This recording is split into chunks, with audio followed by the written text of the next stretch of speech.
We got a quorum with 4 board members. And Jill and Sandra. Okay, Jason said. we'll just wait a minute. I think Jason said he was I'll leaving. find anybody I can and bring back. Okay.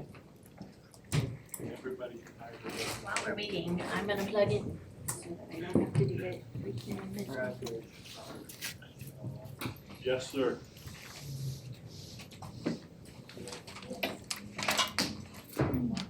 Hi there. Hi, it's so exciting to see you. Thanks for having me. Especially for all the reasons that you're here. Yeah. This is awesome. Thank you. I appreciate the invitation. It's so much better than all the reasons why, like in, the beginning of the year, it's like, Yes, yes. And so it's like, let's make sure we're making that look at, okay, I was here. Tell you how I was gonna turn this school. And here we are. Yeah, perfect. Yeah, thank you. Thank you. Alright, they know you started. Okay, are they in there? They are, they should be coming in a few minutes. Great. Hello, friend. Hello, oh boy.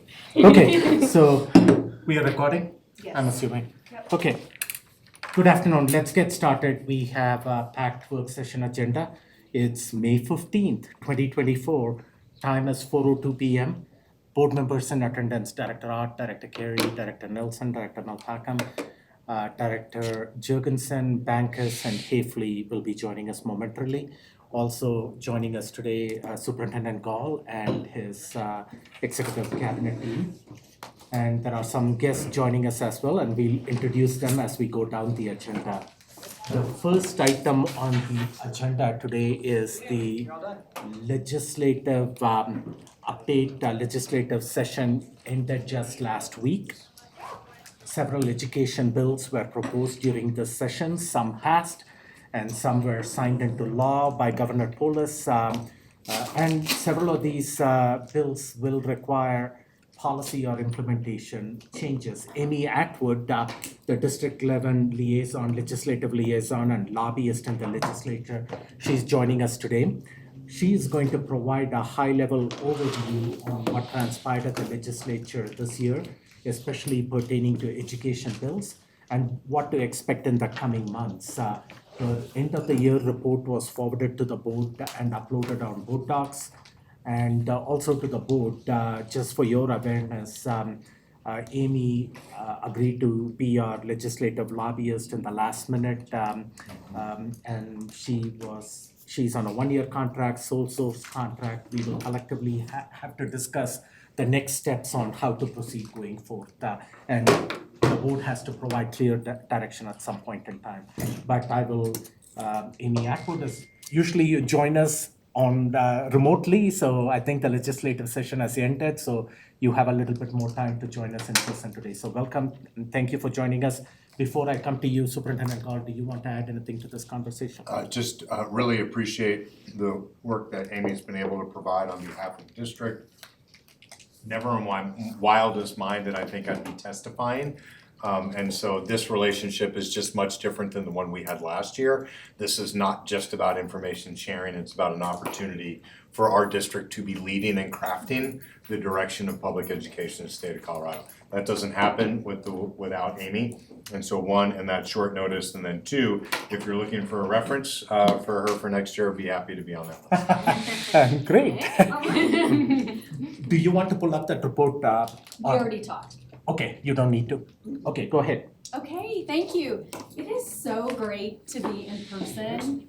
It's not nearly as intimidating as seeing my own face looking back at me, and I'm trying not to say we talked a lot about that, not saying and it's so much more comfortable to be here.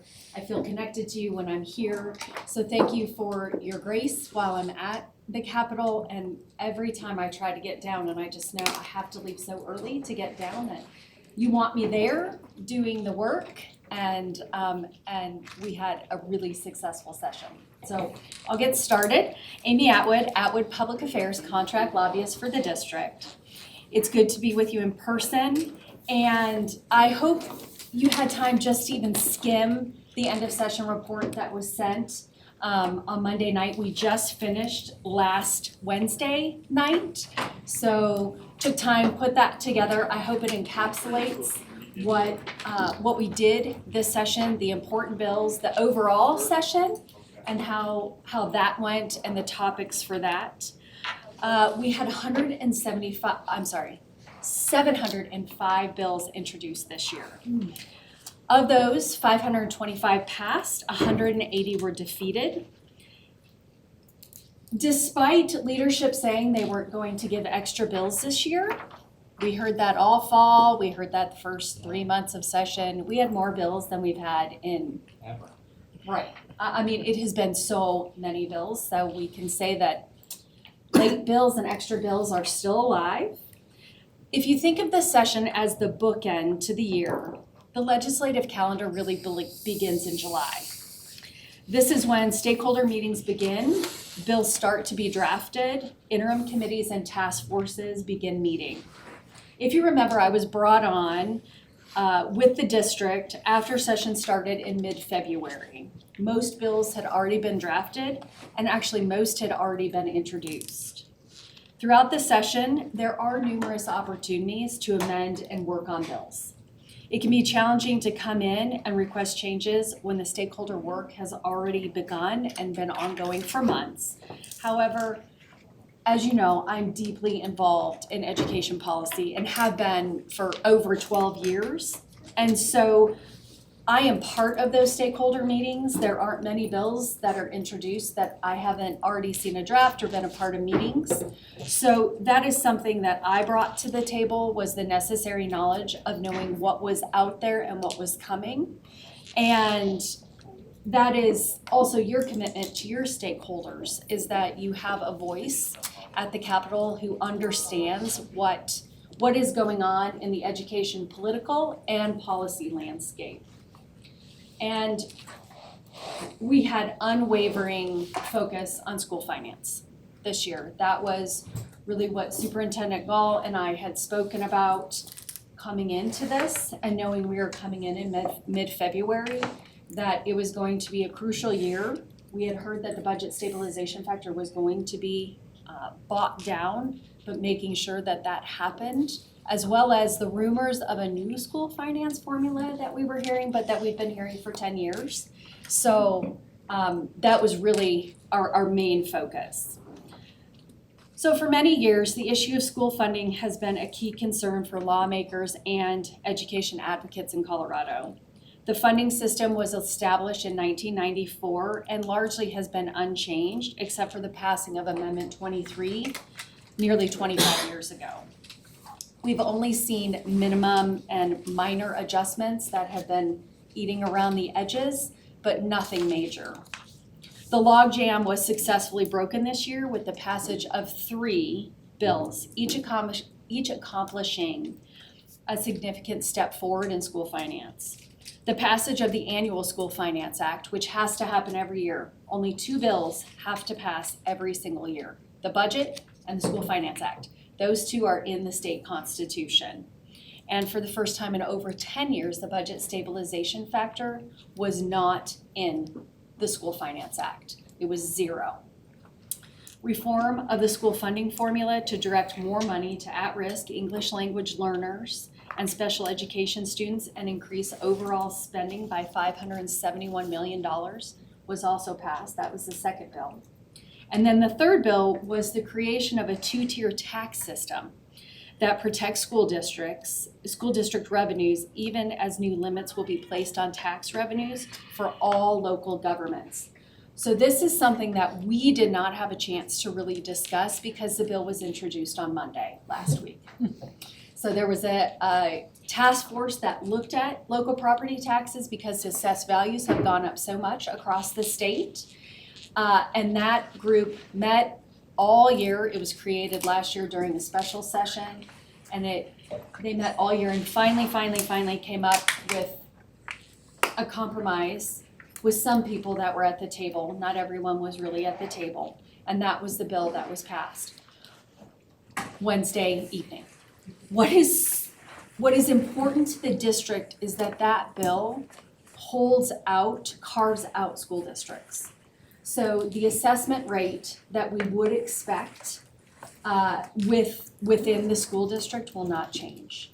So part of the bill, the two-tier system is, for all other local property taxes, the assessed values are being brought down, and there's a cap on how much local property taxes can increase.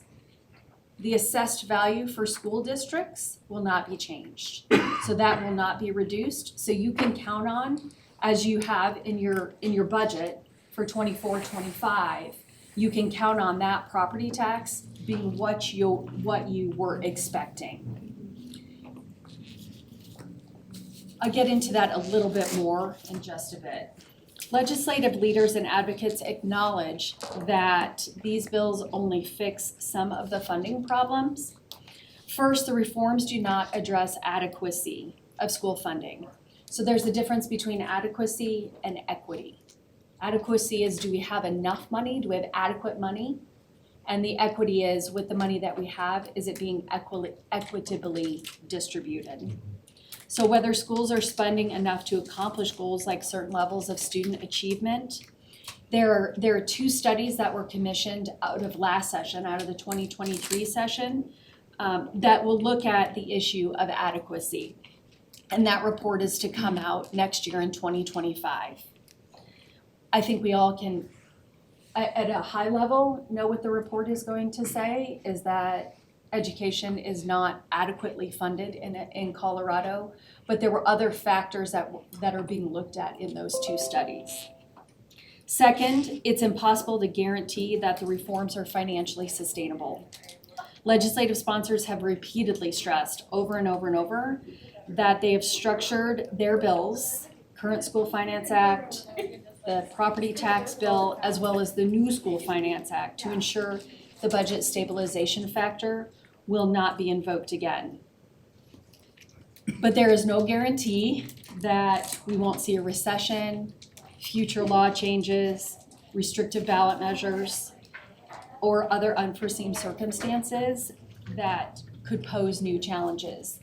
A current legislature cannot tie the hands of a future legislature. That's how we got the budget stabilization factor in the first place, was the budget had to be balanced, and the way they did it was on the backs of education.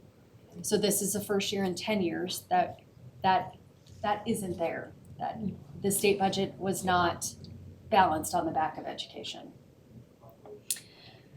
So for this 24-25 school year, what you have developed your budget on, total program funding will be $9.73 billion. Again, that is without the budget stabilization factor. The total program will be $561 million higher than the 23-24 school year. So we are seeing an increase of $561 million for the 2024-25 school year. So funding, base per pupil funding is $8,496, which is up $419. The average funding is higher than that, and with different factors, ELL, at-risk, cost of living, all the different factors that go into it, the district per pupil funding is higher than that, but at least you know your base funding for this year was about $8,500. A key element of the School Finance Act for next year added $35.9 million for rural schools.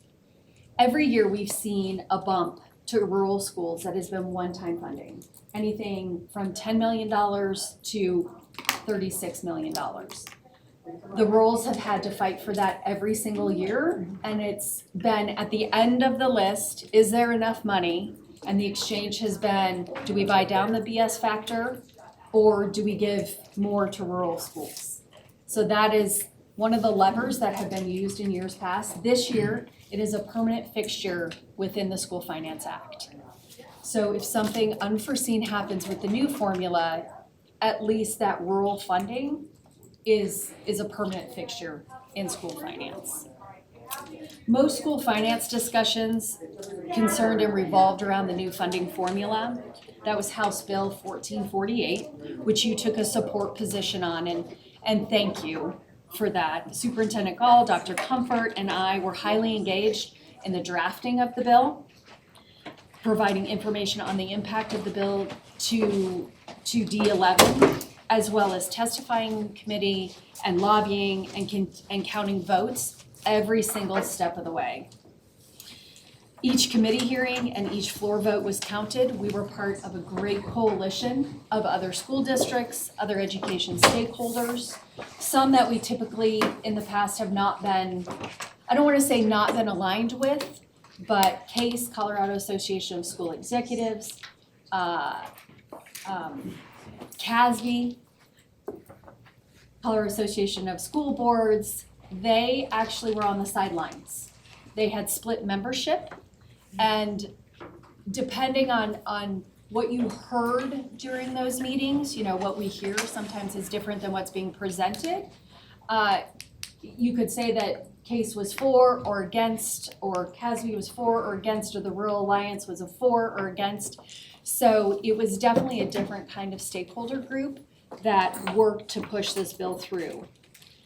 I worked with each legislator down here in this region. I spoke to every single one independently, individually, and a number of times. And each one of them voted for the bill. And it wasn't a slam dunk by any means that the bill was going to pass. It took a lot of lobbying and a lot of work. There was strong opposition from school districts across the state and even from the CEA, the Education Union.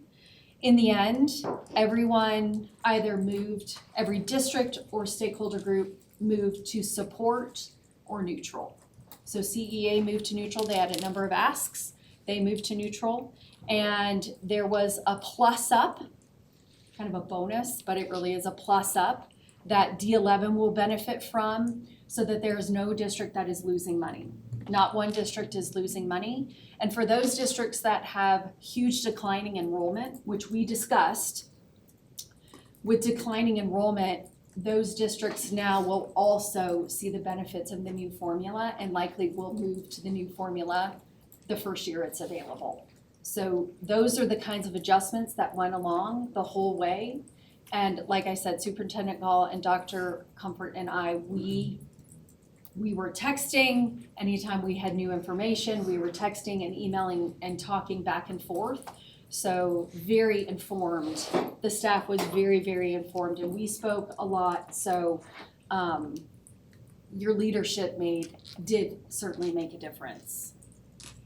Let's see. The bill does include circuit breakers, as they're being called, provisions that allow the Joint Budget Committee to pause implementation of the new formula in case adverse economic or revenue conditions. That goes back to the statement I said, is the new formula sustainable over time? And with all the economic factors that can play into it, including the budget stabilization factor, the new formula needs about $100 million a year, $86 million a year over 6 years. And that's a lot of money. That's on top of no BS factor. So it's significantly more money into education, and some in the education community, school districts, some school districts specifically wanted those circuit breakers in place. That gave the Joint Budget Committee the authority to be able to pull back if they needed to, but not totally repeal the bill. They're just circuit breakers as they're doing the budget. So when we look at the not 24-25 school year, that's under the normal School Finance Act, and I went through those numbers, about $8,500 base per pupil funding. So the first year of the new formula will be $10 billion. That total program fund will be $10 billion. It's an increase of $89 million. And compared to current law, which is what we're under right now, I know this is a lot of numbers, but under what we are right now, it's $100 million more dollars. So compared to projected funding, it's over 6 years, $550 million more dollars going into education. Going back to property taxes and why that is so important, that it's not typically known, property taxes and a bill like that at the state legislature. is not typically on the radar for school districts, but we were highly engaged in this as well to ensure that there was a carve out for school districts. It worked to our advantage as well because to backfill school districts was going to be hundreds of millions of dollars that the state budget could not handle. And that's the difference between the local share and the state share. And so districts, the local share right now statewide is about 40% and the state share is 60%, where it used to be the opposite. And the legislature would like to move that, balance it back so that the local share is putting more in than the state share. But you can't do that if you're going to pull that down through a bill that decreases how much you're going to get from your local property taxes. So there is a carve out specifically for that. We are likely to see ballot measures this fall that will further ratchet down property taxes that do not have a carve out for education. A major reason for the legislature to pass this bill was to hopefully advert, or so we don't have to have those ballot measures. The entities that are backing those ballot measures were at the table for negotiations, but they said that it didn't go far enough. So they are not pulling their ballot measures. Now it's May. They still have to get signatures, and it's a lot of signatures. I mean, they have to have like 250,000 signatures across the state to ensure that they have enough to get onto the ballot. But I think we need to look forward and need to be prepared for that going into next year. We'll know because it's a November election. But when I come back and speak to you in June, every month we'll have a better idea of the landscape of what that property tax landscape looks like and the whole political landscape. And then lastly, to close before questions, I'm gonna go a little bit off script. So I might say a few more ums. Is you are a leader in this area, down here in El Paso County, in this whole Pikes Peak region. And having a lobbyist really did push the dial for that new School Finance Act. The delegation down here was very split and was leaning towards no.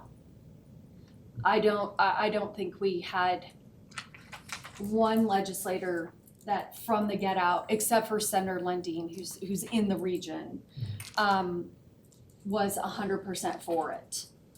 And being the first district down here that held your powder dry, you didn't immediately come out and say yes or no right away when we started to see runs and one pagers where we didn't have draft language yet, allowed senators and representatives to wrap their head around it and not be immediately told this is bad or this is good. And we were able to go in with thoughtful talking points, real numbers for the district and what this meant. It was up to the morning of committee in the Senate with Senator Exum that we sat down again and talked through, because one of his other school districts was not in support of the bill, which is a little in itself was very interesting. Being the anchor in this area, you did move the needle. There is no question that you moved the needle with Republicans and Democrats. And thank you so much for giving me the opportunity to represent you and carry your message and the message of your families and your students as well. The district will 100% benefit from this new formula. And is it everything everyone wanted? No, it's not. Even the sponsors would tell you it's not everything. But something had to change, and this isn't nibbling around the edges. This is a monumental change that will change the education landscape going forward in Colorado. And you certainly were a leader, not just down here, but you were a leader at the Capitol, you were a leader statewide. And so I want you to know that that is the kind of impact that you had this year. Okay, now I can open it up. Okay. Thanks. Open it up for questions because there's a lot of information. Yeah, I appreciate your feedback, and I know that Superintendent Gall was involved in some other depositions and talking to the legislature, so happy to step into this area, and we want to make sure that, I know that District 11 has a unique group of students, and some of the demographics of our population is very different than what surrounding school districts are. So we just want a fair set of resources that is being given to us so we can meet the needs of our students. Board questions on mostly on the finance you talked about, but do you want to, is there anything else, education bills or Sure. anything you? We But we can, can first talk about the finance part. Sure. Director Nelson. Well, first, thank you for representing us and for pushing for extra money for our district. And thank you, Dr. Comfort and Mr. Gall, for your involvement in making that School Finance Act happen. That was largely you guys and not as much individual board members being part of that. So thank you for representing us.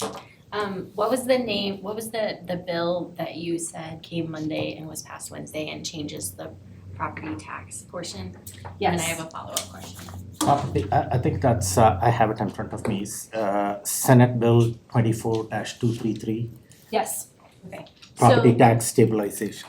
So am I understanding correctly that partly what played into being able to remove the budget stabilization factor and just the other pieces to the puzzle, was that because local property taxes had gone up so much and so now there's risk that something could, like the budget stabilization factor could come back should those local property taxes be decreased? Is that basically the nuts and bolts of it? I would say that it's not just local property taxes. There are other forces on the budget. Medicaid is huge, and human services. So if we see an influx in Medicaid and caseload, you hear enrollment and caseload like you have here in the district. When your enrollment goes up or goes down, Medicaid is not going down. It's only expanding with individuals. So that is the another kind of pressure that could be put on the budget. Because ultimately, if local property taxes aren't covering as much, if they're reduced, that means the state comes and backfills. So it's not that the district is losing money unless if the state doesn't prioritize education. And so that's kind of what you're saying. You sum it up very well in the out years, the legislature is going to have to decide where in the pecking order are they putting education.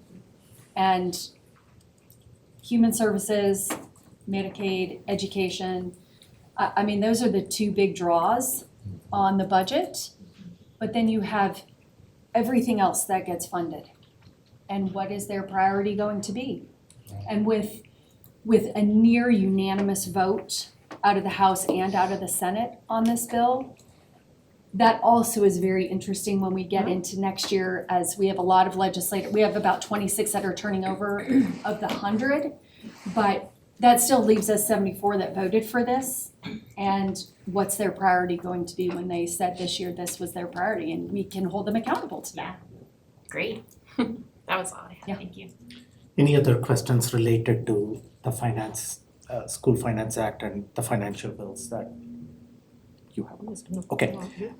And as far as other education bills that were introduced, we had numerous conversations at board meetings and stuff. Board, do you have any follow-up questions on any other education bills that were introduced? Anything that, Director Jones? The 1039 that I brought up in the past, you mentioned in this first statement of your review that it's much different from then as introduced, and I would say it got worse. Can you speak to how this got better through legislative session? Because it still seems not helpful. I knew you were going to ask me that question, and I printed it out, and I read it a number of times today. Thank you. So we pay you for, right? Yes, yes. So when the bill was introduced, there were criminal penalties, that if a teacher inadvertently called a student by a name other than their preferred name, that is not in the bill any longer. This, a student's chosen name is listed in the discrimination statute underneath what they call the Crown Act, which is hairstyle, texture, it has its own definition. And so Hair texture, hair type, or protective hairstyle, there you go. historically linked to race. So you will already have a district policy on discrimination, of which the Crown Act is part of. This comes in underneath that as you cannot discriminate against a student because of their preferred name. But if a teacher inadvertently does it or does not know, so it says knowingly or not inadvertently, the converse of that, calls a, there you go. Okay. Calls a student by that name, that goes into your policy and what your policy says about discrimination. So and a student also here, because it's not criminal, a student will have, and part of your policy has to have a process by which a student can make a complaint, lodge a complaint or file a complaint, whether that's at the school itself or at the district level. And that's what you already have in place. And you already have those things in place because of Title IX. Okay. So that's how it got better, is it does add preferred name to the list of things that you cannot discriminate against. But it's knowingly doing it as well. Okay, and I think part of my other follow-up question was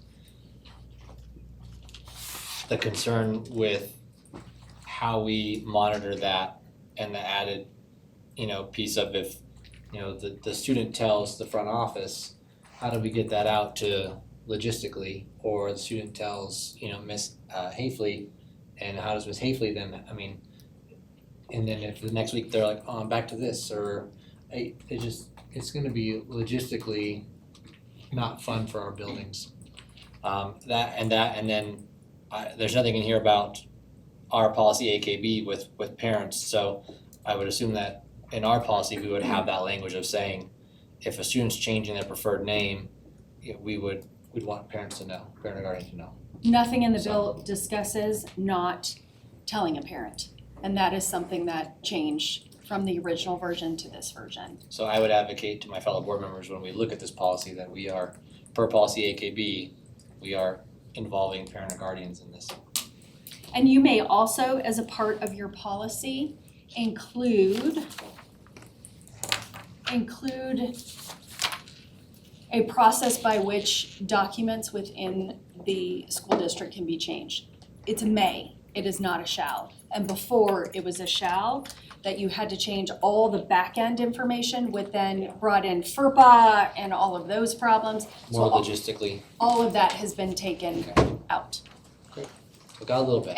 And one last thing, on a preferred name, and when you look at the definition of the preferred name, it does go with gender identity, and that's already been defined. And the introduced version, a student could say they wanted to be called something. I want to be called Shrek. And that is where it could be abused. And That's also my concern. where specifically the preferred name is attached to a gender, so it can't be Spider-Man. Well, that's probably not good. But it can't be Shrek, is what I'm saying. So the definitions were very much cleaned up and more clear. Can I just add to that? In many cases, just so you guys are aware, when kids have a name that they want to be called by, they typically don't tell you. They put that with the counselor, and then the counselor sends out an email to those teachers. It's a rarity for a kid to come up to a teacher and say, hey, I prefer that you call me by this name. It doesn't happen as often as you would think it would. So I'm glad to see that they're that they added language that's not so strict, because in many cases, teachers don't know. Thank you. Thank you for the information. Any other education bills? If not, I have a couple of questions for you. There was one, I saw a law passed just yesterday, I think, on tax credits for the first 2 years of college. And so one, that's something we're gonna have to tackle as a Promise Scholarship district. However, it doesn't overcome the obstacle of, I don't have enough money for college. Right, so I think for the near term, we'll expect zero changes, but we will explore with our philanthropic supporters how they want to address that, if maybe there's an opportunity for those dollars to come from the foundation, but then be reimbursed back to the foundation in some way. And what we don't wanna have happen is we'll probably have to work through the legislature on how do we make sure that parents don't get philanthropic dollars to send their kids to school and then take a tax credit for it and get reimbursed for that. That would be a double anti-whammy. And that's a great flag and certainly something we can work on going forward, that other districts will have also noted that as well. Sorry, Director Malpass. Oh, that's good. So you proposed coming back here in June. So the board is aware, are you going to be coming during that conversation to talk about the future of this partnership, what it looks like? If you can just give us a brief Sure. on that. So at the end of the report that I sent you, in the concluding paragraph, it talks about that I will come back in June, and at that point, all of the bills will have been signed. So there's a 30-day clock for the governor to sign bills, and that's June 7th or June 8th. And so I will be back in, I believe, June 12th, and at that point, we'll know if anything was vetoed, 1. 2, I'd like to talk through the political landscape. It's before the primary, and the primary is really where the action is this year. And there are a couple districts down here that are targeted contested districts. So I'll highlight those for you as well, but also talk about the primary landscape. I will talk about the property tax ballot measures and other ballot measures. There are also other ballot measures that are going through what they call the title setting, the title board process right now, dealing with education funding. And we'll have a better idea if they're out for signatures. Signatures don't have to come back till August, but we'll at least know if someone's paying for signatures.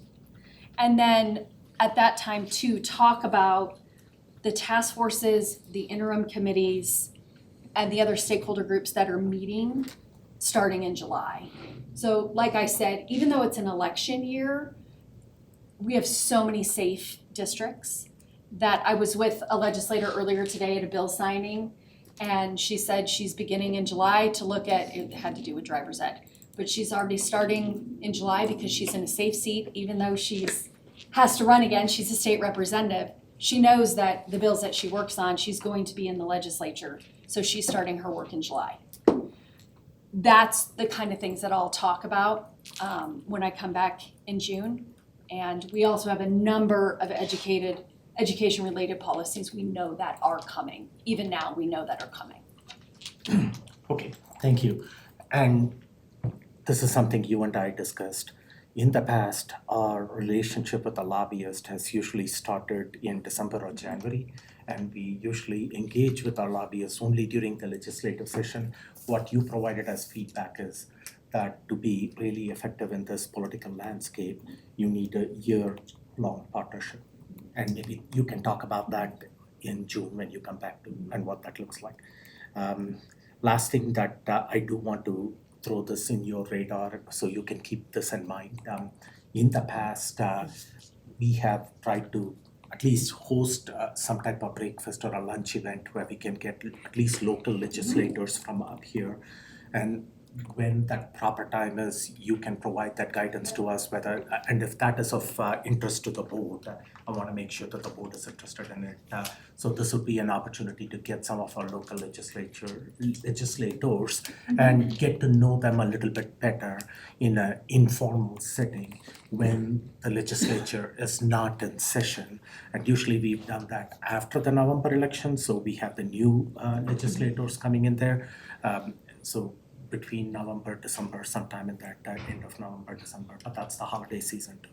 Whatever you think, whether it's November or September, I don't know. Keep that in mind, if that is something the board is interested in. It's a perfect year to, I always like these events because we get to talk to them and pick their brains, and it's much more informal.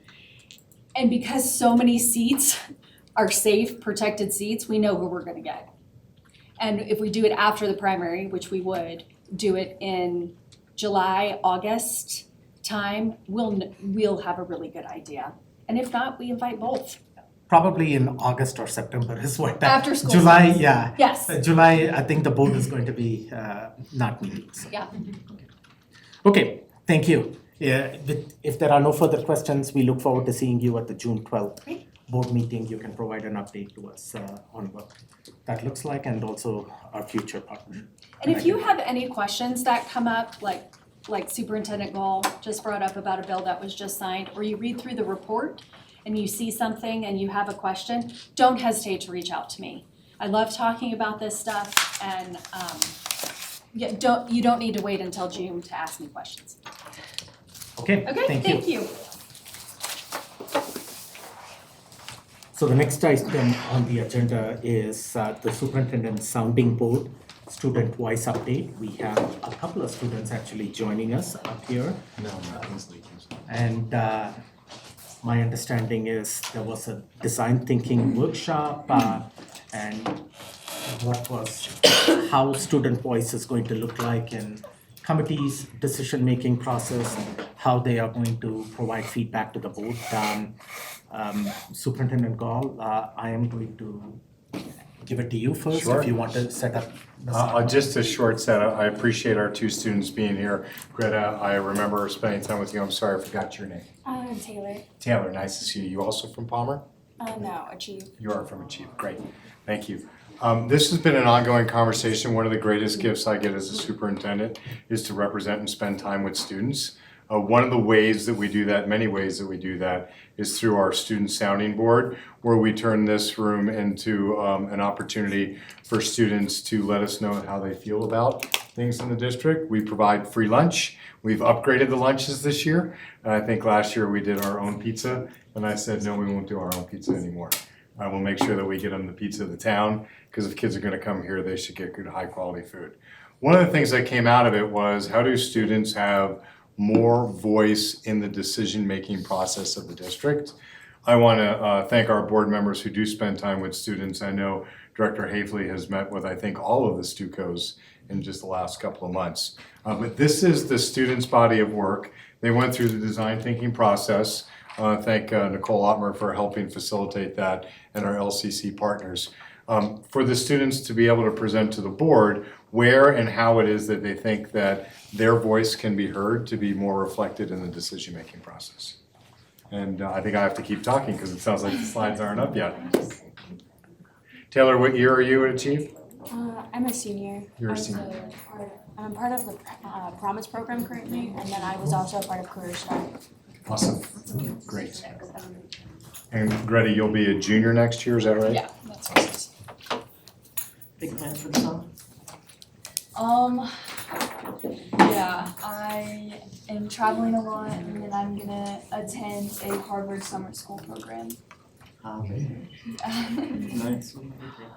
I'm just doing a lot of prep work because I just swapped my major from welding to being a diesel tech. So, Is that right? yeah, You swapped it from what to what? welding to becoming a diesel tech. A diesel tech. That's impressive. Dr. Colickey's in the room here somewhere. Isn't your son a diesel tech as well? Yeah, he just finished a program. There we go. He had a job before graduation. There you go. I mean, I have an interview for welding, 2 of them, so I definitely get it. I definitely recommend the programs. Those skills together are powerful. Oh, yeah. David, do you want to get some chairs out of the closet? I think we have some more student support. Okay. All right, Nicole, are we ready to hand off? We're ready. Great. Okay, Greta, you all Thanks everyone start. for the patience. Okay. so you want them to There's, see? it's the right presentation, there's some of the pictures, no one else needs No, to you come can- to the table. You can put them on the. Yeah, just cheers. Okay. So we're good, everything else will look normal, we don't know what's happening with this slide. Okay. Yeah, so as Mr. Gold mentioned, we are students that served on the Student Sounding Board this year. So my name is Greta Kelly and I'm currently a sophomore at Palmer High School. I'm Taylor, I'm a senior currently at Achieve Online. Yeah, and then we're just gonna be talking about the main things that we decided throughout the Student Sounding Board that we really think are important for district administration to focus on in the upcoming years. So I'm gonna hand it over to Ms. Otmore to talk more about the design thinking. I don't know what these slides are doing, cause there's normally a picture on this, so if you go to board docs, you'll see the Click it. picture. No, it's not animated, I don't think, is it, Melissa? Might be. It's just, Oh, it is. there we go, yeah, you did last one, thank you. Yeah. Unintentionally. The students in the sounding board engaged in a very specific part of design thinking, mostly in that ideate session. And so they'll explain to you how they went through that and built consensus on the recommendations that they're bringing you tonight. So, in our first 2 sounding board meetings, there were 2 main areas of interest within our sounding boards, and these were how can we incorporate more student voice within District 11, and then how can we take advantage of the opportunities provided by the block schedule. And then we went into this brainstorming process to see kind of how we thought we could increase our student involvement and then also take advantage of these block schedules. And then if you want to talk more. Yeah, of course. So the block and the communities I found very important because it allowed, so we broke up in 2 separate different groups and it allowed each separate group to talk about 2 very big different issues depending on the school kind of. So for the committees, I was a part of Achieve and I forget, there's 2 other schools involved on our end. So the committees it was really important for me because we talked about what we thought was lacking in transparency in funding or where the money was going and how few students are actually getting informed about the Student Sounding Board and how we can actually expand it to more people and more people know about it. Because I think a lot of more students would be involved and active if they just knew about it sooner, which is what the committees we mostly talked about. And then Greta can talk about the block stuff because I wasn't part of that group. Yeah, and then also just a quick note, so how this brainstorming process looked like is, as she mentioned, we came in to our meeting that was at lunch, and then we could either go into the committees group, which was focused on student voice throughout the district, or we could go to the block group, which was focusing on how we can take advantage of the block schedule, and then that was just whichever the student felt more passionate about or felt that they could provide more insight on is whatever group that they went into. And then within our groups, we were handed a pad of sticky notes, and then this was a really great time for us to just brainstorm, go off of each other's ideas, and collaborate with each other. And then anything that came to mind, we would just write down on a sticky note, and it didn't have to be necessarily things that we thought were achievable or realistic. It was a really open space for us to just think about anything that we thought would be really beneficial for District 11 in these 2 different separate areas.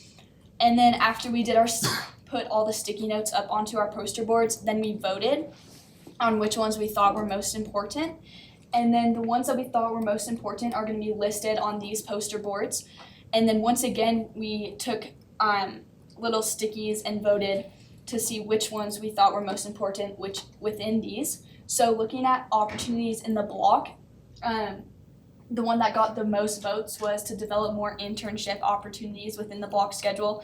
So since we had that added amount of time within each of our periods, that allows for students to seek out other opportunities in a different place rather than just their home school. So this could look like internship opportunities, which we all thought would be super beneficial for student learning. And then in terms of the student voice in committees, the section that got the most votes was to somehow create a small student board where 1 to 2 representatives report to the D11 Board of Education. And then these are some next steps that we think are really important for achieving both possibly a student board or these internship opportunities. So looking at our internship opportunities, a couple things that I think are super important is providing that transportation. So currently, since we are on the block schedule, there are still internship opportunities within District 11, but it's limited on who can attend these and who has access to these internship opportunities. And one of those limitations is our transportation. So kids that do not have parents available or guardians available to take them to these internships, or they do not have their own car, are then unable to attend or participate in these different internships, which is somewhat inequitable for these students who are missing out on these other opportunities.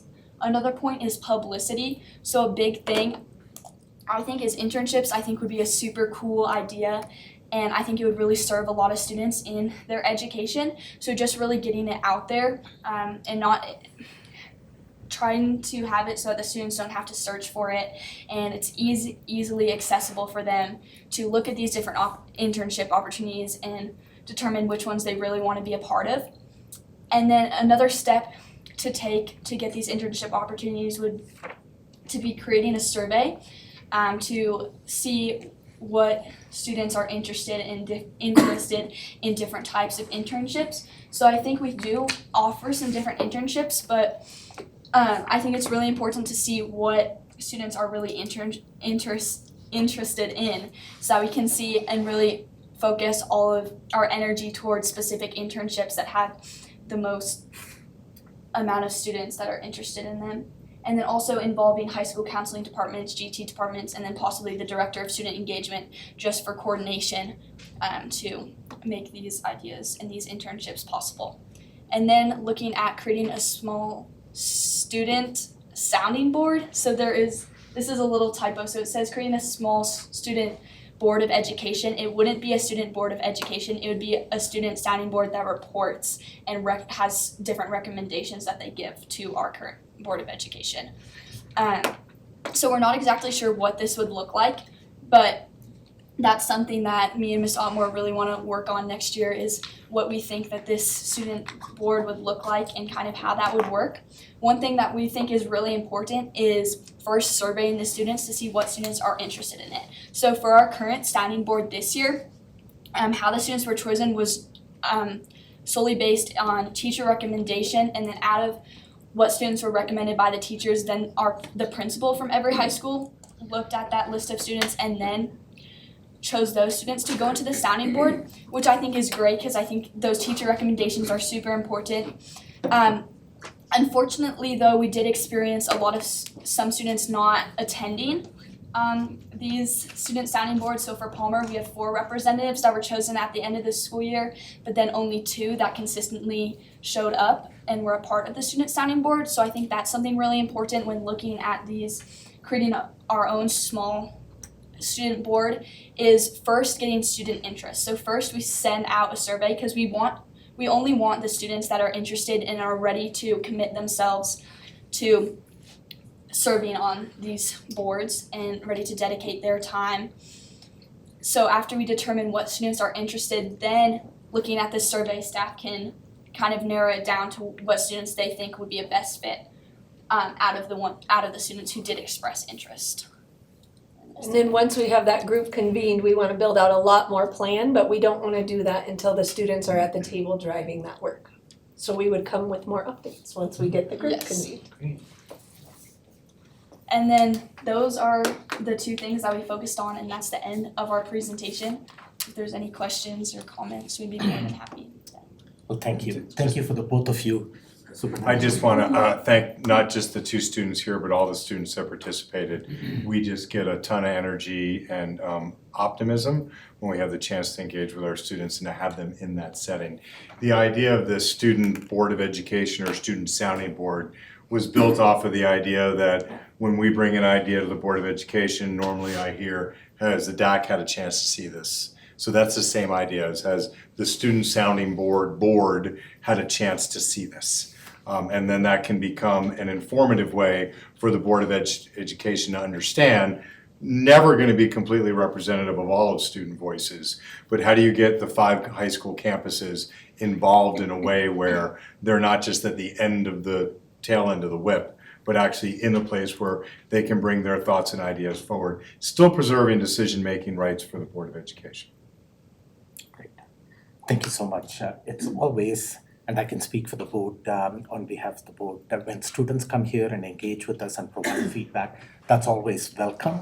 And all board members get into this to provide the best possible opportunity and access for high quality education and to improve student outcomes. So a lot of it, the decisions that we end up making impact students in the classroom. So getting some student perspective, it is always going to be welcome. So we look forward to progress in this area with the creation of the small student sounding board. Hopefully we get a good representation from all high schools, and if transportation is a problem, you can work with Ms. Arthur and Superintendent Gall in figuring that out. But it was just listening to you, it's impressive to know our students are engaged. That's what we want in this day and age, students to be engaged and providing us something. And you are just a sophomore, you've got a bright future going forth. I'm not buying a diesel truck just for Taylor to fix it. Exactly, I'm just thinking back to when I was a sophomore, I wouldn't have the courage or the confidence to come and speak in front of a group. You are well spoken, so there are places that you are going to go. Director Knowles. So one of the options on the Post-it note sheet was having students part of our committees that are already in place. Yep. I thought I saw that. That's where I could really get behind and support. I think we already have a district accountability committee, the school accountability committees. Our MLO committee needs people. We are down as far as numbers. Anybody listening, if you want to join the MLO committee. So that's the place where we hear parent feedback, we hear staff feedback, we hear community members, and so it makes a lot of sense to me that we would be intentional in having student representation in those committees. And so that's where I would really encourage us to go with wanting to capture that student voice. That seems to be the avenue that makes the most sense to me. We've got budget committee, accreditation, come join me Tuesday nights when we do budget reviews. You'll learn a lot, it'll be interesting. So I think that is where the impact will happen. And when it comes to the internship possibilities, I'm right there with you. That's a very exciting avenue that we want to continue to expand on. I know the CTE team is already doing a lot, and building your resume that way, it just helps leaps and bounds when you can present to future employment the experience you already have. So definitely want to support that as well. Greta, I'd love, you guys had thought about the individual on existing committees. You kind of want to share where you moved away from that? Say it one more time. Serving on the committees. The idea of one student on each adult committee and the feedback that you had given us during the process on why that might not be as advantageous for you as students. One thing I think is really important is that students are surrounded by their peers, right? So I think that it might be a little bit intimidating going into a committee that's mainly adults for a student, and then not having anyone that is a peer to them, and then that they feel comfortable with around. Additionally, I think that a really big part with creating our own student board is that we get a lot more students in that board, whereas with the committees, I'm just not sure that we could bring as many students into each of the committees, and those would be my main limitations that I'd say.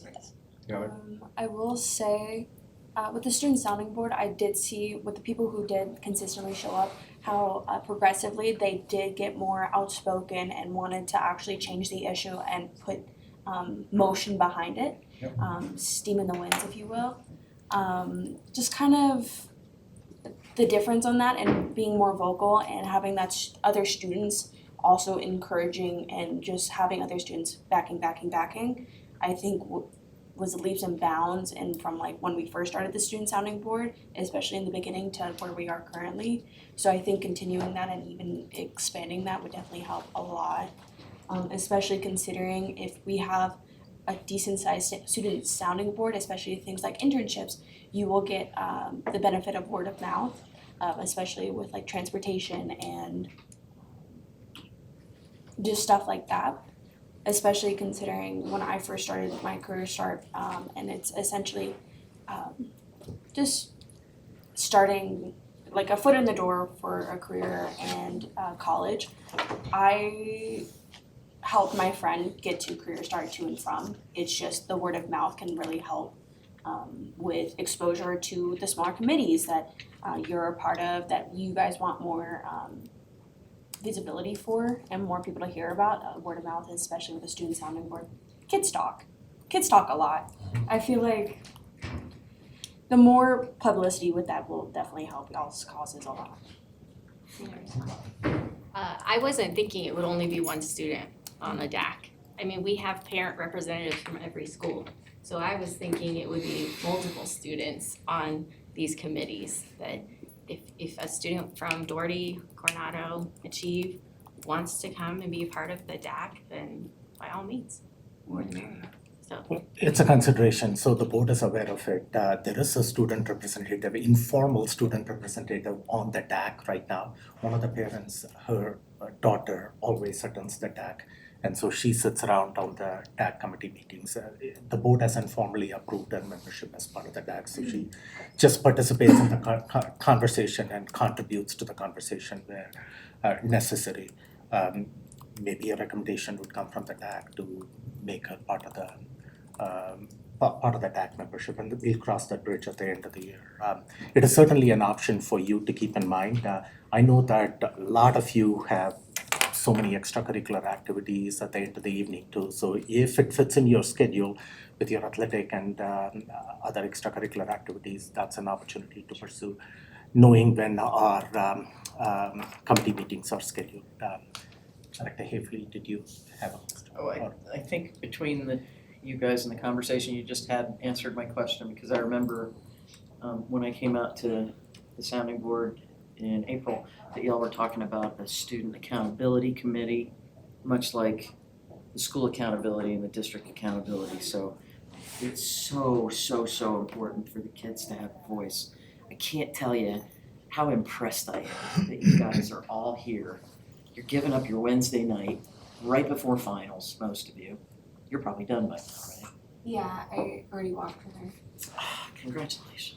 Yeah, college, I'm walking for y'all. You say you graduate college first and then high school. Yeah. That's the way to do it. Only in District 11. But how impressed I am with all of you guys that you're here and you're giving of your time to better the student body in District 11. It's why, thank goodness, it's why I'm here. I mean, you know, no offense to y'all, but I like the kids. I dig being around the kids more than I like being around adults. So this is why we're here, though, is to make sure that your school experience is something that is worth it, has value to it. And we can't necessarily do that in a vacuum without your voice. So it's just so good to see you. Director Haefele. No, Director Carey. I just finished with that.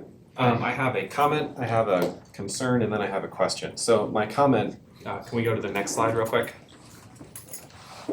All the stuff on increasing internship opportunities, I'm 110% behind that. We had our spotlight last week of the internship program, and I think anything D11 can be doing to give students kind of hands-on work experience, to give them a leg up before they do whatever they're going to decide to do after high school graduation, I think that's great. So fully behind all of that.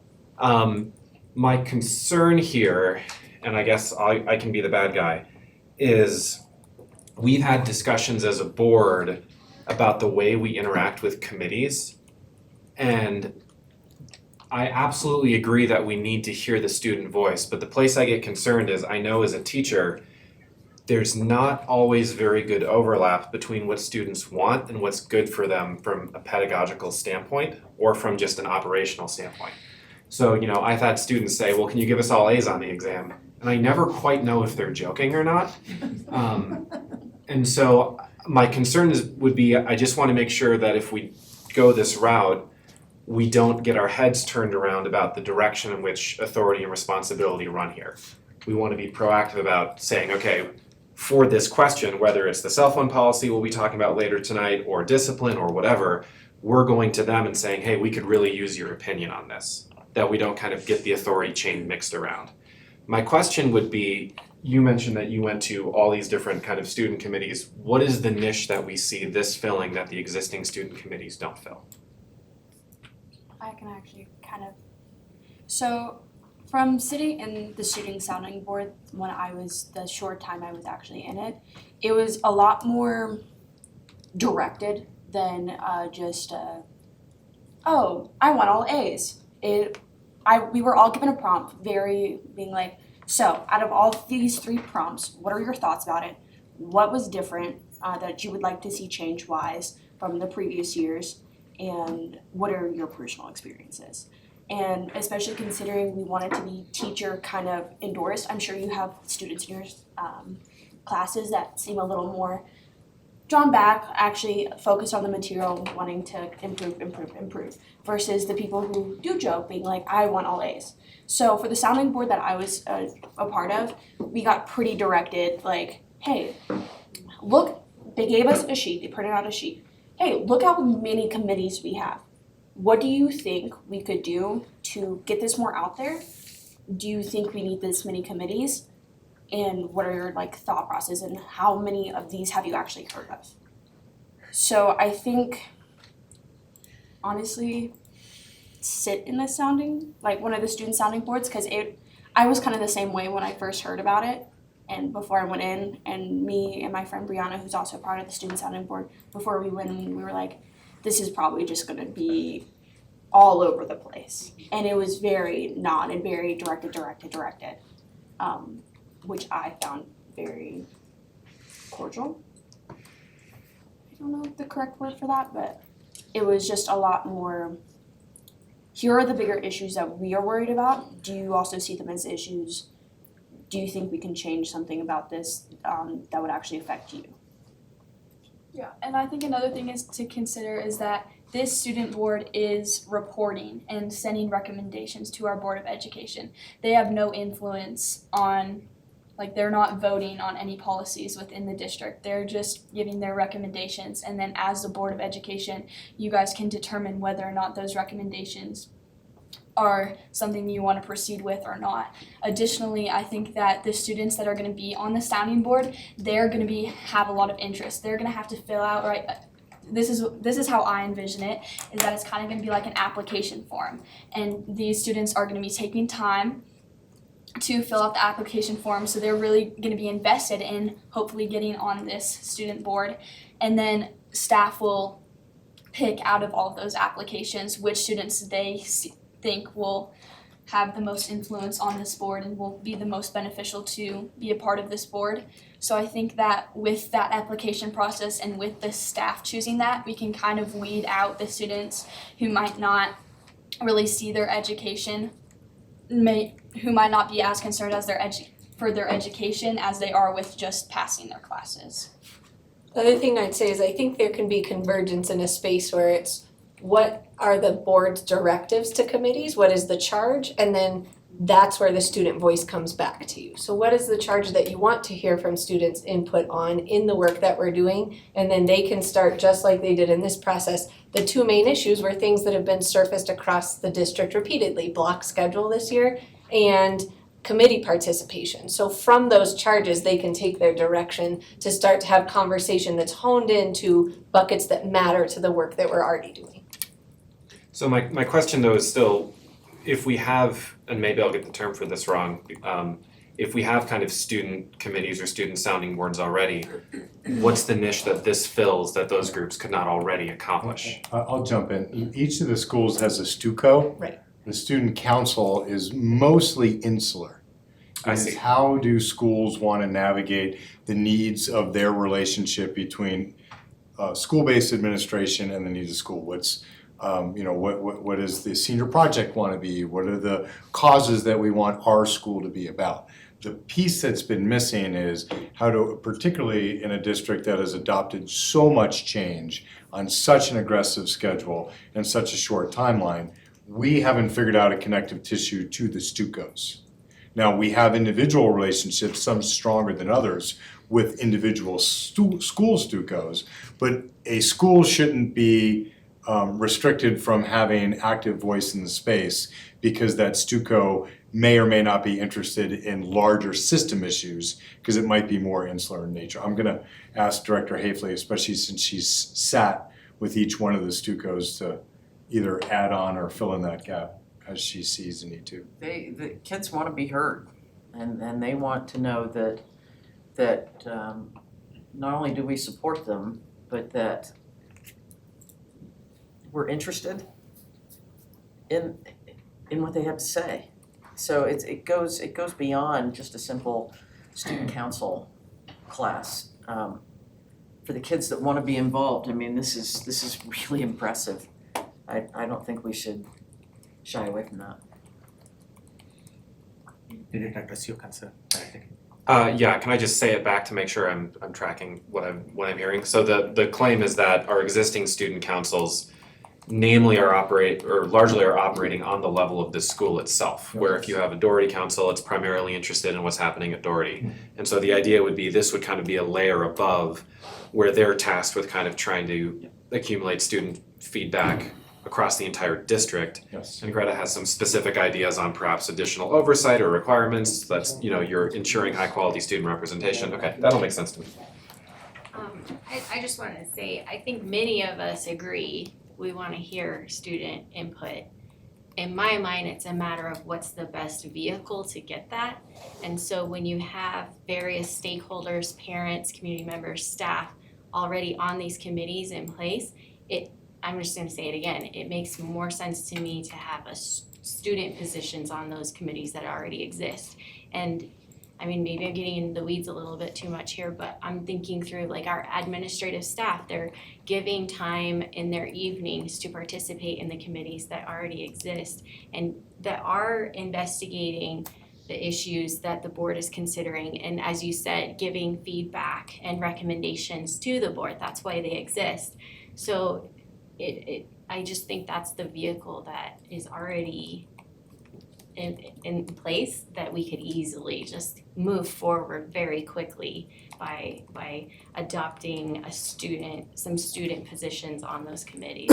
Yeah. So So are we looking for like a We're decision just here to tonight, give you an or- update. Okay. And so we're gonna work with the students and we'll come at the beginning of next year because we appreciate Greta represents one of only a very small number of underclassmen who participated.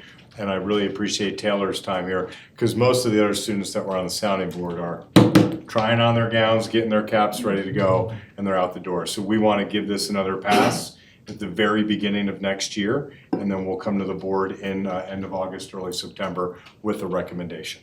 We're not trying to solve it, just wanted to update the board. So the difference that I also see, the student sounding board, you are meeting with the superintendent and maybe some of the adults in the system. The way you are talking about the student body, the student board, would be more self-directed by the students themselves, or do you see some adult coordinating and running those, help you run those meetings as well? Yeah, how I see it is that there's collaboration with the students, so that's them meeting on their own time and really coming up with the main things that they want to focus on for the school year and the main things that they really think will further their education in District 11, and then they'll report that back to the Board of Education. So that's the main difference between the DAC and the STAC being a student representative on those. Creating our own sounding board is going to allow for direct communication between this sounding board and the Board of Education. So that's the main difference there, is that the student reps would be with the DAC and the STAC would be more participation in that, while this would be in communication with the board. Okay, appreciate your feedback. And Dr. Rod, you had a question, go ahead. Just a couple of thoughts, because in what you've just spoken to is part of that. When I hear direction, I'm wondering where we allow for student initiative, this is what we're interested in conversation. And so I think we wanna hold space for that, no matter how this goes. Did you have a response? It is direction because when we were in the student sounding board, they were very, hey, these are directed issues that we are concerned about currently. Are you concerned about it?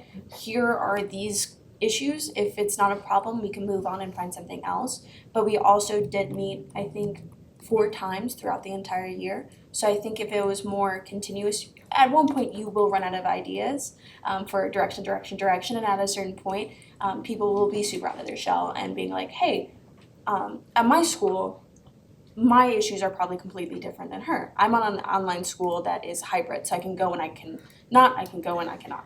Like, it's one of those things. Well, I have to come at type of school. So it's just near the end, I feel like we would be able to talk more about our personal issues that we're experiencing at our schools and then deliberate throughout the rest of the schools. And I think that's why the student sounding board is so important. Also, I don't think, talking about STUCO, I don't think we should restrict STUCO members from applying to be a part of the student sounding board, especially considering they are so active already in their own school. I feel like, especially for how much they will probably be doing consistently, having the opportunity to voice what they're seeing, I think would be very important. Well, if I might add to that, they're elected by the student body, and so they represent the kids. Mm-hmm. So that's a pretty big deal too. So I think that's a pretty huge standpoint.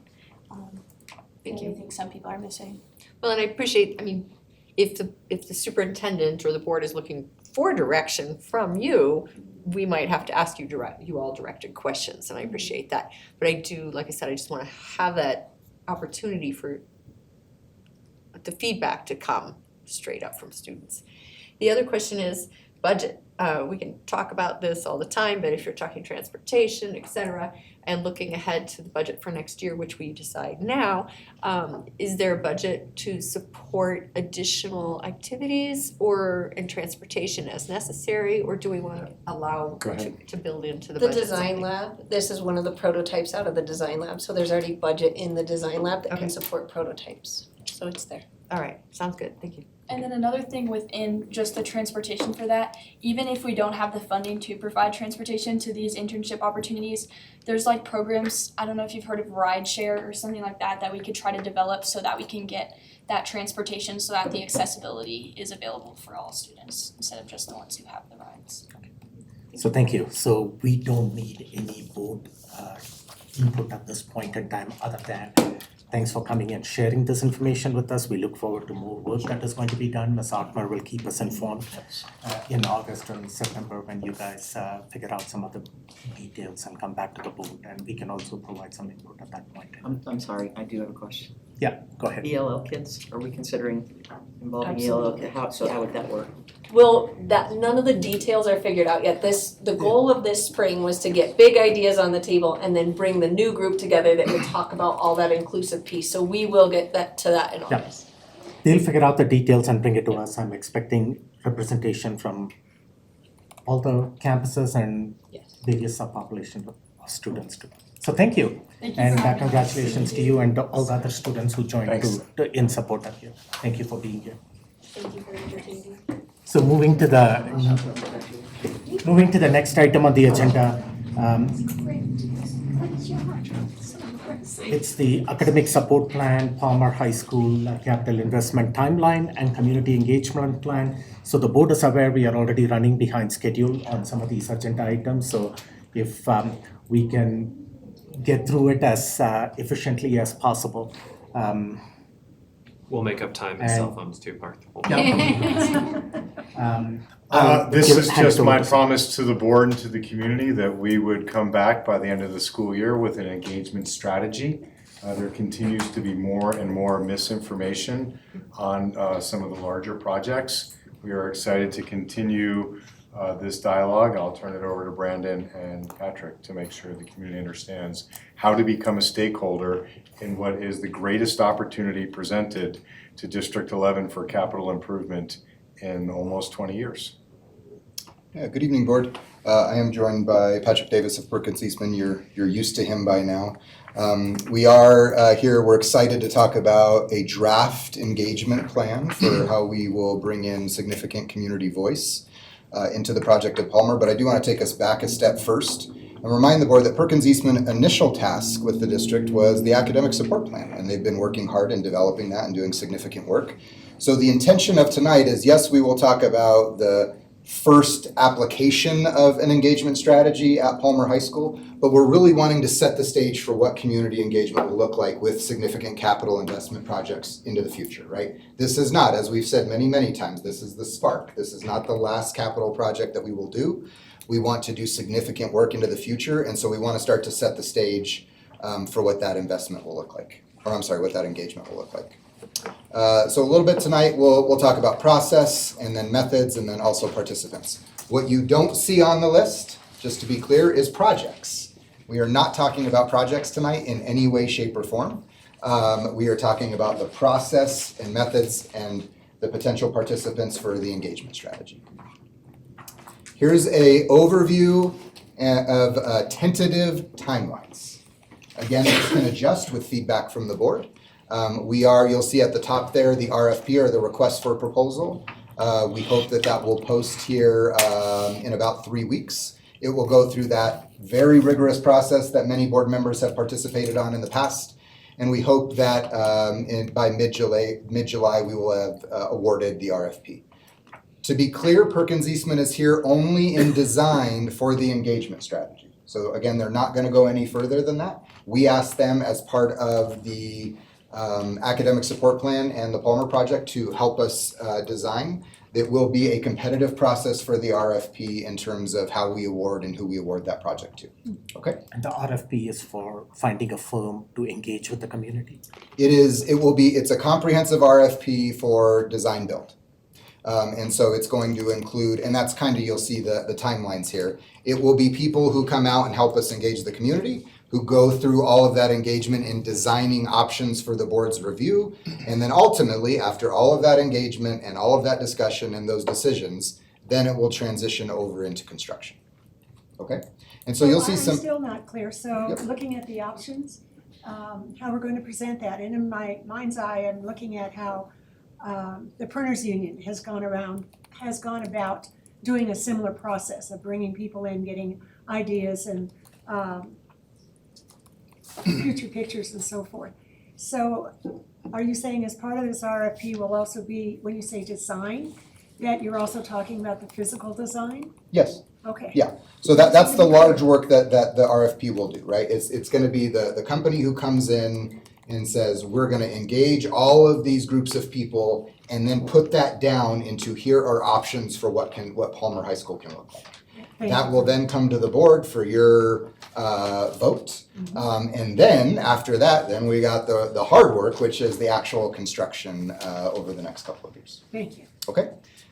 Can I ask a follow-up? So Sure. that when you say what will come before the board and looking at this, that's the June 2025 timeframe, or is that?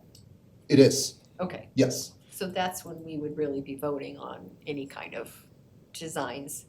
Absolutely. Now, again, these are draft. We're providing a year opportunity for engagement and design, right? That decision making will come at the end of that process to the board, and once the board formally votes, then we'll move on to construction. Okay. And the follow-up question, if I might, that design conversation with the community, is that also about the other projects, or is it simply focused on Palmer? So this significant timeline is specific to the Palmer project because of its size and scope. There will obviously be feedback that we will engage the board in on HVAC projects, bathroom remodels, educational adequacy, the other projects related to the COP. it obviously won't follow the same level of significance of this. We'll be able to execute on that in a more meaningful timeline, or in a shorter timeline, I should say, where we're not gonna be waiting for 3 years to do a bathroom remodel for the COP. Okay, and you said you'll engage the board. Do you mean the community or the board?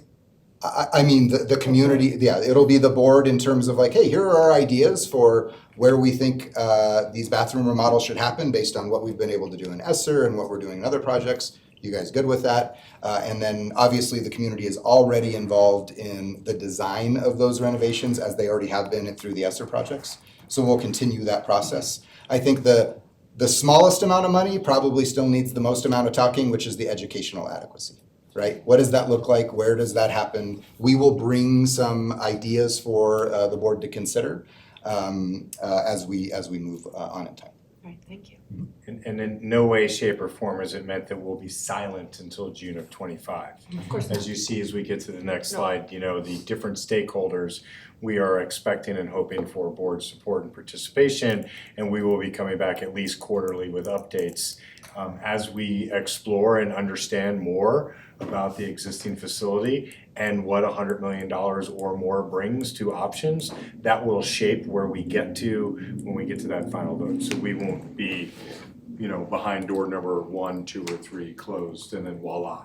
Yeah. This will be an evolution. Those of you who've been involved with these types of projects before, they have a tendency to end up pointing themselves into a direction based upon a series of conditions that present themselves over time.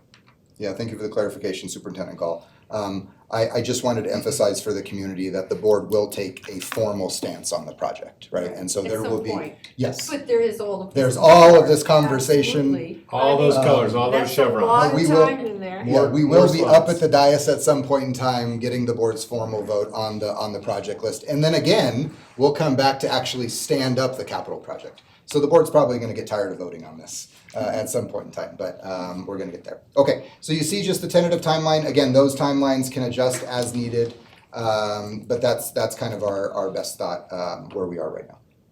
And I'm gonna turn it over to Patrick. Great, thank you, Dr. Comfort, and thanks for having me back, and nice to see you all. And I will first say that was a tough act to follow by Taylor and Greta, so I'll do my best, but that was certainly impressive to see from the students. So as Dr. Comfort mentioned, this is really trying to develop a framework for engagement, and really the heart of it is developing an inclusive process where we hear, you all hear a lot of different voices in the process, from even before architectural design starts, through the design process. There's engagement that needs to happen so that the building, in whatever shape it takes, is responsive to the community needs and the student needs and the programmatic needs. So we're gonna walk through is just different phases of a traditional project. So first off, in a project, you need to start understanding what's the vision, what are we trying to accomplish, what are we trying to do, which is a really important part of any project. So the first part of any project is really defining that vision. So, really trying to get at the heart of school-specific needs. And so you're gonna see a lot of different icons throughout the presentation, but these are the different types of folks we want to engage in a process. In a successful process, you want to make sure you're hearing from student voice in the process, whether that's in elementary school, middle school, or high school. Every student has a voice in what a building can look like and how they interact with a building. If there are existing student leadership groups, obviously leveraging groups that we just heard about, really finding authentic ways to engage teachers and staff in the buildings that you're working on. They live in these buildings for most of the day. They're many of the end users and responsible for teaching students. So making sure teachers and staff are heavily involved in the process. If there are parents that including parents in the process, guardians, community members, so that could be community partnerships, it could be neighbors, it could be external folks. Schools are anchors in these communities and part of a larger ecosystem, so finding ways to extend the reach to community members that may not even have kids in the building. Schools are used by lots of folks, so understanding the community member participation. High schools in particular, understanding alumni perspective, so there's alumni groups and alumni to really engage with and understand the history of the programs in schools. For secondary schools in particular, engaging with feeder parents. Obviously people are looking long-term about their future and making sure there's vertical articulation of program and whatnot and making sure their students have a clear path. So finding ways to authentically engage with feeder parents, and then also district leadership here, including the board, but also department leads. So early on, it's really trying to define, what's that vision? What are we trying to accomplish in whatever design project this is? What type of programming is it? What's the experience that students have? What are the traditions that take place in the school? So there's a lot of different methods to do that.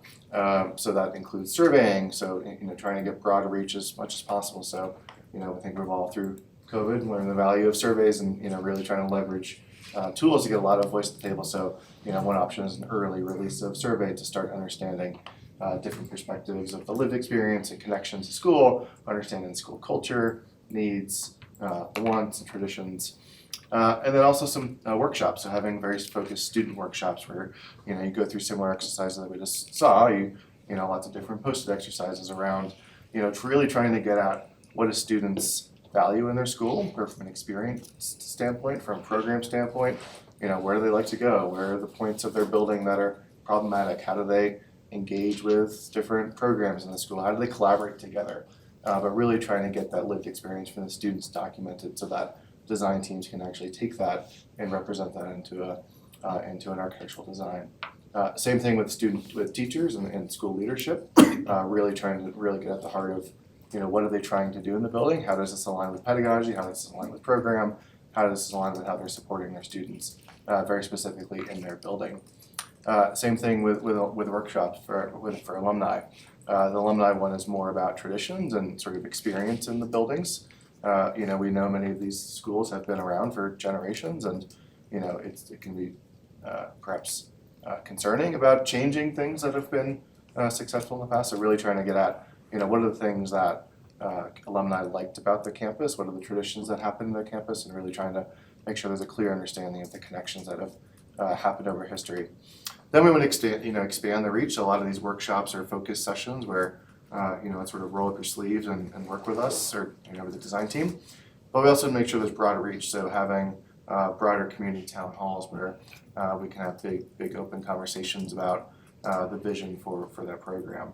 And then the same thing for feeder families, so thinking about having a specific town hall for families that are not necessarily in the school yet, but maybe in the school if it's a secondary school, so thinking about their experience in their elementary school and what they want to sort of see continued as their students matriculate and grow through the feeder pattern.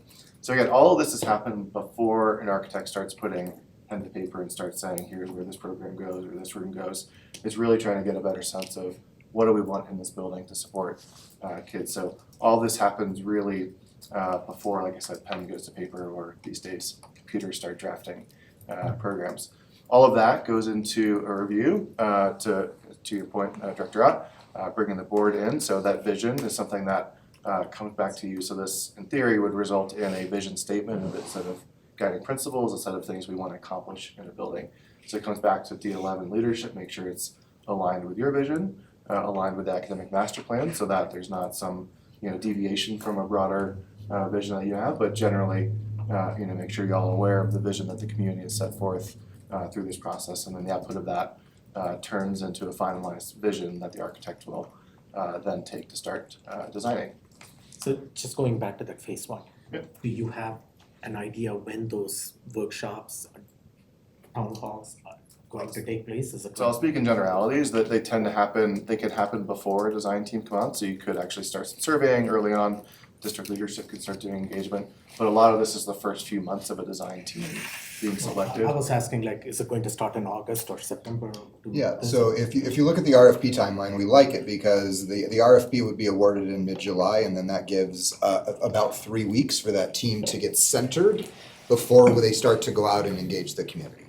And so it should, if this all goes according to plan, as soon as school starts and the community is re-engaging in the work of the district, the engagement starts. And so we hope that makes a lot of sense. I will say this is the most critical part of any project. It's really making sure you have a clear idea of what we're doing and what do we want to accomplish in a project.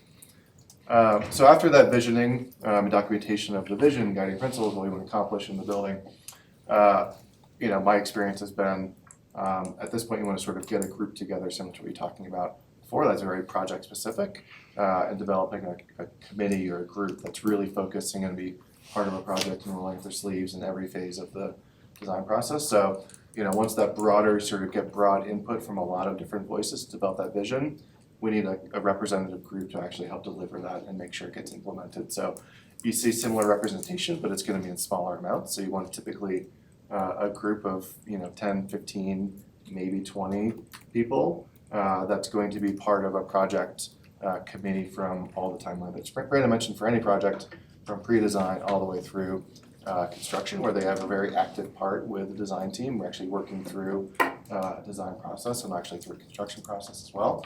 But generally in that committee, you're gonna want students, teachers, leadership, parents, community members, alumni if applicable for high schools, and obviously District 11 leadership and staff. But this group is really very specifically focused on implementation of whatever project it is that you can expect to meet probably every 4 weeks. You to be meeting directly with typically a design team, a builder, and really working through, we'll show a timeline at the end of a standard project, but really want to be part of a project, and it's, this group is representing a broader group, so in many ways they're the sounding board for a broader group, but you need to have a focus group that can actually get a lot of work accomplished and make sure the input is, and we'll show ways that the broader committee comes back in, but this focus group is really rolling up the sleeves with the design team to make sure the vision is being implemented with fidelity and making sure all these different stakeholders are represented in the process. So after you form that group, one of the first things you do is you take that vision and turn it into what we call an educational specification.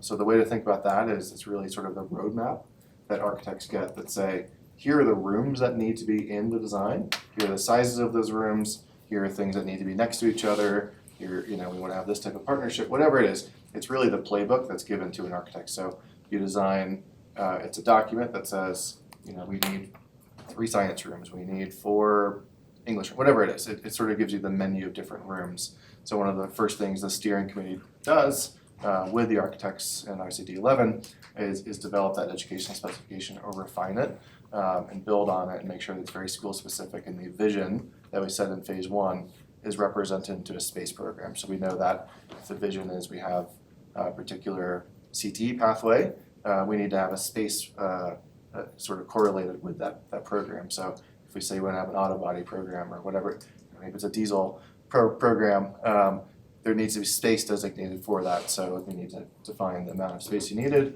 the qualities of that space, what should be in there. All of these things are really critical for the architects to take and then turn into pretty pictures and architectural design. So that's one of the first things the steering committee does is really refine that, make sure that program is representing the vision, and the architects can take that to a design. And I'm going to go quick, so I'll get you back on schedule. So that vision turns, goes to the design team. From a process standpoint, design team updates that ed spec, takes that to the steering committee. The steering committee, like I mentioned, is in charge of reviewing that, making sure that the vision is being represented with authenticity, and making sure the vision of the program and culture is represented in that plan. That finalized ed spec comes back to leadership for review, making sure we're stamping again, saying, this is the right spaces, this is the amount of square footage, these are the types of things that should be in a building. Then that comes back as a final output. And again, the ed spec is just the definition of rooms and spaces and sizes that need to be in a building. So when architects give you the blueprints and plans, it's tied back to a document that we can all understand and represents the vision. So then once you have that educational specification or program, then the design starts. So there's multiple phases of design. You can start with just general boxes and sort of saying, here's where this English room is going to go, here's where the main entrance is going to go. And then as you go through a design process, it gets a lot more detailed in terms of here's where an outlet goes and sort of getting very specific. But each time, each phase of design gets a lot more detailed. But generally, the steering committee, as you'll see here in a second, is part of that process in every single phase of design. So they're reviewing the designs as they're built, again, checking against that vision, making sure the design is representing the vision of the community and the program. Again, so the part of this process, there's a steering committee. We'll have opportunities for larger community events, obviously the design team and district leadership. But again, the role of that committee is to make sure each phase of design is representing the vision of the district and the community. High-level schedule of that, obviously there's no dates here, but just sort of mapping out a conceptual idea.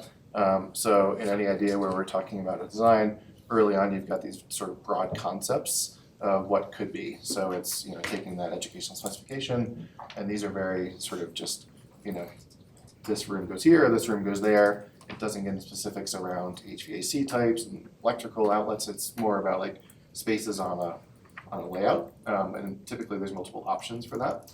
So the architect team will design concept designs. The steering committee will meet multiple times with the design team as part of that phase. And then, at each of these, we'll have a larger town hall meeting, so the broader community will have an opportunity to review that and provide input as well. But that steering committee is going to be the one really sort of pushing the work forward with the design teams. So you do that through all phases of design, so concept design, schematic design, design development. Each one of these designs get a lot more detailed. So it starts with a box, then it goes into what goes into that box, and then it goes very detailed into, like I said, electrical and things like that. And then all the way through construction documents where you can start to see that steering committee, but also the broader community is brought into that process in each phase. It's not shown here, but the board will be part of this review process as well. So then the last phase of any project is construction, right? So after you go through the process of designing, you have to build the building. And a key part of this is making sure people are up to speed on progress. So the steering committee will be meeting with not just the architect team, but the construction team as well to make sure that, sometimes there's unforeseen conditions that come up when the contractor starts and things need to be shifted. So maybe we wanted to use this type of tile in the hallway and maybe that's not possible because of shipping delays and we need to shift to this. So, thinking about how the steering committee can be part of that process. But also another role I should have mentioned early on, a key part of that steering committee is vocalizing out too as well. So they're sharing updates back out to whatever stakeholder group they represent. So there's a lot of back and forth around, hey, the project's on schedule, they came across this unforeseen condition where the slab of this thing was not what we thought. They had to sort of make updates, but generally the role is to understand where we are on the project, communicate that out to the broader community. This is also an opportunity to make sure community members are part of a process. Construction can be disruptive, depending on the project, obviously. So sometimes there may be road closures where contractors need to put materials down sometimes. So making sure there's forward looking communication to neighbors. Obviously, you all want to be good partners with the neighbors. So a big part of this is making sure there's forward-looking scheduling and people understand, hey, there's gonna be loud noise because they're doing demolition over these next 3 weeks. So sorry, it's gonna be loud, it has to be done, but we're gonna give you weeks notice of these things happening. So a big part of this phase is more information sharing and information sharing out. So I made construction look very easy, but that's obviously a long process.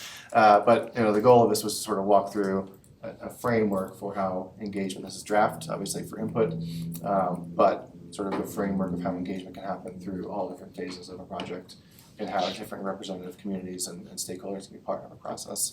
So their voice is included in it. So obviously, hopefully I went fast enough. Well, and the intent here was to be able to communicate to the board how this process flows. We have to go to an RFP. We have to get that input from the community before anybody puts a picture of anything and everybody has an opinion. But we need to collect the data to let professionals then present what does the money that you have on the table present you as options, right? And so I am the one that acknowledges that I think out loud, I'm very visual, right? I'm not the developer, I have no relationship with the developer, we don't have a developer yet. We will go through the RFP process to get the right company to come in to determine what is the future for this large investment opportunity for our district and our community. Thoughts or comments from the board? Dr. Backus. And I want to thank you for the detail that went into putting this plan together. You mentioned earlier misinformation, and that misinformation continues to roll out in many different venues.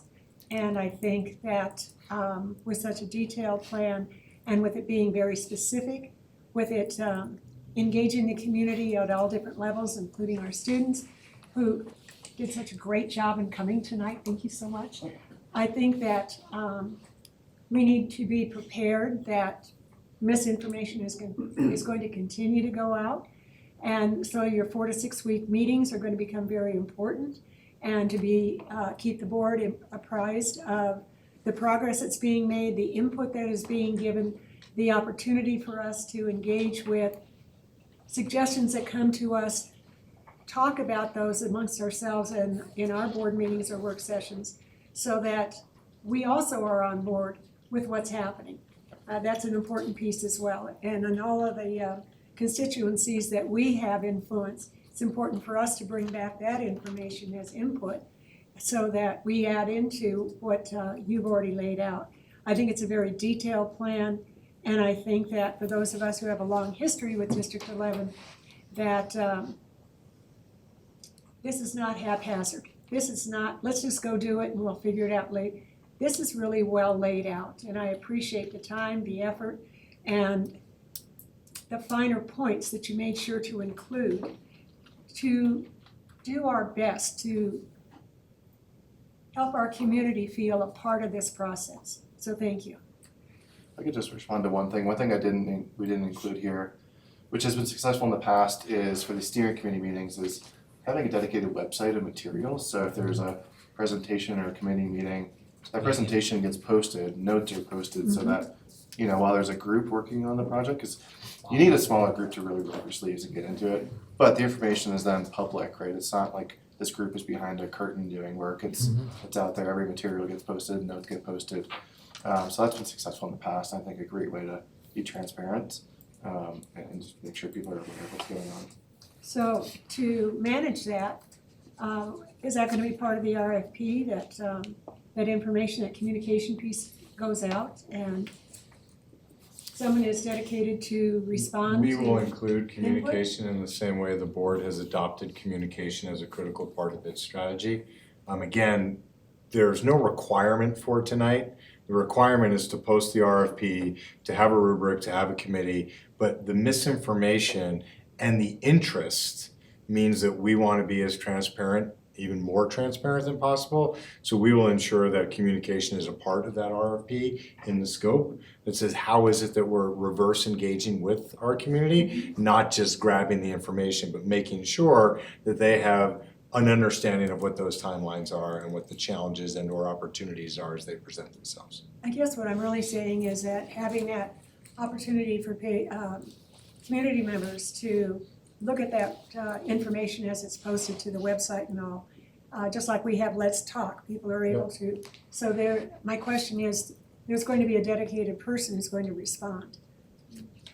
It'll be our responsibility in the same way that we would just hand that to an office for that response. So that would be a collection of, depending upon the issue, our capital team, because they manage our capital projects, and or our engagement team of if someone, you know, one of the questions could be, why are you jackhammering at 11 a.m.? My baby naps at 11 a.m., you're killing my schedule, right? That's a capital question. And then a larger question of, I don't understand what was wrong with the first school, with the 150-year-old school. You know, why did you need to replace it? That would go to the engagement team that we could then have a different dialogue. Thank you. Any other comment?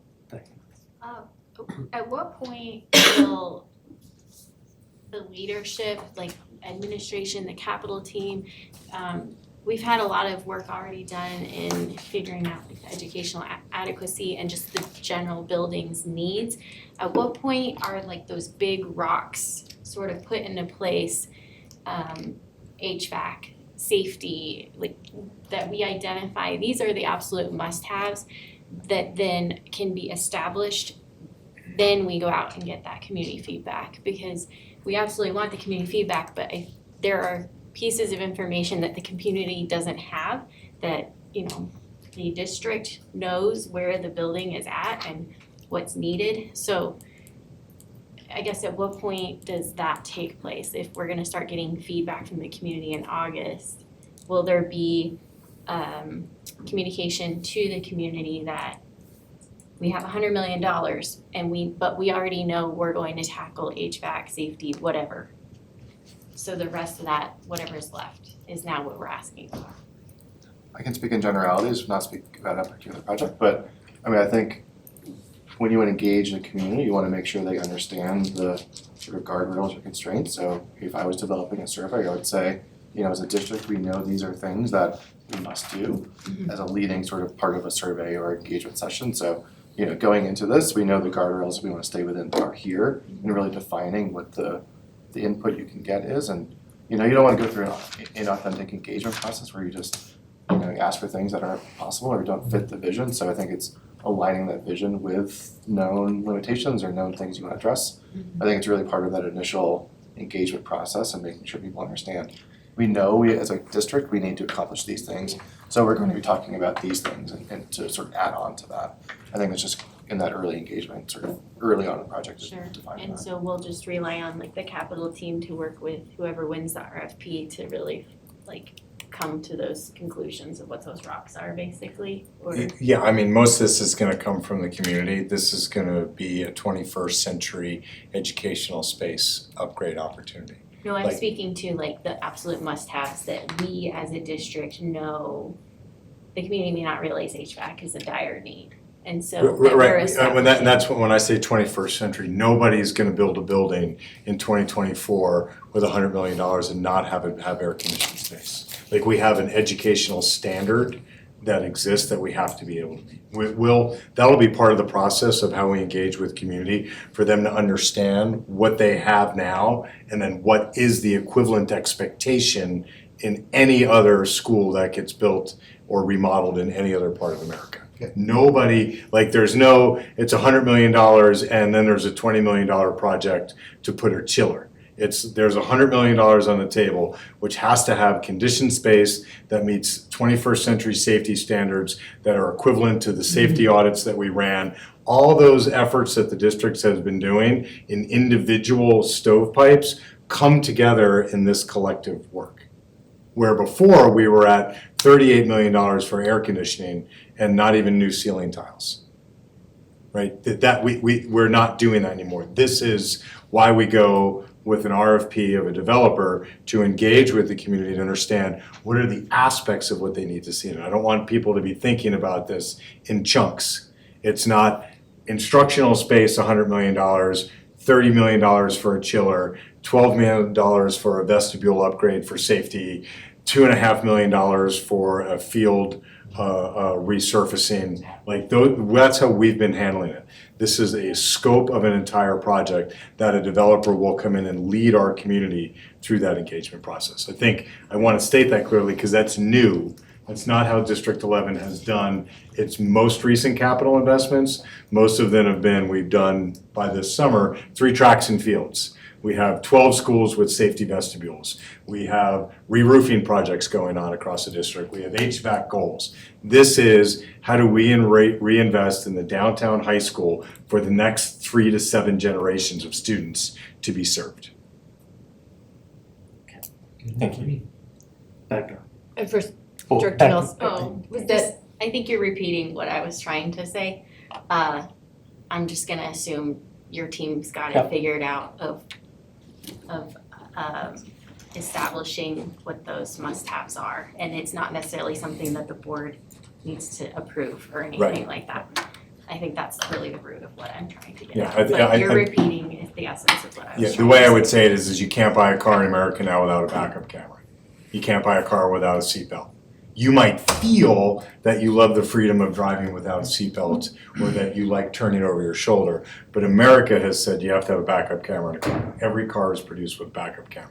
So we will work with the developers on what are those standards and then how is it that those are incorporated into the spaces that we have. I think that covers it. Yeah. So, just a follow-up, sort of in the RFP and thinking long-term, and eventually we hope we don't have to just, you get a nickel and you get a dime and you get a nickel. The global, we have needs and we may want to do a bond in the future. So I don't know if it's appropriate, but I'm hoping it is, that we can hold, I'm gonna use that phrase again, hold space, that we can hopefully be gleaning information from the community about what those future needs might be as they discuss this particular project.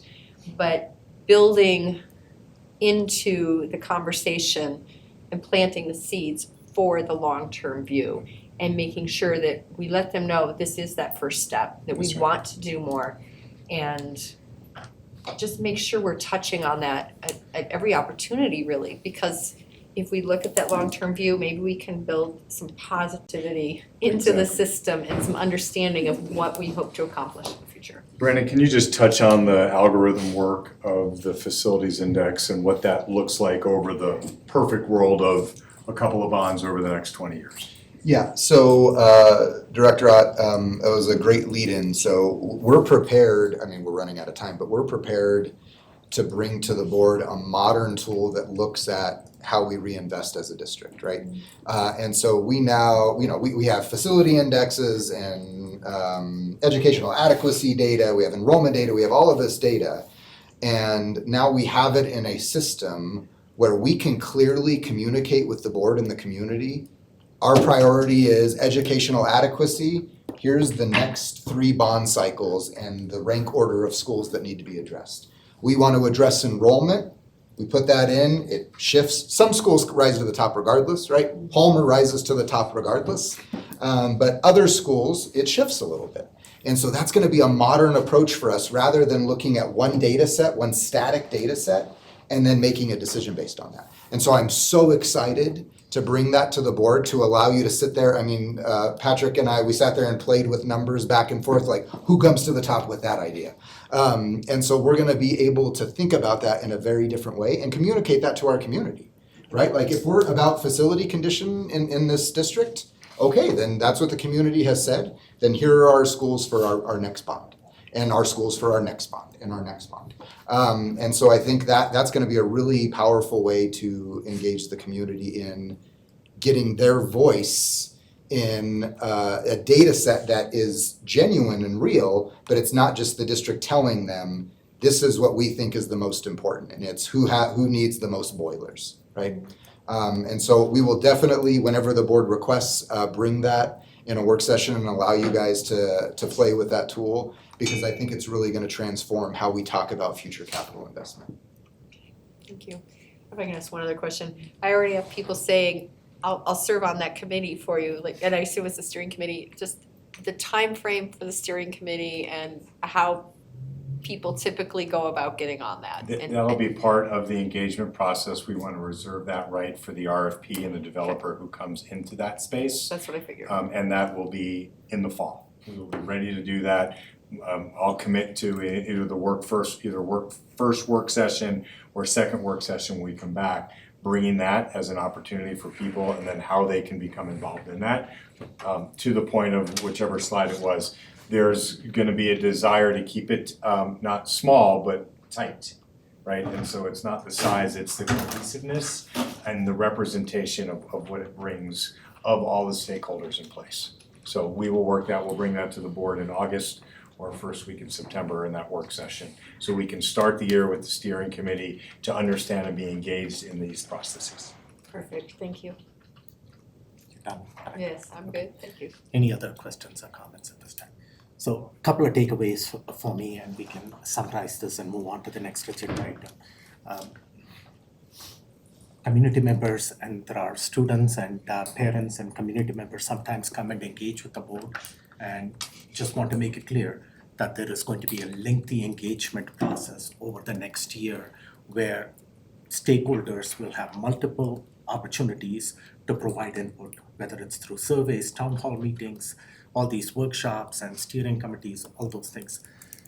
So stay tuned, please stay engaged and provide that feedback. We value feedback, and that's going to drive this whole process.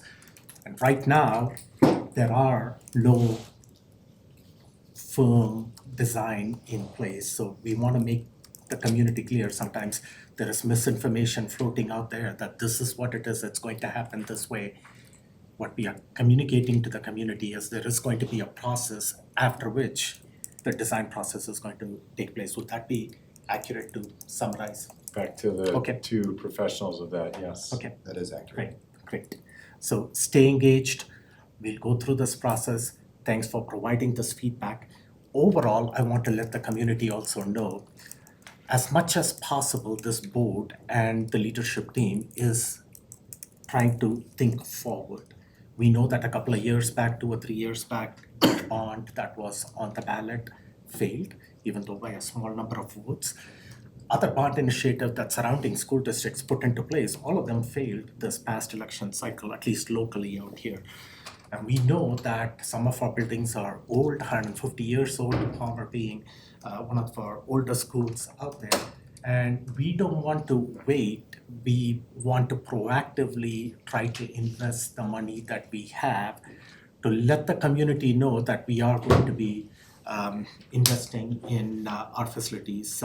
Unfortunately, most of the, the way the educational system works is most of the money that we get from the state goes into compensation.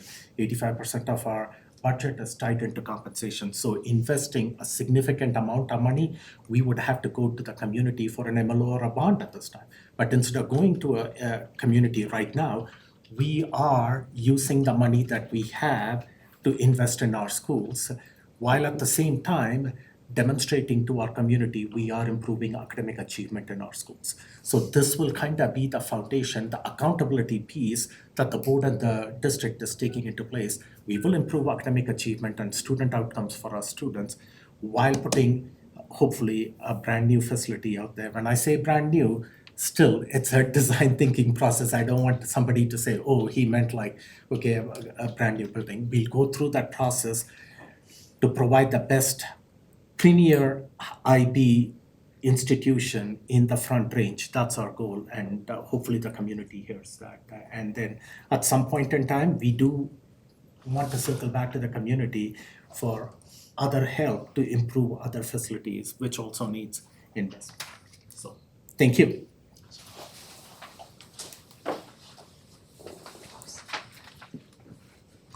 Moving on to the next agenda item, it is the end of the year STAR assessment data. This is the internal district assessment data that students took, and there is some really promising data. When I looked at that report, Dr. Kalaki is here, and I'll give it to Superintendent Gall. Yeah, looking forward to these two things. Yeah, and then our students also took the state assessment data recently, but those state assessment results will not be available until later in the summertime. But this is the internal data that hopefully will align with the state data when the state assessment data goes out. Superintendent. I'm always excited to talk about our continued academic achievement and growth. You'll see here, this is our STAR data, which is our internal assessment. David will talk a lot about, what that means, what we think that correlates to towards CMAS. But we were cautiously optimistic last year because we didn't quite understand what we thought the relationship between STAR and CMAS would be. If the STAR data shows similar correlation to CMAS, we're not cautiously optimistic, we're aggressively optimistic this year. The district continues to be responsive to the decisions that the board has supported on investing in academics, and you will see that here in this report. I'll turn it over to David and Tamara. All right, thank you. Yeah, so excited to share this information with you. As I was sitting there 2 minutes ago, I noticed that it says mid-year data report. I don't know how many times we looked at these slides, but clearly one too few. It still feels like the mid-year, right? Should be end of year. It does. It really does. But it should be end of year data report. So we will go through our kind of standard process in looking at data. I won't spend a lot of time on definitions and explanations, except for just a couple things and how we measure this. We'll jump right into our data story. I want to thank Director Nelson for sending on a few questions that I will embed and Tamara will speak to as well. So some of those questions were around pre-COVID conditions versus now. And then how do these align with board priorities and board goals? And so I'll talk about the board goals at the end, and pre-COVID we'll intersperse. Also subgroup, subpopulation, and FRL in particular. And then we'll jump into the actions, which is really where the, clearly the brunt of the work, and anything that's going to change, anything that's going to move the numbers is going to be the adjusted actions that Chief Acevedo will speak to. So our foundation here is basically aligned with your priorities, so clearly student success. We do want to grow community engagement, so we'll speak to how we're trying to do that and some of the solutions that we're doing there. We are honing in for this on primarily MIS 1, which is best first instruction, coherence in Tier 1 instruction. really growing that and seeing the results and seeing where we need to continue to move. So performance levels and median growth percentiles, just a really quick, remember that we measure our scores using two things, and this mirrors the state as well. So if you think about how the SPF, the school performance framework is created, it has the top being achievement, think about percent passing or percent meeting grade level expectations, those are synonymous.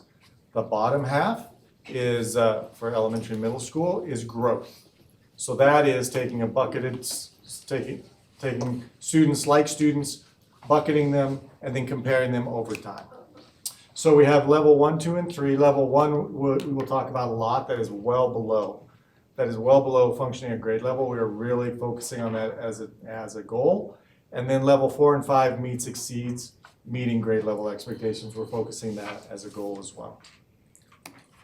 The correlation that I found after the first round of CMAS to STAR testing was about a 0.8, ranging from about 0.76 to 0.8. A little bit noisier at the high school level because they have additional measures. So it's a pretty strong correlation, and I think over time we'll just be able to dial that in even more. So when we look at median growth percentiles, just remember 50 is kind of we're running this race and we're staying in the middle, that kid's staying in the middle of the pack, right? Nobody's passing them, they're not passing anybody, just kind of pacing along. Clearly, with the number of students that we have not performing at grade level, that's not adequate and that's not acceptable. We have to be closing that gap. We have to be making the move towards the front of that pack. So we've set growth goals at the district for 55 as a minimum. 60 is really significant gap closure for us. So when we see that, when that 60 is kind of a magic number for us, and anything above that is fantastic, significant gap closure.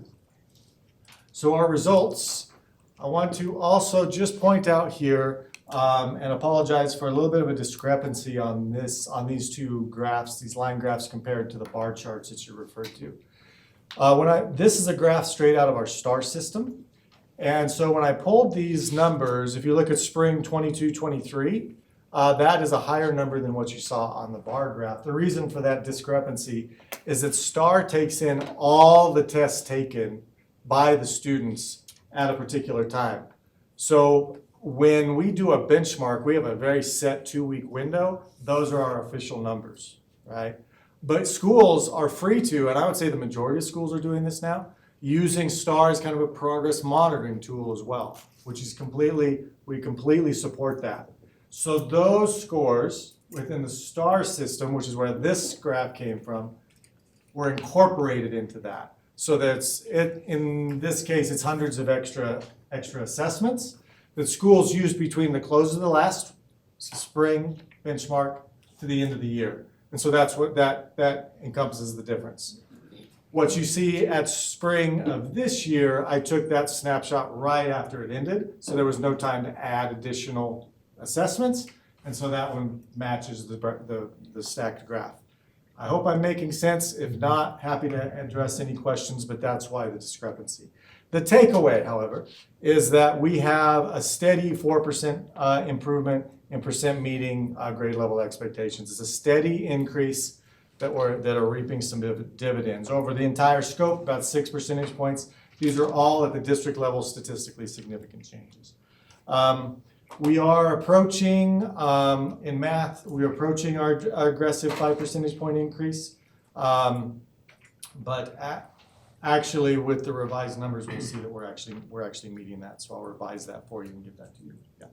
And you mentioned this in past K-12 meetings, but the particular piece that I think is exciting for you and for us to celebrate is that very minimal decrease in what Dr. K has called the summer slide. Mm-hmm. So 28% down to 27.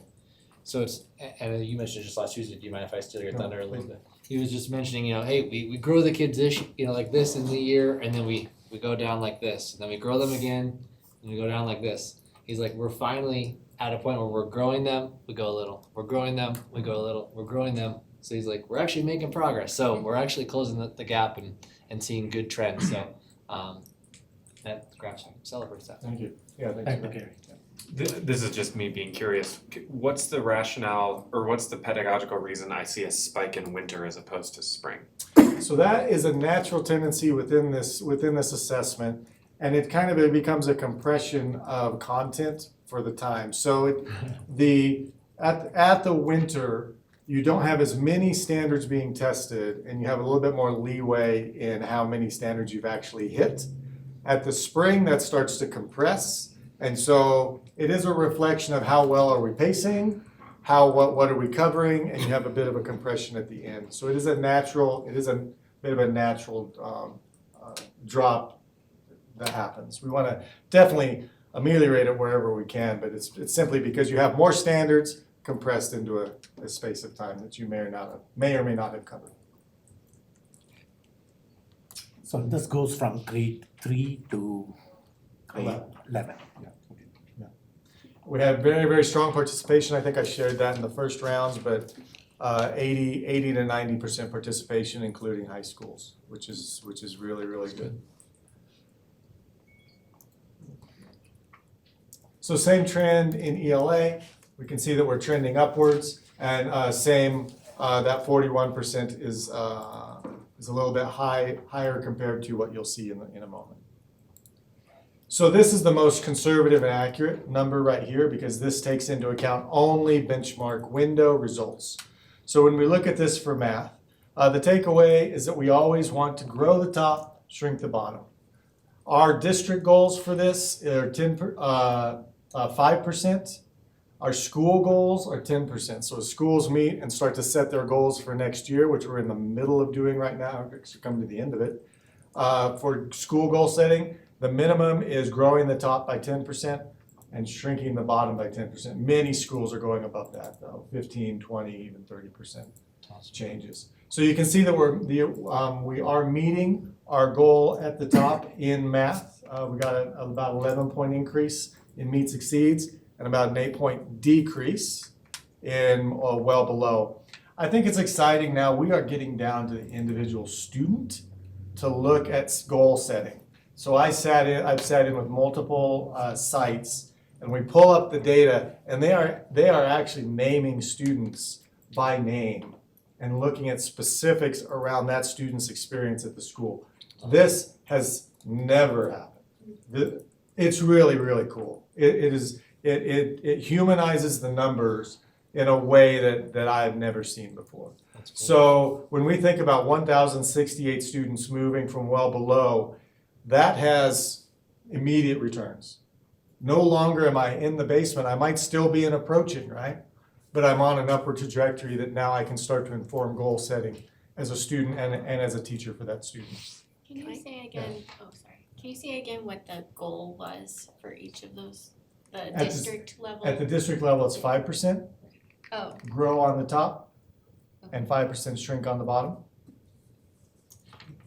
At the school level, we want to shoot for 10% though. Simply because it's harder to move a big sample, big population. I just wanted to ask, so this is the achievement, when you say performance, we're talking the actual achievement versus the growth. Correct. Okay. Thank you for that clarification. Because we have had a habit in the past of focusing on growth, and we get a lot of wins on growth, but we can have a lot of growth and still have abysmal achievement. Yeah.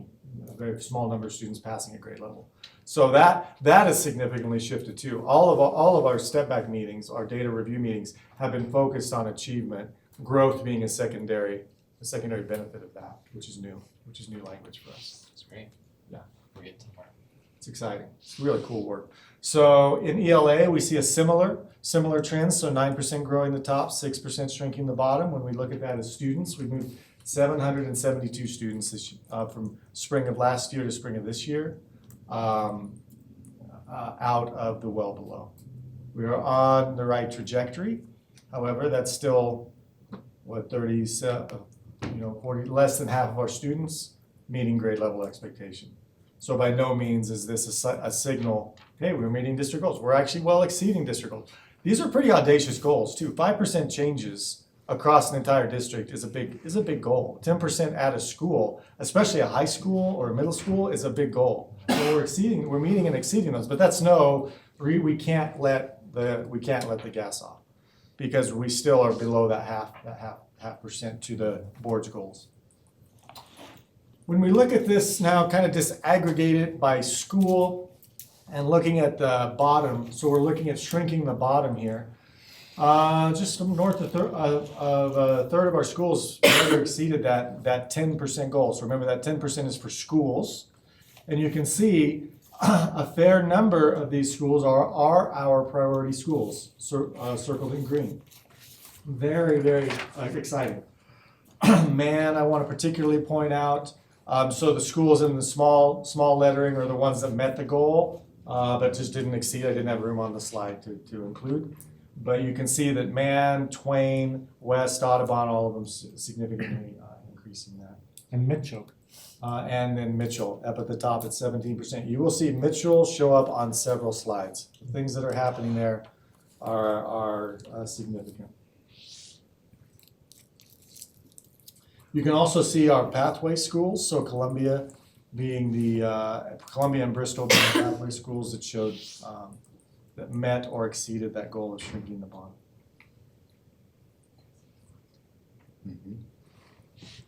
When we look, see that was math. So when we look at growing the top in math, so the fact that this slide is not as populated as the other one is a data point for us. Okay. The trend that you will see after this is all done is that we're doing a really powerful job in shrinking the bottom. We need to grow in growing the top, especially when we look at subpopulations. With our subpopulations, we're seeing some very good success, and I'll speak to some specifics. We're seeing some good success in shrinking the bottom. Now the next phase is growing the top. So these are all of our schools, 20% of them that met that 10% grow the top level. Rogers being one, Bristol, and you can see some of our, this is the common trend also that these are some of our highest achieving schools. So that's normal for our lowest achieving, our turnaround schools to be really good at shrinking the bottom. And it takes a little bit of time to grow the top, moving those students up through the spectrum. Our highest achieving schools should be doing a really good job at growing the top because their well below numbers are pretty low. Does that make sense? So I appreciate Dr. Colicky calling out those numbers and how it's oftentimes our achievement exists in our schools where achievement normally exists.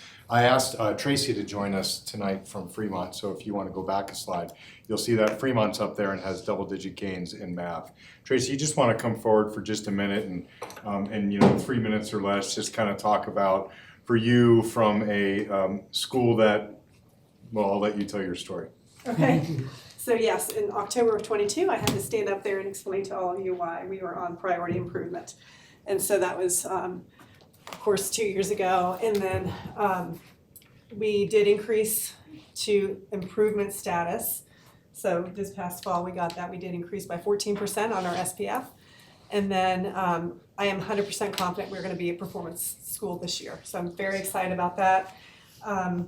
Just some structures we've been put in place. We've really focused on our PLC. That was part of our improvement plan for this year. So really having strong PLC structures in place has helped. We used to have after-school PLCs where I wasn't able to get around to all of them, or my TLC wasn't able to get around to all of them.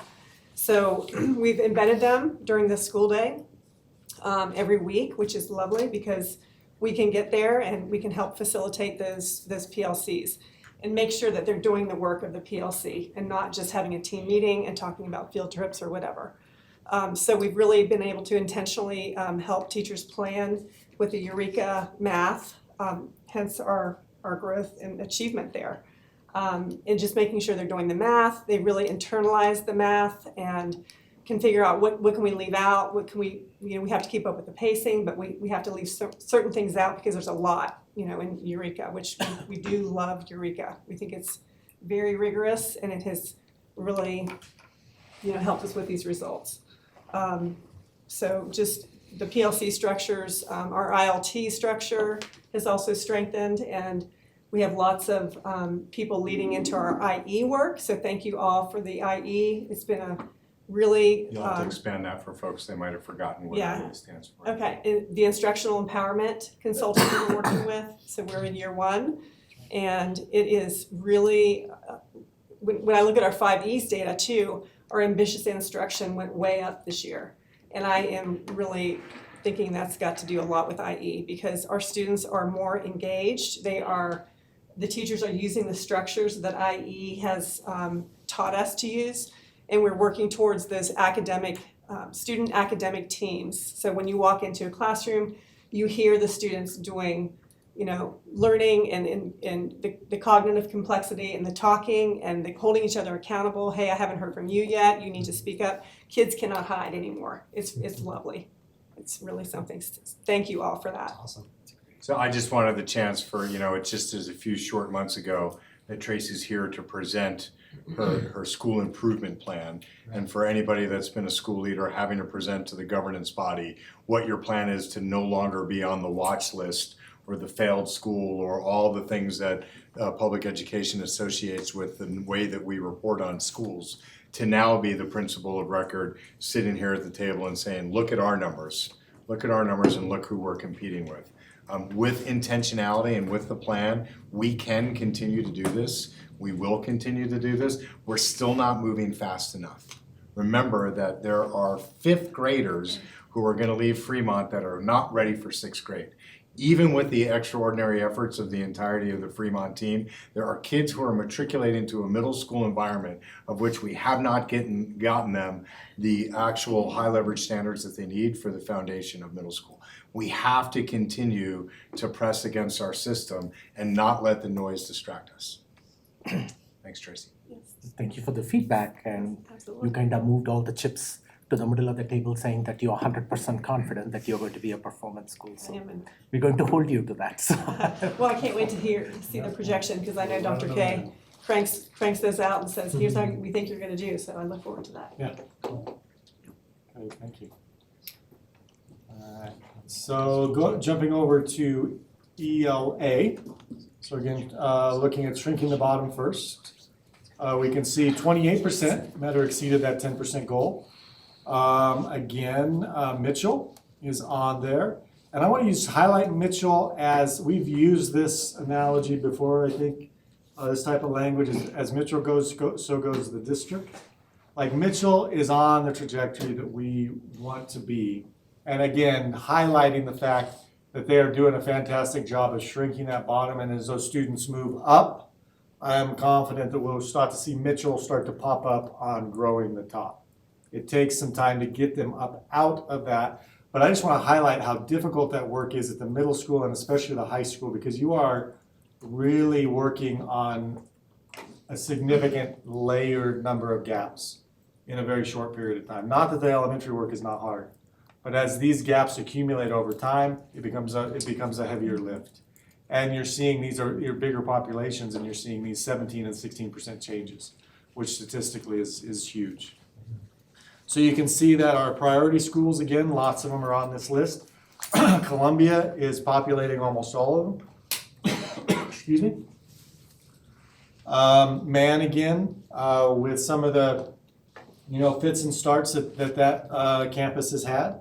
It's really great to see them showing up on these lists. I do want to point out also that we have some of our significant turnaround schools, Twain, Galileo, and Swigert, although they came in under the 10%.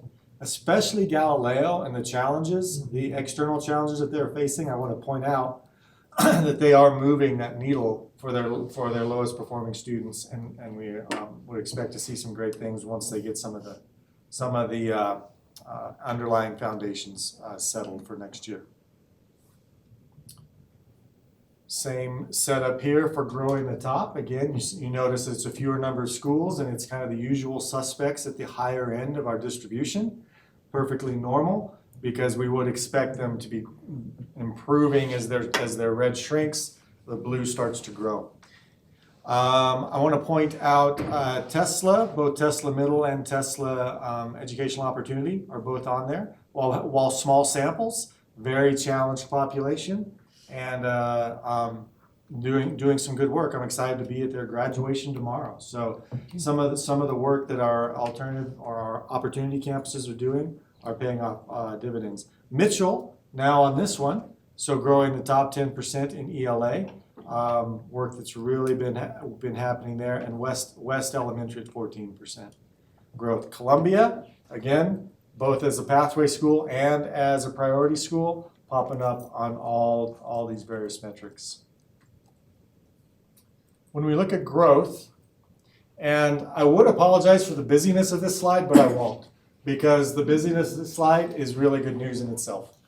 47% of our schools met the district growth percentile goal of at minimum 55, with a large chunk of them hitting in the 60s and even 70s. Queen Palmer leading the pack at 75 for math.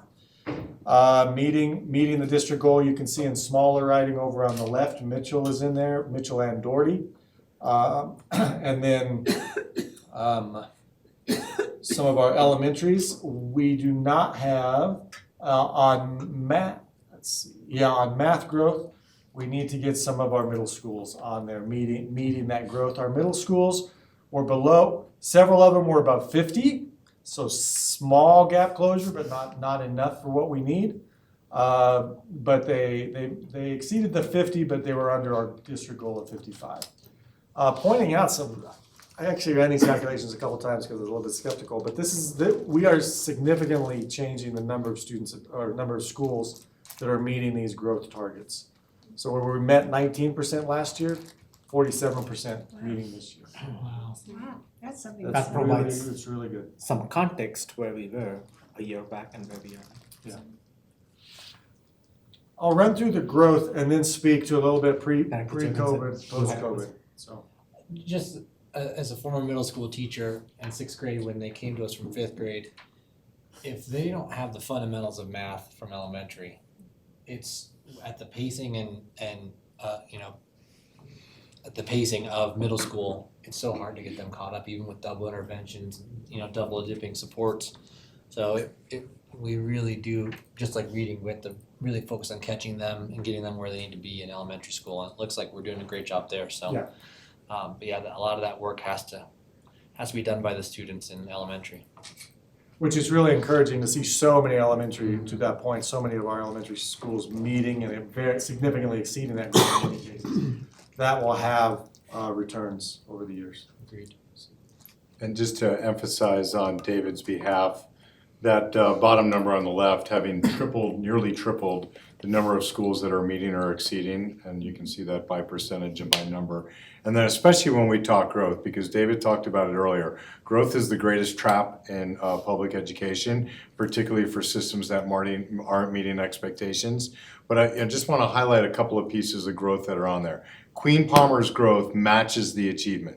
Students that attend Queen Palmer are further behind than students that walk in the door at Chipeta. But Queen Palmer is making a year and a half's worth of growth for every kid in that building on average. So I said it on the news once and it got cut out of the interview. If you need to make up lost COVID learning and you're worried about your child, enroll at Queen Palmer Elementary School. I've been here 2 years, and for probably the 5 years prior to my arrival, Queen Palmer always gets a year and a half worth of learning as a Title I school in a very hard to serve a situation for a small school. But then I want to highlight that I gave you the counter of Chipeta. Chipeta has 60 MGP as what most people would think as a higher socioeconomical school that isn't presented with some of the challenges that Queen Palmer has. 60 MGP for a school that is already achieving means that kids there are continuing to learn at even a greater pace than they were by with just the skills and the attributes that they bring into the space. So you'll see a great mix on there. Oh, and then I also want to call out the leadership and the responsiveness of Twain. One school sliding backwards last year, exceeding expectations on growth. Exceeding expectations on growth. Again, in the first year. We will have situations where schools sometimes will have a challenge in a leadership transition, or we'll lose staffing, and we're working on staffing inequities across the system. It's very easy due to the state accountability system to immediately fall back into priority improvement or turnaround. Twain fell there in 1 year, they're gonna bounce right off of that. The MGP says it and says that they won't have the problem. So the length of that and the diversity of schools that are on there. And I appreciate Director Nelson, I don't want to steal her thunder, but she pointed to me to Tesla Middle School. Moving between 35 and 50 kids on any 2-week period, that's a school that didn't exist last year and opened in 1 year and is exceeding what it is that we expect for gap closure in a setting for kids that have not been successful in their comprehensive middle school. Thanks to the board for that support. Moving on to ELA, 72% of schools met or exceeded that 55. And you can see again some great diversity. Mitchell being on there, 67. Taylor leading the pack at 74. That is massive growth. Here we're populating more with more high schools and middle schools. So Coronado, Mann, Tesla, Mitchell, and then over on the left, Palmer, and so on. And Doherty again on this one. So 17% last year meeting this goal, 72% this year meeting this goal. So 38 schools. So in the bigger, broader scheme, so the question was, so these results, okay, these are looking promising. Two questions, how do these relate to your goals as a board? I'll get to that at the end. How do these relate to kind of pre-COVID? And I want to always caveat this as saying we weren't knocking it out of the park pre-COVID. So not to set that up as the goal to get to, but the learning loss component I think is a very cogent question and one that we want to really dig into a little bit. And so if we're looking at, so remember about a 0.8 correlation, right? So pretty strong correlation. In ELA, our CMAS passing rate last year was 44%. Our STAR passing rate this year is 45%. So we are on track at the most conservative level. We are on track to have closed that gap. At a little bit more optimistic level, I think we have some data to say that we might be surpassing that this year. Cool. When we look, that's 45% passing. So when we look at well below, so not yet meets, I think is how CMAS phrases that's the red. CMAS was 12% in ELA. We are 16% well below as a district. So we're slightly underperforming that, but closing that gap, especially compared to mid-COVID, which was probably the 22 testing season, and that was 19% well below in ELA. So we've closed that gap, and we're approaching meeting that pre-COVID level. When we look at math, passing, CMAS passing in math this previous year was 33%. STAR testing spring passing 31%. So math a little bit stickier at times to move, but we are closing that. Comparing that to pre-pandemic levels in math, we're passing was 33% pre-pandemic. Mid-pandemic was 25%. So we're significantly above that. So we're significantly closing that gap mid-pandemic. When we look at well below in well below in math, CMAS, it was 13% pre-pandemic. On STAR, now we're well below 22%. So this is, even with the number of schools shrinking that bottom, we have work to do. That's our biggest gap pre-pandemic to now. And that's that's going to be the biggest piece that we have to be pushing on. So we're on track, but we're not there yet. We're still low on well below, but we are on track with mid-pandemic. That's mid-pandemic well below was 21%. So you can kind of see pre-pandemic, we're closing in, well, mid-pandemic, and we're closing into that next gap. Does that make sense? Mm-hmm. Okay. So now let's take a look at, I'm sorry, yeah. I had just a really quick, this is quite a technical question. When I look at any of these kind of bar graphs with the percentage breakdown, is the denominator always the total number of students? In these, yes. For goal setting, no, it's the number of students in the grade. So if you have, so correct me if I'm wrong on this, because sorry, this is from like 20 minutes ago, it's just been going in my head for 20 minutes. Because you mentioned that you're seeing more success in shrinking the bottom than you are growing the top. But what I was thinking about is if you have a distribution that is heavy in the red and yellow, and you're always dividing by the total number of students, when you shift your distribution up, you will mathematically, if I'm thinking about this right, you will always find easier shrinking the bottom than you will growing the top because of the sheer number of students that you're talking about. Right, yes. Okay. Yes, that is absolutely true. And it's fascinating to watch that at the school level. So I was with a school 2 days ago with Area Superintendent Smith, who runs a great step back meeting, by the way. And they were experiencing that. So they were a high performing school with a very small amount at the bottom, and they were struggling to be able to meet the district goal at the bottom. So they had Yeah, the opposite effect. so the takeaway is what you phrased 20 minutes ago of we're struggling to grow the top. You're fighting the math on that one. You are Don't fighting. phrase that like that's a failing on your part. Thank you. The math supports that those will not be done symmetrically. That is exactly So- right, yes. Thank you for pointing that out. Sorry for that, everybody. No, I appreciate it. That's very good. All right. So now if we look. Sorry, Yes. so to recap the question about, have we achieved at least where we started from, like pre-pandemic? Not quite, would be the very short answer. Is Not that right? quite, especially not quite in math, well below. On the top end, we're right at that pretty much. Okay. In literacy, like Dr. Kolicki was saying, if we stay on track with the predictive nature and what we saw last year with being in our second year of STAR, then we would be right at or above, or a little above. In mathematics, we might be, I think we did a little bit better on CMAS than we did according to our STAR. It was a little off, just a little bit. So we could be right at or slightly below if it's predicted on the top end. The bottom ends were large, The kids that are behind are still really behind. Yeah, and it is, we have to continue the work that we're doing and focus even more. Thanks for providing kind of that historical look at Yeah, it. it's a great question. Yeah, thank you for asking. All right, so as we take a little bit of a dive into our special populations, some good news, but news with some bookends.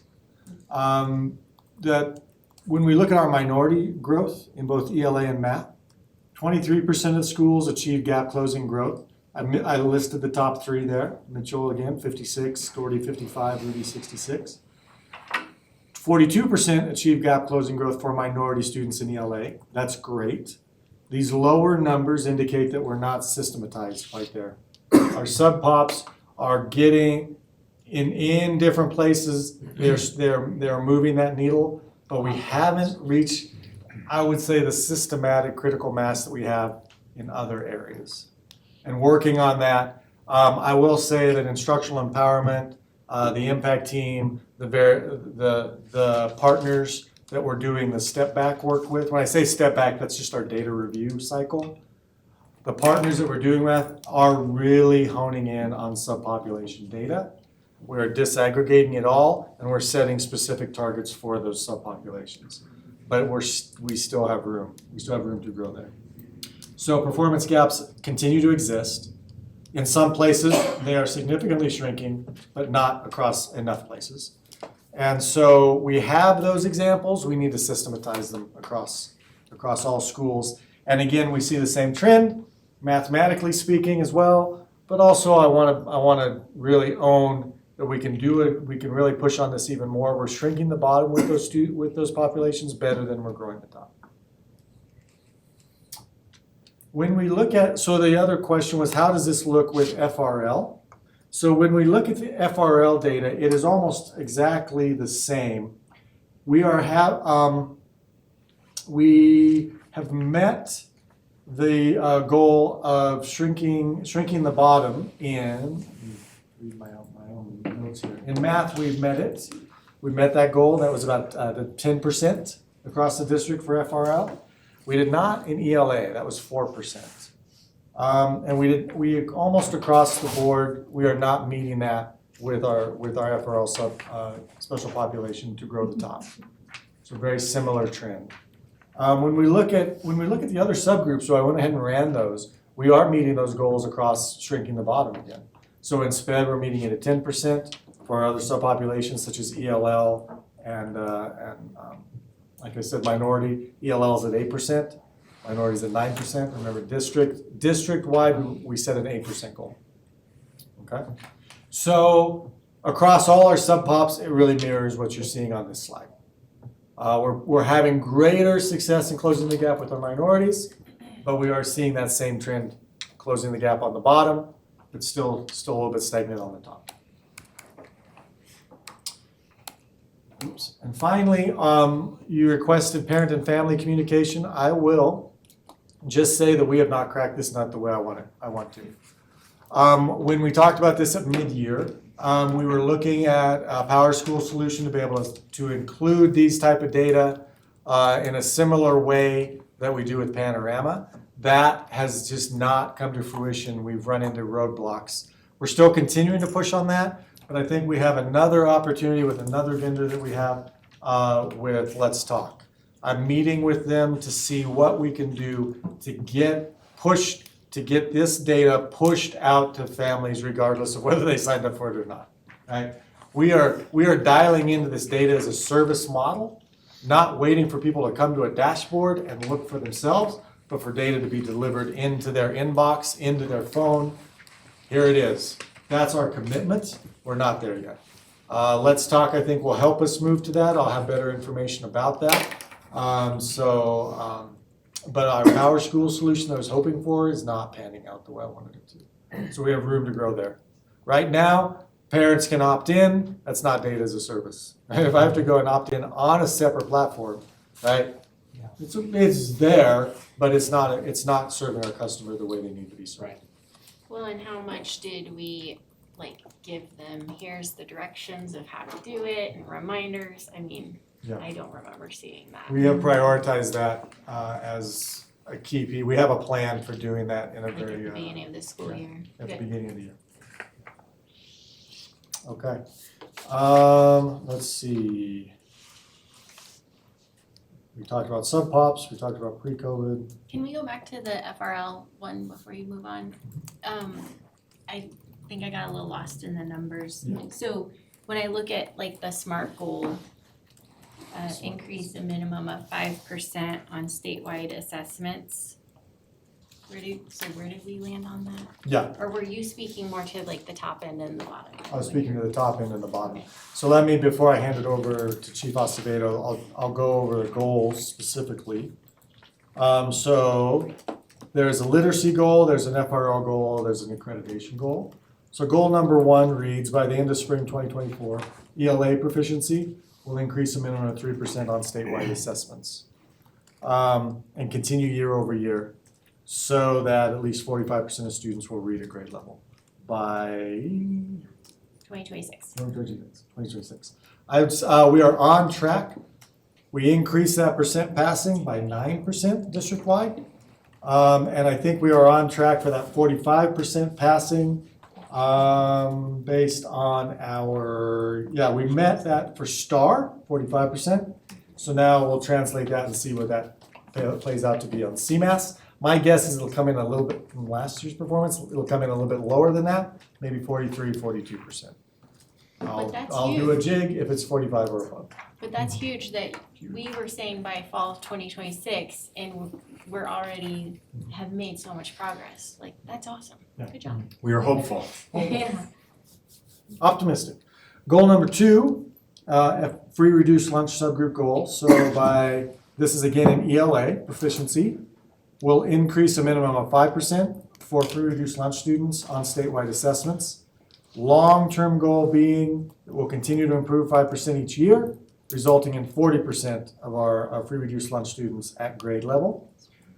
We are on track with that. We have but slightly underperforming. We have 36%, this is among FRL students, 36% passing on STAR.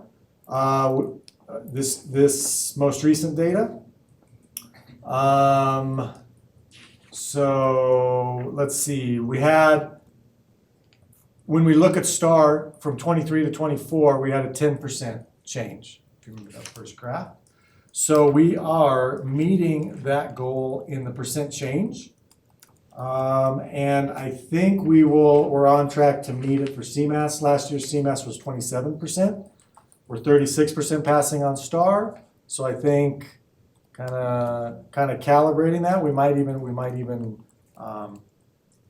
I think we'll maybe come in at 32 to 34 on CMAS based on what we did last year.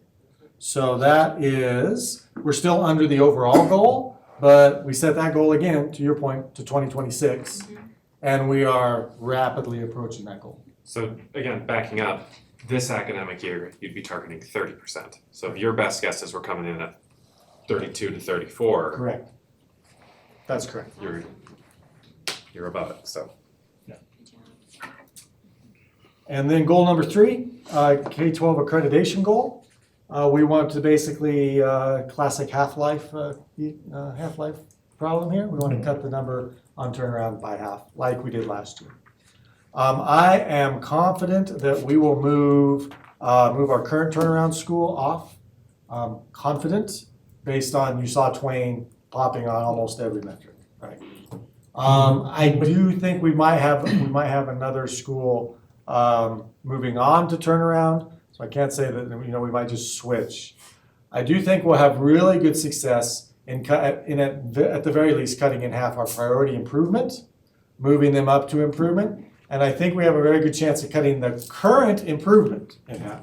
However, when your priority improvement moves into improvement, our total number of improvements is going to stay the same. Does that make sense? Because we're moving up into improvement, it's all good news, but I think that half, by cutting, you'll see improvements stay pretty much the same, but not with the same schools. That's the key. Those current improvement moving into performance. I think we have a very good chance of cutting that in half. The number of performance schools is also going to increase. Yes. So that's an indicator. Correct. Can you speak a little bit to, I remember sometimes like the STAR data would show like Queen Palmer had gangbusters, MGP, but then like the CMAS results were just so opposite. And I'm just using that as an example from, did we like dig into and figure out and have a better sense of an explanation of how that plays out? Yeah, that was Midland. Okay. Because Midland is a very small school and it also has a mobile population. And so what happens then is the backstory was that as students move in and out of a school, they might have taken a CMAS test at that school, but they weren't there long enough to be counted with that school. CDE does a lot of little, I'll use the term lovingly, voodoo, with calculating these things that we have no information about. We submit our list and then we go. So in our very small sample schools, like Midland is always going to keep me up at night. I wish I had a good solution for that, but we're planning towards that with that in mind. Because you saw them popping up on a couple different lists here. We want to keep all that in context, watch their mobility rate, watch their participation rate, and then kind of calibrate across those three. But that was a function of students moving in and out of that school, and they're already small to begin with. So Queen Palmer is another one because they often come in at not enough data to have a SPF, official SPF designation. So we'll be watching that as well. And just remind the listeners on the R-squared, the slope of the line, and the higher the number, the closer to 1, what that correlates to and where we were last year on STAR to CMAS. Yeah, so an R-squared of 1 We could have means- Greta do that too, I know she's prepared. Oh yeah, it's a fun concept, right? It's basically how well does a line fit to the data points, right? A 1 means every data point is on the line. Perfectly. Never. Well, might happen in laboratory sciences, I don't know. In social behavioral, Not a chance. never happens. So chemists and physicists laugh at this about educational research, but R-squareds of even 0.4 for a noisy system like education are pretty strong, reasonably strong. 0.5, 0.6, pretty good. We're looking at 0.8. Again, I said high school's a little bit lower, it's like 0.76, 0.78. So that means that those data points for each school where they scored on STAR, when I look at STAR versus their CMAS score, were relatively close to the line, with a few of the outliers being Midland, being the small ones where they're like, man, their STAR looks awesome. Yeah. I think it's going to be great. And then it was disappointingly not great. The work is fantastic there. I mean, the work that they're doing is next level, but it didn't show up on CMAS, and so that was farther off the line. So when we're looking at 0.8, the more greater the sample becomes, the more tight that predictive ability becomes. So I'm looking forward to year 2, definitely year 3. You can kind of phrase this as STAR correctly predicted slightly more than 2 out of 3 schools. So like probably, I think it was like just under 3/4. I think it was like 0.7, it's like 72%, 71% of school predictions were spot on with STAR compared to for CMAS. The outliers, those were the small schools. And then some high schools, so Palmer would be another outlier because it didn't factor in participation, which knocked them down 1 level. So it's a strong correlation for testing and assessment psychometrics. It's a very strong correlation. It does align with STAR's own values, so that's good. Always keep the vendors honest. So it's a good measure. Sure. And so I think if there are more questions on that, but I want to build the bridge for Tamara, you have a couple of slides here as well. We certainly are accountable to the test, but it's not about the test. And so particularly when you look at end of year data, it's about the learning objectives and whether or not they've been met by just the way a system chooses to measure them. Yes, there is the state CMAS test. Yes, we did take that. Yes, that is what drives our accountability to the SPF. But when you look at this, I want to make sure that the board and the community understand. When we're showing you that growth, it's saying that kids are learning more of the learning objectives that are placed in front of them than they were in the years before. And that's because of the instructional strategies that we've put in as a district, and we've been able to bring the scale. We're not all the way there yet. We have ideas to continue to accelerate that so that there aren't schools not on that greater than 50, because there are some schools that didn't quite meet that. But this is a lot of conversation about testing. It's not about the test, it's what the test represents. This is the way a system measures if the objectives were met. We have 23,000 students who all have individual ways to express the learning that they've been able to engage in. This is the way a system measures it.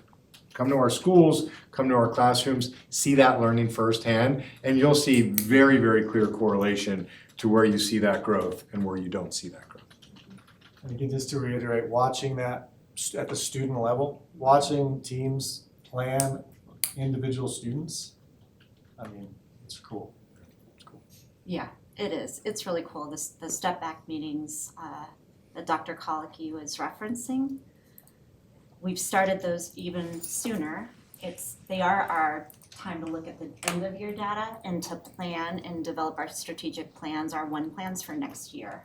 So it's exciting to watch.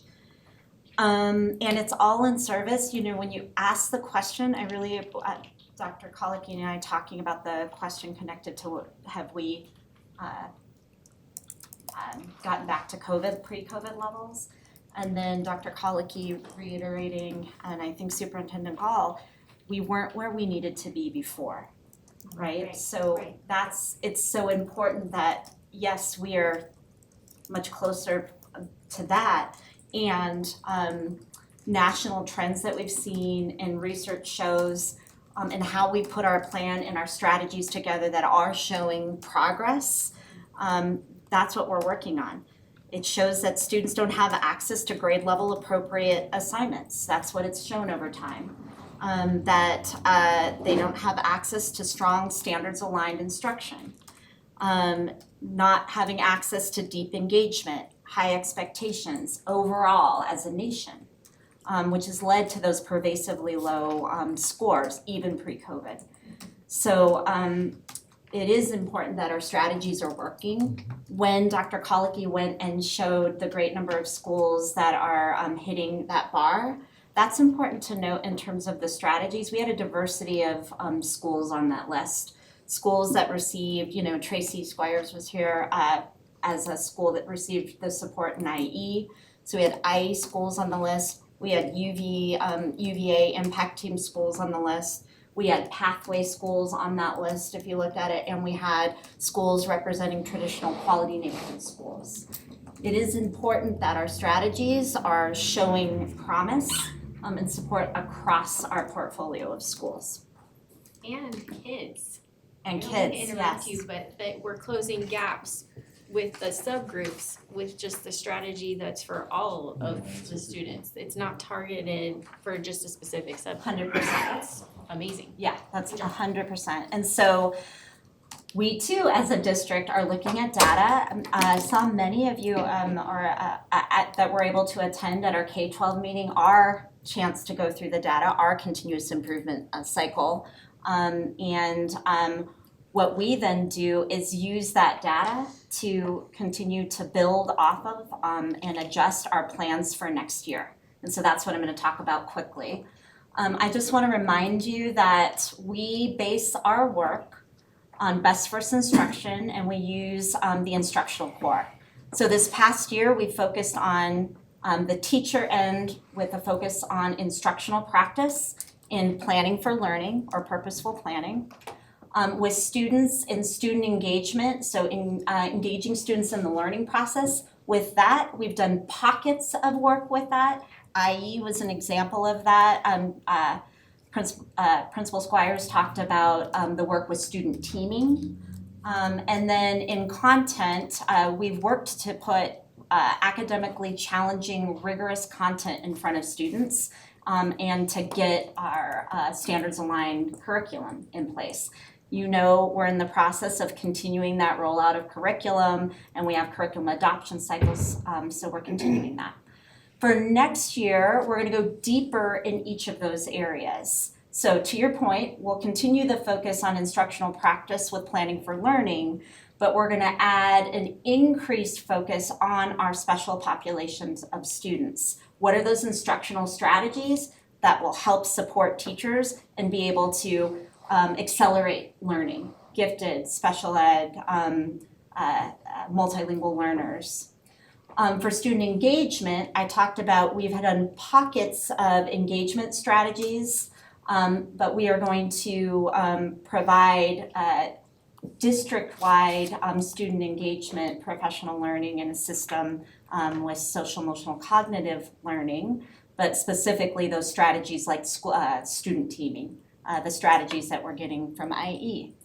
And then content, that academic engagement, we're going to focus our efforts on ensuring implementation.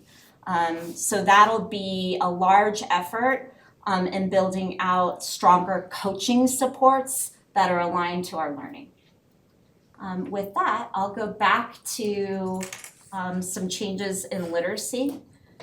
So with literacy, major improvement strategy again with best first instruction that I just went through, focusing and planning for learning, more instructional strategies with special populations. And you all approved a calendar where we've added more district days, 8 across the board, 5 full day, 3 half day. And so this speaks to that. We're gonna have 2 strands of learning in literacy. So we'll have professional learning that will be, when it says traditional format, it'll follow a scope and sequence in text first planning. And we'll also add coaching specific professional learning for leaders and teachers with adding on lab classrooms and teachers so that we can start to have highlights and showcases of areas that are really demonstrating great instruction and literacy that people can come and visit. So they'll get increased planning sessions with teachers, planner, the principal, and learning coaches. At the middle school and elementary cohort 1 level, they've had a full year, they've had the full trajectory of learning and text-first planning for literacy. So they're gonna get that next level of learning and implementation. For where it says elementary cohort 2, those are schools that haven't gotten the direct-to-teacher learning trajectory and text-first planning. Schools and teachers will be able to opt into that at the elementary level because we want to align to the school's strategic plan. So they'll have some choice into that. It's also feedback that, as you know, we've heard, we need more differentiation in professional learning, and so that will be part of that.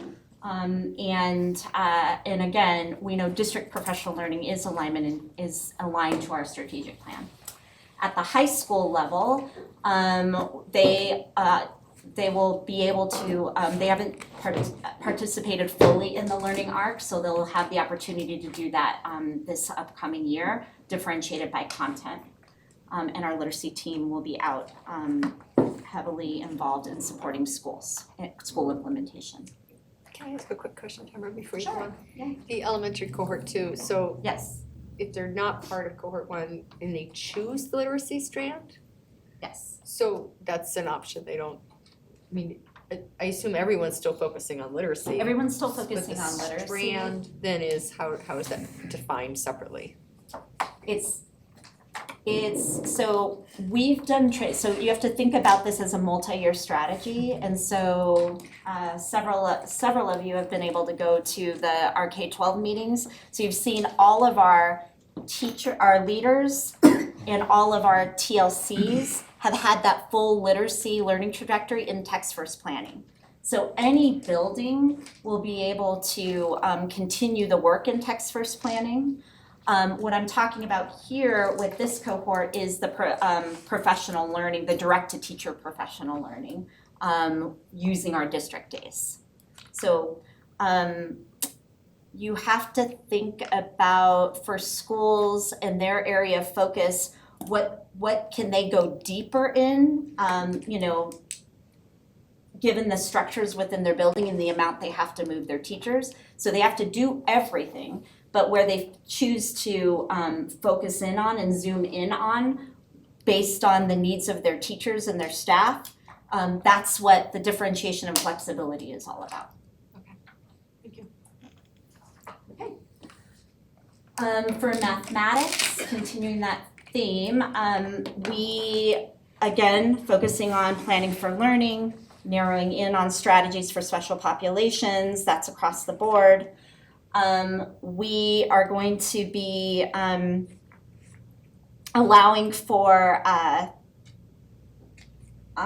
sessions, so again, speaking to differentiation, in the morning, we'll focus in on grade level cohorts that are going to be working on deep planning in mathematics. We're doing some work based on the feedback we've gotten from teachers and leaders on simplifying the planning protocol process. So that will happen in the morning. It'll be very aligned to the scope and sequence of learning by grade level. In the afternoon, we're going to allow for grade band choice within mathematics. So teachers will be able to choose between K2, 3, 5 from topics that align to deep implementation of the mathematics within their grade level. Then we also will we're really going to work to have examples from D11 teachers and beyond that show the implementation in action that we can use to demonstrate the learning and what we're expecting to see. And that was also feedback that we heard from teachers. They really want to see and have more examples in action. That's not listed here, but we'll also be working to create those lab classrooms in D11 in mathematics across our system. And differentiation, we're also going to provide ways and suggestions and concrete examples of how you actively monitor within the lesson how students are meeting competencies and standards, and how to differentiate more with small group, independent work, how we ensure that students are able to do the majority of the work and have that independent time. And real quick, what's EM2 on that third bullet? Eureka Math. Eureka Math Squared. Yes, I just like to do that one. Yeah. I know we've got curriculum and we've got, all the things we're working with in this and we're helping with these pieces here. Is there anything in standards that just says something about math facts memorization? I mean, you gotta know your times tables. You gotta have those before you go to middle school. So is there anything we're monitoring or measuring? I know we've got the curriculum that's helping with things and I've seen my son's stuff, Tommy has 5 and she has 2 and but where are we going? Hey, you need to know 5 times 9. You need to know 11 times 12. Those basics are still there, right? I mean, Yes. Okay, students have to still know, as parents would be familiar with, math facts and have automaticity with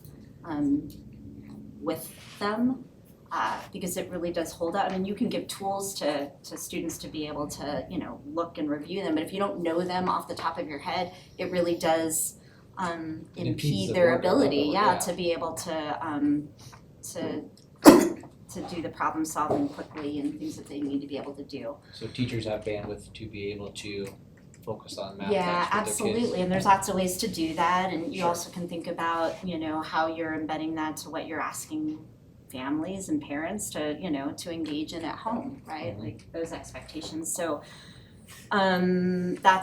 that's a good reminder. That is something I think we could address, or at least, because it's gonna take a lot of time in those the AM grade level cohort sessions. So thank you for that.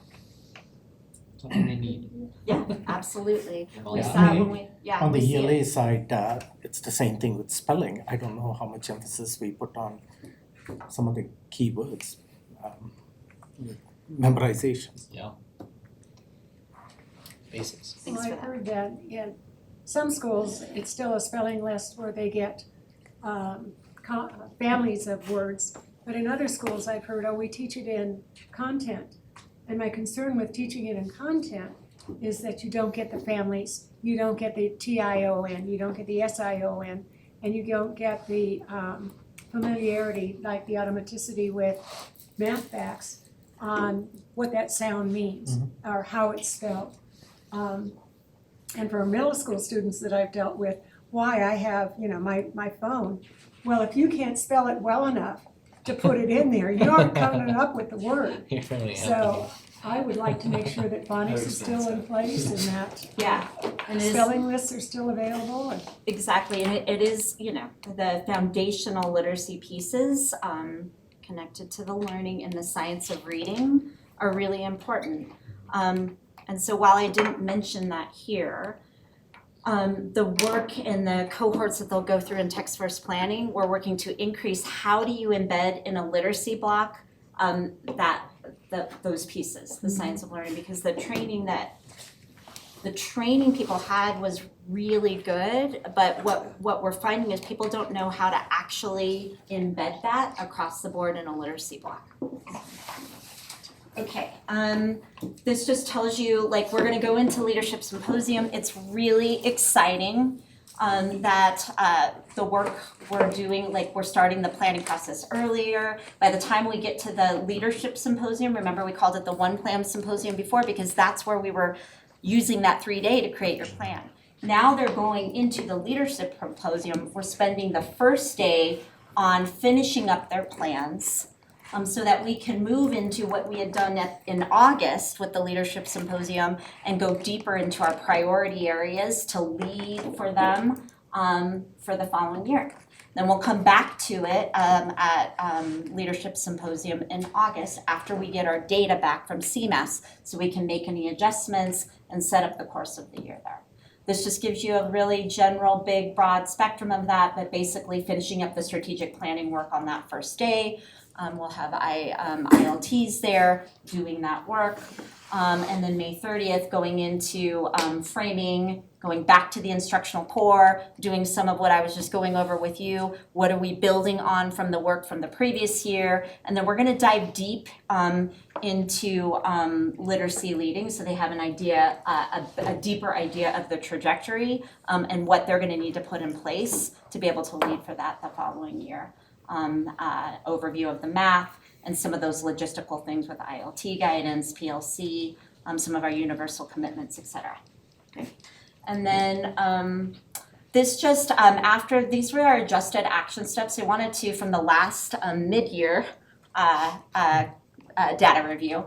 And remember, like this visual just shows in major improvement strategy 1, we're still focusing in those areas, but we're gonna have a deeper commitment and a larger span of ensuring implementation and with that coaching connected to that. And I didn't mention this, but so we still have our TLCs at the elementary level, but through the strategic staffing initiative, we have at the middle school level, and we know our middle school data, we need to continue to work there. We have more positions through that with instructional coaches at the middle school level. And then we've readjusted, it's great, some positions, not created new positions, but at the high school level, what we see is, yes, we have department chairs, but their capacity to be able to coach and do professional development isn't always there. And so we've got from each of the large comprehensive high schools about four to six positions where we've got people that want to come on and they're still teaching, right? So we're trying to realize the role of, you don't have to leave the classroom to be able to coach and provide support and professional learning and coaching, but that they'll take on some additional coaching and professional learning abilities within their school. So across the board, a focus on coaching and implementation. And then we said, these were what we said we would do last time. I'm proud to say we have done work in each of these areas. I'll call out, I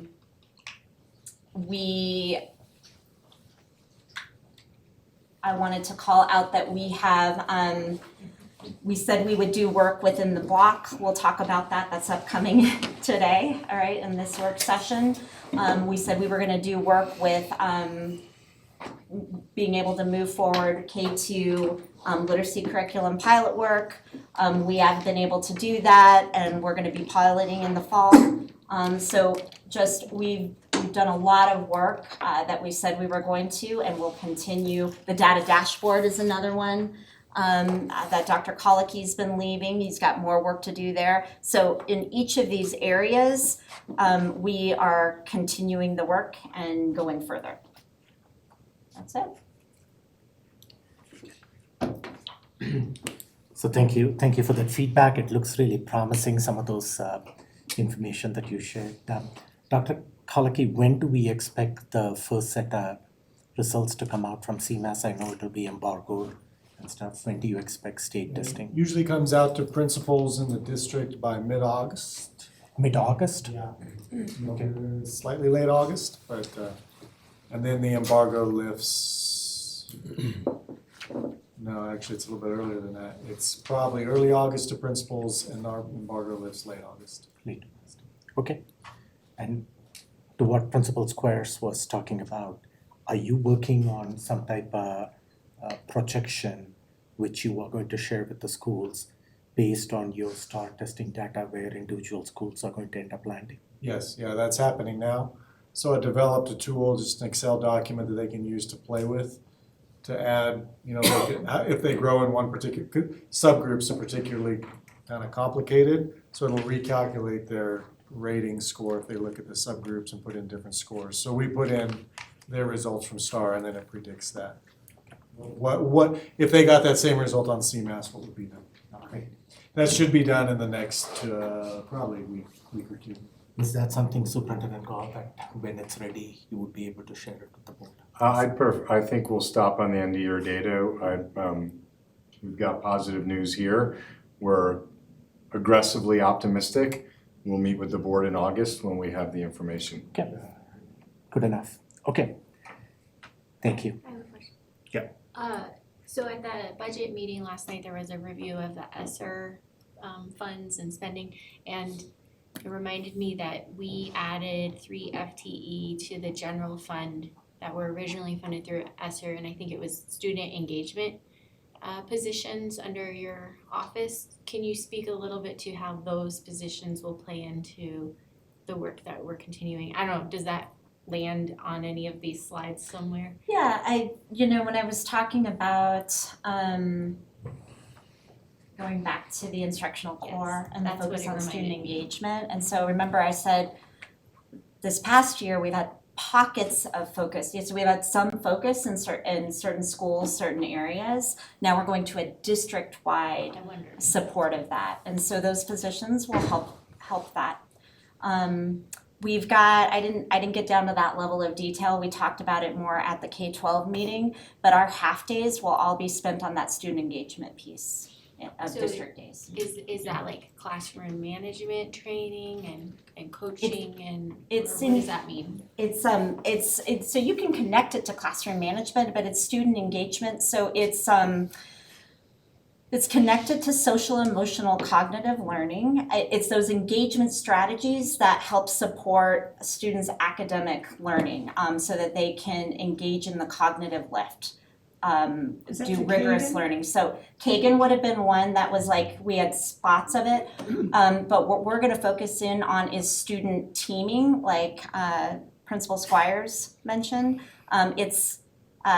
IE uses it, and there's toolkits, there's lots of resources and mats that are readily connected, very easier for us to connect to the learning that we've done. Schools will still be able to use the Kagan strategies that they've been trained on, but district-wide, we'll speak a common language for engagement of students in the learning. What was student teaming? I think I missed that. Student teaming strategies Like they're working in groups? Yeah, the Yes, intent like- is to develop student agency. We know that we just can't regulate our way out of the challenges that exist for our student population today. We have to make a leap over, we certainly are driving towards accountability and making sure that we have the sanctity of the learning environment, but we're not gonna regulate our way to success. What we have to do is think differently, and I always appreciate when Tamara adds the cognitive piece. It's not social emotional learning in the way that some of the society has hijacked in a way that says that's not where we want to spend our money. We always want our students to be socially and emotionally ready to learn. We are adding in the cognitive piece to make sure that the programming and the way that we develop agency is getting them to that learning space, not just preparing them and then asking them to make that leap on their own. So that'll be the work of the district next year. So yes, those roles will offer the supports to the specific program that I know board members hear about from their constituents. We're not getting the training, we need access to this. That office and those positions will help do that. And they will be delivering on the larger strategy that says, how is it that when kids are engaged, they will move heaven and earth to show up for learning? And then when kids are not engaged, no matter what we threaten them with, we can't get them across the front of the door. We have to be able to bridge that latter piece into the former piece. And so you will hear terms like student teaming, you will hear student agency. We'll provide a book to each one of the board members that is framing a lot of the work that we're thinking about this from. And again, when we talk about district-wide strategies, that does not mean this is exactly how it looks in every classroom. It just means we need a frame, we need something to be able to allocate resources against the need and then measure the need. And we know that there's all kinds of gap filling happening in individual classrooms and individual relationships. This is never so tight to the point that we're telling people what to do during the day. We want to make sure that the limited resources we have are going after the biggest bang for the buck. And the missing piece for us right now, in spite of all the successful data that the team shared tonight, is that students are still not activated in their learning space. writ large. That doesn't mean you certainly saw 6 or 8 students here tonight that are very activated, and we love that, right? There are, 1,192 other students or so at Palmer High School that I want to make sure that they have all the tools and the resources to feel that empowered to want to come to a board work session, to 1, support their classmate, and 2, to hear about the investments in their school. That's our goal. Yeah, and that actual team, it's just important to note, yes, it was ESSER funding. We did maintain some positions, which is what the board had to approve of. But we actually, that team shrunk by a position. So we downsized in that team. So a big push last year was about the Kagan strategy, and I thought that was supposed to be systematic wide. So now is that a piece of this student teaming? Or is The it- Kagan strategies can be used, I would put it like, I don't understand where it fits, I guess that's what yeah, I'm I saying. don't know, like, It's a tool. Kagan it's a tool for engagement strategies. Schools that have been trained in it can continue to use it. We have a couple of staff members, or facilitators on staff that are trained in it and can do that training in schools as they want that to happen.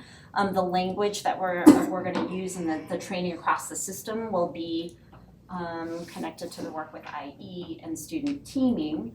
But you can use either, and that they have connections and similarities. They're not vastly different.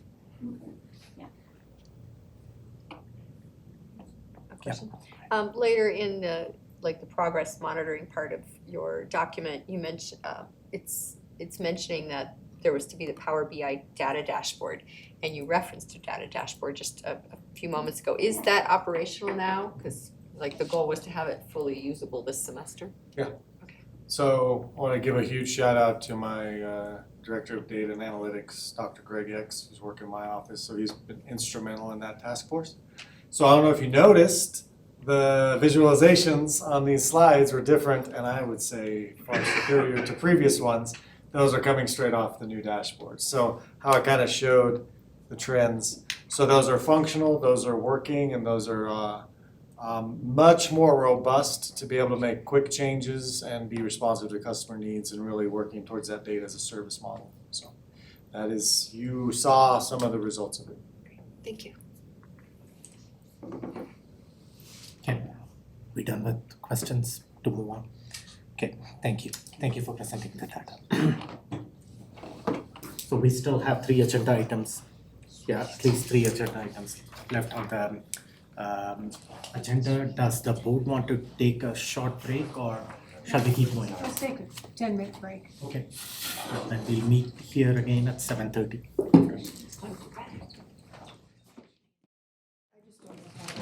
Okay, we have enough board members here, others will come in. So the next item on the agenda is the block schedule update. And some of the work that has been done in the professional development area. Superintendent Gobb, Hi, everyone. Welcome back. are you setting it up? I'm setting it up. Okay, That's, great. it was a good handout. Thank you. Yeah. We owe the board an update of our efforts on the block schedule. So I have just a couple of slides to frame it, and then Tamara's going to talk a lot about the work that we've done. This has been an ongoing engagement with our staff members over the course of the year. And then we'll close with some of the statistics that we have. We're not quite at the end of the measure of the first year yet, but we do have some early indications that the goals that we wanted to reach, we're reaching. First and foremost, this is a slide that comes from our cafe conversations as we were going the block schedule. Just really setting the urgency of that we need to be doing things differently at the secondary level. I'm going to start from the bottom up, because this is really a piece that never really resonated as we talked about the opportunity. But I want to connect it to the board's decision this year. We built a budget this year that didn't cut teacher positions, because getting teachers in America right now, in El Paso County and Colorado Springs, is the most critical component to anyone's success. We saved about a dozen teacher positions at the high school level by going to the common schedule, because the board formula just really doesn't work in an individual building or a classroom. It totally works as we're trying to do planning and we're trying to understand how many we think we need. But if you just think about a CTE teacher, that one year might have more kids than they can handle, and then the next year that level of interest goes down, they might not have enough kids to warrant their position. What we don't wanna be is the district that says, thank you, Director Jurgensen, here's 35 kids in every class one year, and now I have to cut you next year because the kids weren't as interested. That's not healthy for the system, and so we went with the preserving of FTE as a goal, so we're not constantly jerking our workforce back and forth based upon student enrollment and or student enrollment at individual class level. Other things here, you keep hearing us talk about engagement and student participation. We just had a long conversation on that. We are all on board on finding your excellence through experience. You all saw the apprenticeships last week. We all got positive comments on that. I get it, that's 9 students in the district, but there are internships and there are partnerships. We'll go over some of that data. We're really trying to get to these, as I continue to make my way up, dropout rates, 4-year graduation rates, and our attendance and our academic performance. Those are the more traditional models that we're getting, and again, we believe that we have the answer for it by having the commonality for students and staff to be able to move across the system based upon their individual needs. These are the opportunities that we thought that this would start to increase for the students. Again, you'll see these reported on as we get back towards the end. I just covered a lot of them in clubs, activities, internships, junior ROTC. Many of these programs have been covered in our program spotlights this year, and you're hearing first and foremost from our students that this accessibility is working for them. And now I go over to Tamara. So I'll give you a little information on the professional learning that we had this past year to support the implementation of a block schedule. We started with, at the beginning of the year, with 2 days that were dedicated to planning for learning within a block. You can see off to the right, here were the objectives or goals of those sessions. We really wanted people to understand the benefits of having a block schedule and how to effectively chunk or prioritize the time within that extended block. We wanted participants to be able to know, have knowledge of brain science that you would use to plan for learning. And then we also wanted them to feel encouraged to think critically about how to support one another within their grade levels, within their school, to plan for this extended learning block. So that happened again at the start of the school year. And then we moved into what were our available district days to help support with further professional learning. We were thrown off by the snow day, I will have to admit, so we have to acknowledge that on the slide. But that again was by content area. We had sessions across the trajectory of the learning by grade level to support planning for learning. That kickoff with the work that I went over those objectives for on the 10th and 11th, just wanted to give you a sense of where our staff was, all of the teachers, high school teachers trained, and their feedback. You can see the course questions that were asked, and then you can see the graph on the right. The teal color is agree, and the orangish color is strongly agree. So you can see the majority of participants agreed or strongly agreed with some of these questions. Time was provided for collaboration. Today's session was design was highly effective. The content of the session supported my development with planning for a block schedule, etc. And all high school teachers participated in this piece. Yes. And actually we got to, Superintendent Gall and I think Nicole Ottmer, and some other members got a chance to specifically go and see it. We went to Cornell High School, popped into visual and performing arts session, math session, social studies session. Yeah, exactly. All right, then this spring, we worked to put out a plan to pull together a needs assessment so that we could get some information and be able to plan for support for this upcoming school year. So the needs assessment has been, again, We've done this second semester through the spring semester, and the bullets are the things that we've done. We've done this through a partnership with leading educators. They also supported us in that rollout of the professional learning on August 10th and the 11th. So walkthroughs and observations with our D11 staff and leading educators. We had interviews, one-on-one interviews that people could sign up for to ask questions on, again, and anonymous interviews. We had surveys that we sent out to teaching and learning staff within schools. And then we had the learning educators compile all that data, meet with our curriculum instruction team and others to present their findings. And then also that last bullet to provide recommendations for planning for support of block schedule PD for the next year. We focused in on with this needs assessment on the 2 comprehensive high schools that are new to the block. So that was Doherty and Palmer. In terms of the walkthrough, the strengths that were identified is that teachers know the content to address and we're able to leverage resources to attend to that content. And there's the data that supported that. 100% of math classrooms, 83% of science content, and then 73% of just all classrooms focused on that course level content or text. The opportunities, big picture opportunities that were identified, I'm giving you high level here, but that lessons were not yet designed overall to engage the learning and shift the cognitive lift to students. So where they're doing the majority of the thinking within rigorous grade level text and content.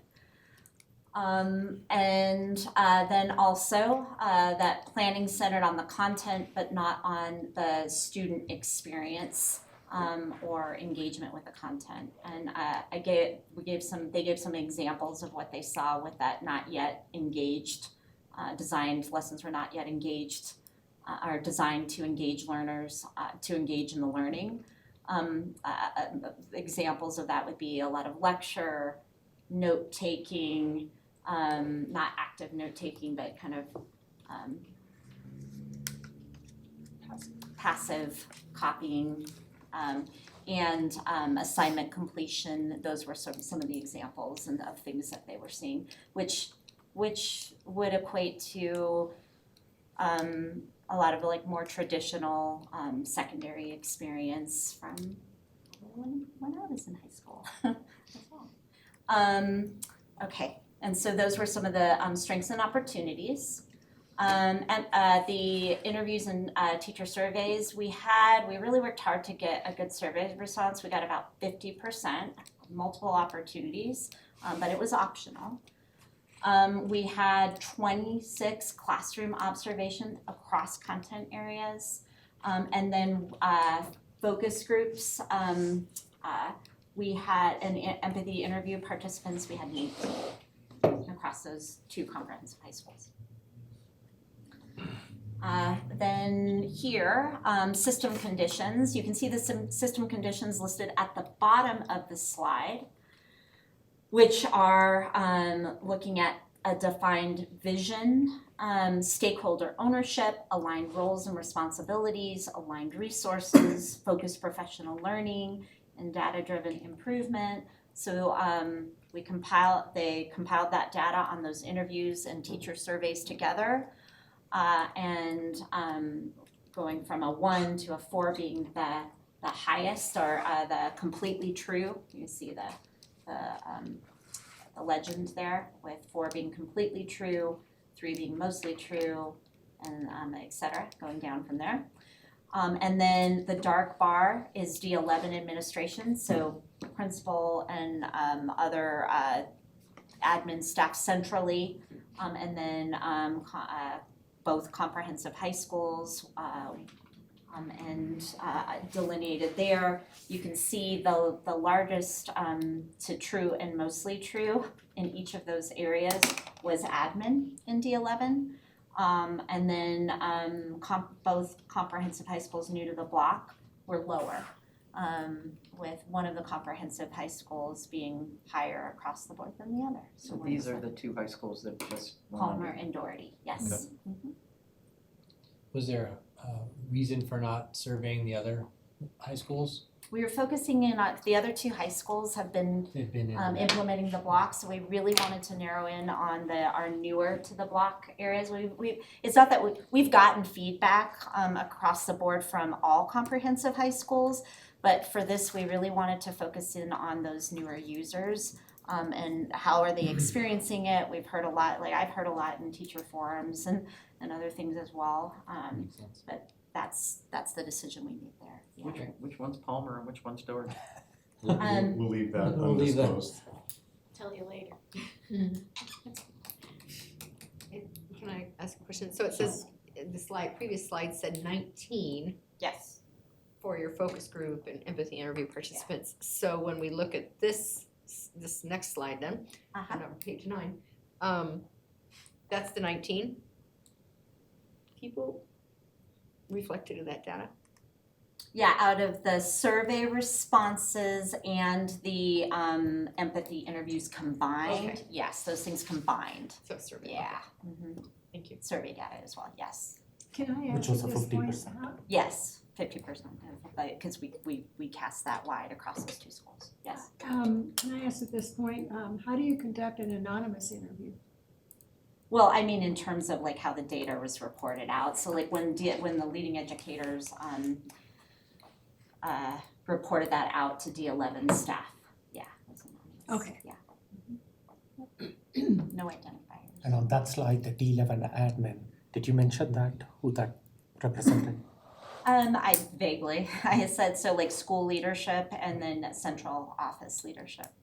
Of the two schools, Doherty and Yes, at the two schools, and then some of our central office admin that support the schools.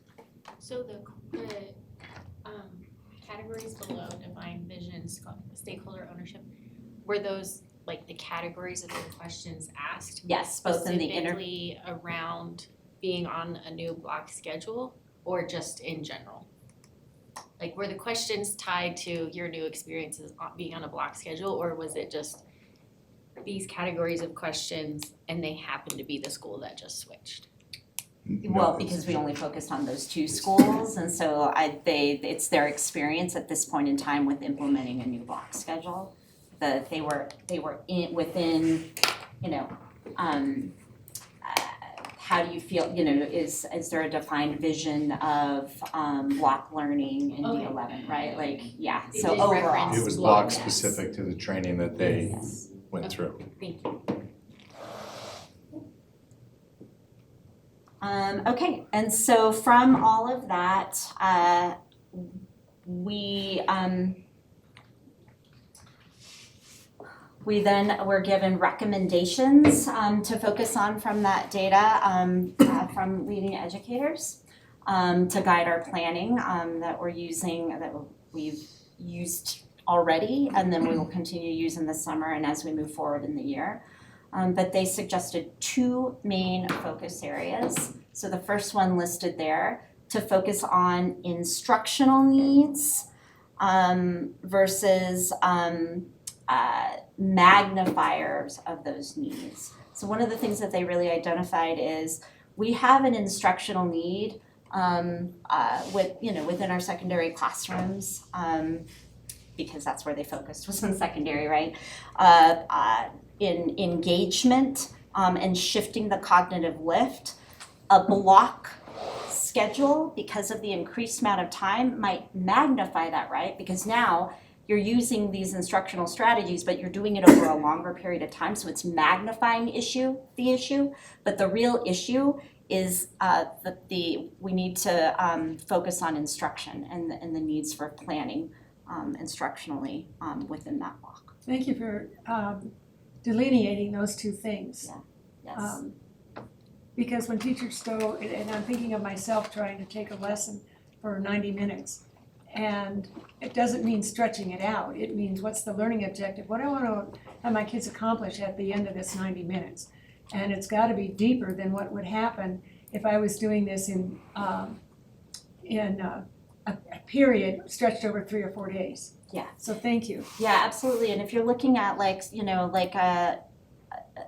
we weren't in the block schedule and with a shorter amount of time, right, where you're doing some of the strategies that were listed, the lecture type format, right, there still is a need to engage. It's just now that you've lengthened it out, it's called out directly, right? Because you have more time. But the need would still exist whether or not we were in a block schedule or we were in our former schedule in both schools.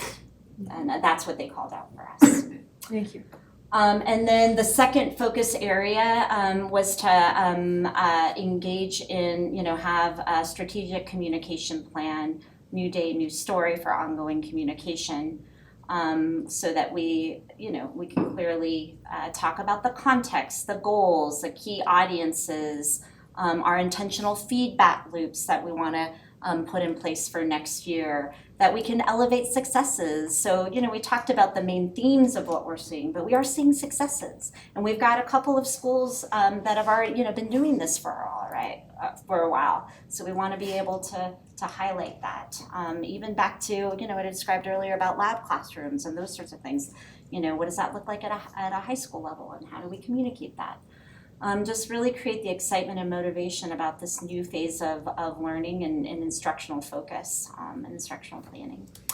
Going back to focusing on the first one, area of focus, the instructional needs, those bullets there that really that we would work to provide district-wide professional learning that would support learning experiences that engage and empower. And so in the last conversation I talked about in the instructional core, the work we're going to do to focus more on student engagement, and so that will definitely be connected here as well. That ensuring students have those aligned materials and support, instructional materials and support. We've got, we know we have our ELA curriculum, Study Sync. This we provided support last year. We'll continue to provide support. That's newer adopted curriculum. We're working, and you all are working to help support us with an adoption of our social studies curriculum. So we're looking forward to that, moving forward with that. We've adopted, and we've had math curriculum at the high school level that we've adopted with Savas. And we're working on developing out scope and sequence documents for English and mathematics. We started in D11 with that K-8, right? So we've got that for mathematics right now, and now we need to do that at the secondary level. It's not unlike other districts. At the high school level, we tend to see even with courses, much less defined. And so the standards outlined, but we really need that scope and sequence of learning, especially in key content areas that we have to demonstrate competency in according to the state using a competency menu. So the team is working on that right now as we speak. Go slide for me, I won't get up again. The experiences that we've seen, I alluded to this in the front when we listed where the opportunities are. We have specific examples. You saw it with the apprenticeships.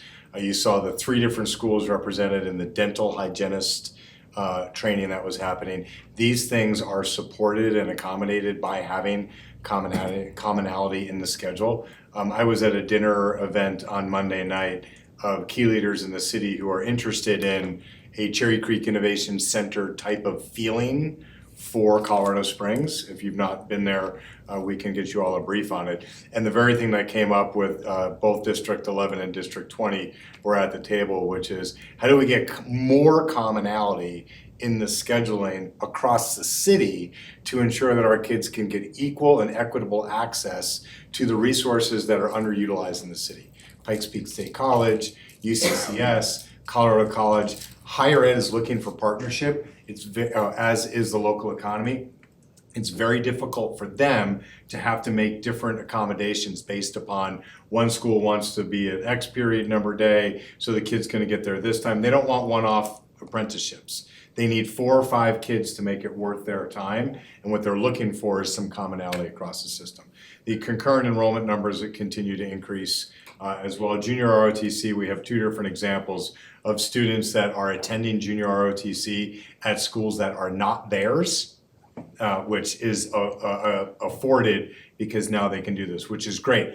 I love Palmer, but I really want to be in Navy Junior ROTC, right? So I don't have to not be a terror and become a Spartan to be able to join that program.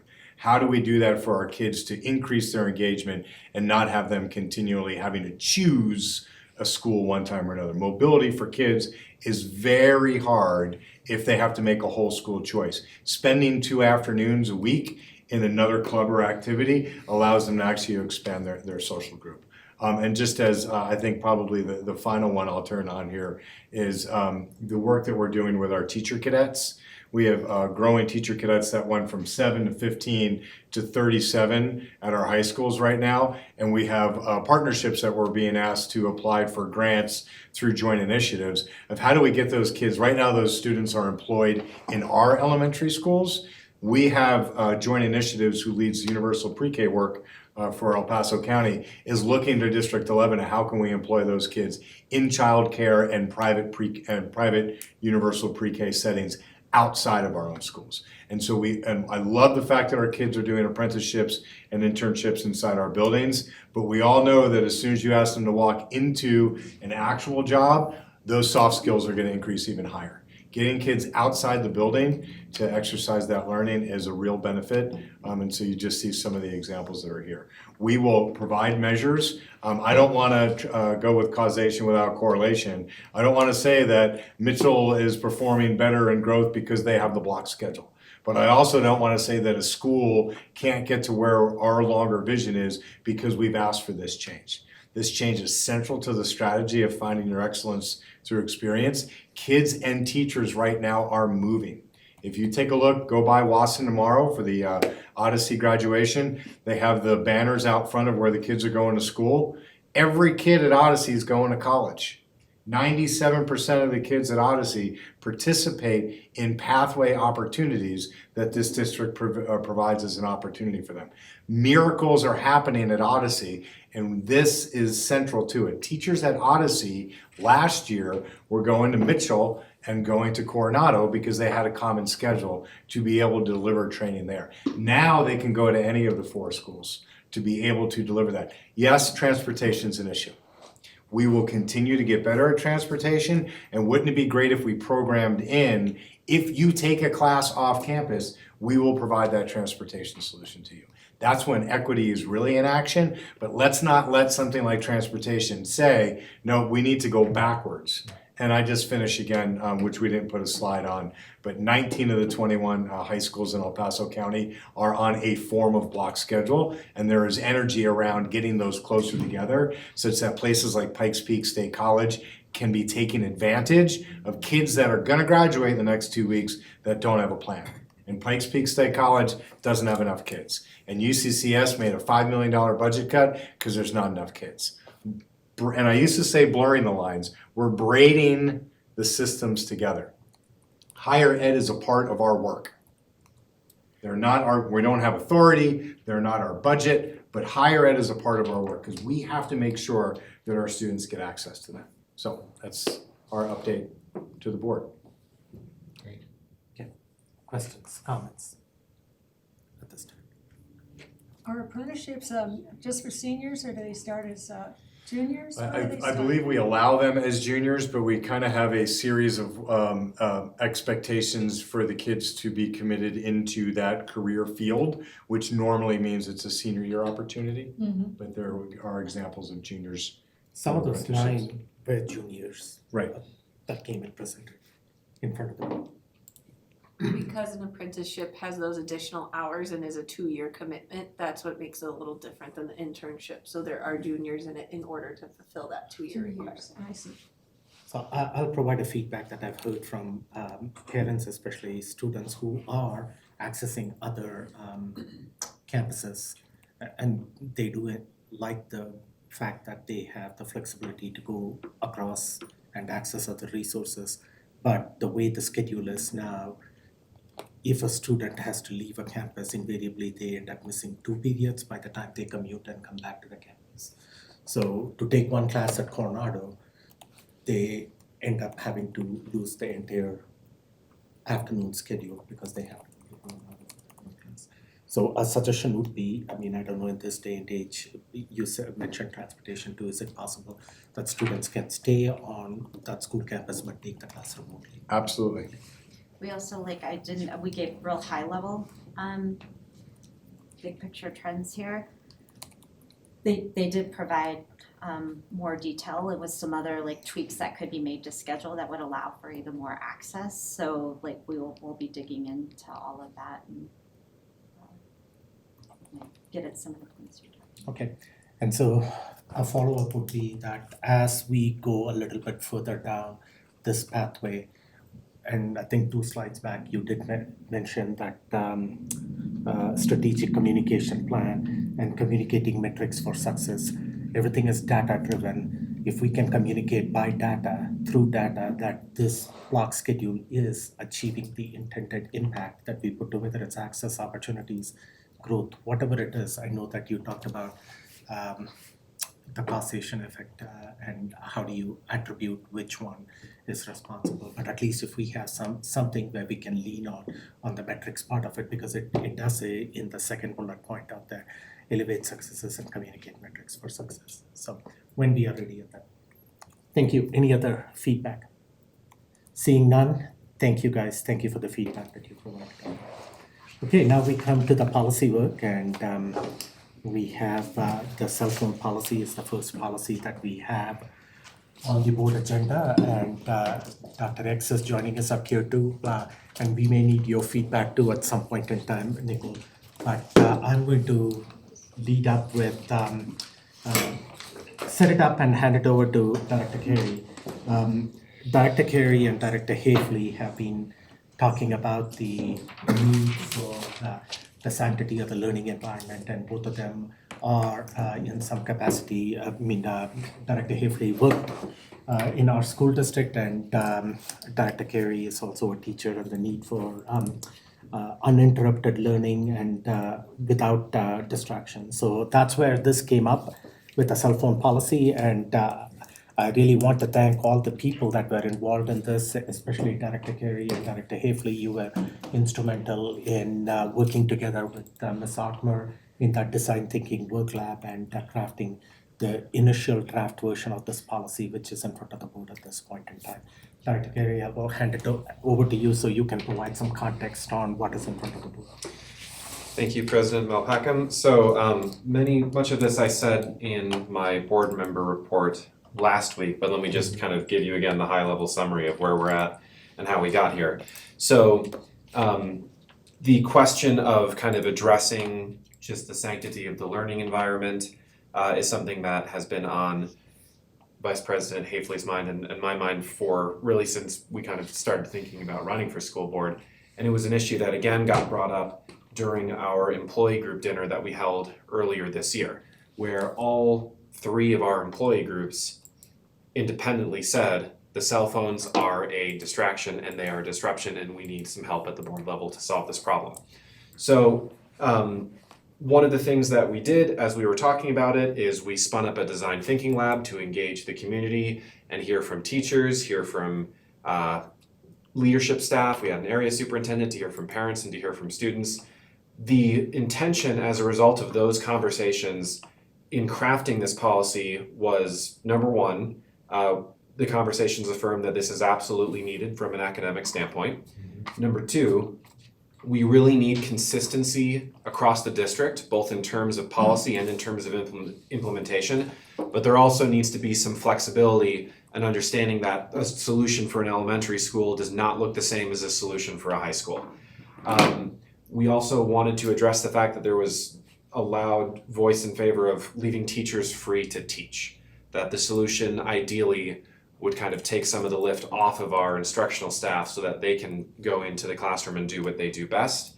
And I said this at the start of my board member report, we're not really interested in what I'll just refer to as fake solutions, where we come up with some policy that kind of sounds good on paper, but in the end doesn't actually move the needle for the learning of our kids.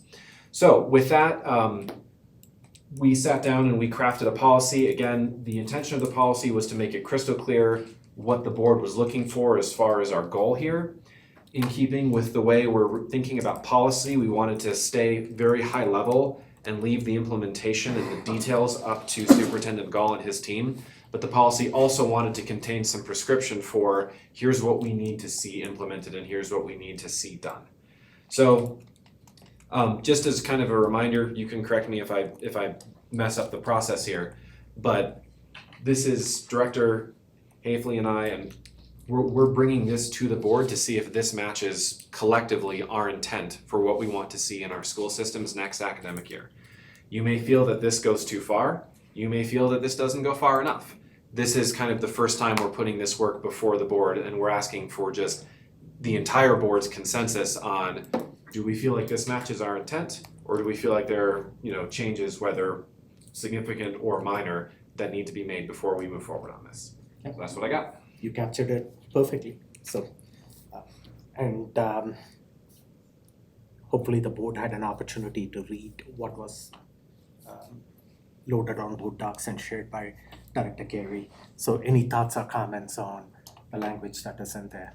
And some of the formatting and stuff like that to align with how we write policies, that can be done by your team. But I'm talking about the content of the language itself. Is there any feedback from the board members at I this have a point? question. We had talked about the kids that need their phones for medical issues. That's not listed in here. Why didn't we do that?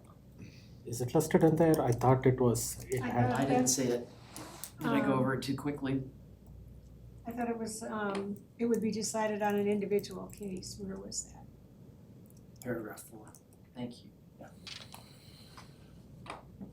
Says, Okay, the different second line needs of says this students. plan will meet the differing needs of students by school level and need for PTD access. 30,000 foot view. Is that, I get that. I'm just saying, when people read this, they're gonna say, hey, the first thing it's gonna say, my kid's diabetic, they need their phone. They're not gonna see differing needs of students by school level. Some people are looking, I'll tell you how the kids do it in school. I don't see it, it's not in bold. Okay, it's not there.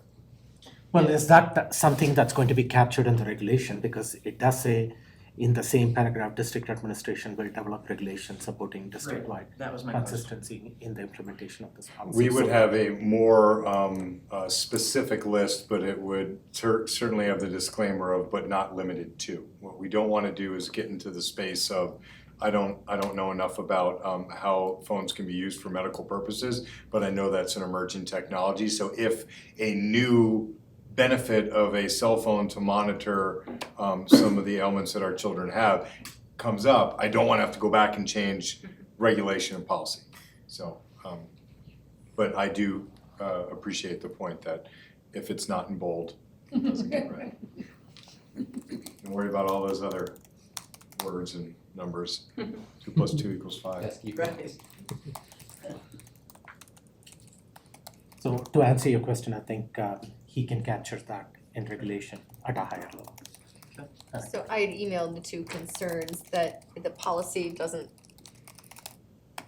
in the body of it, specify that the student, this is about students, so I realize the title is there, but the part about anyone entering a school, I'm trying to think of where it was, because I just kept my notes from the brief little bit that I sent in.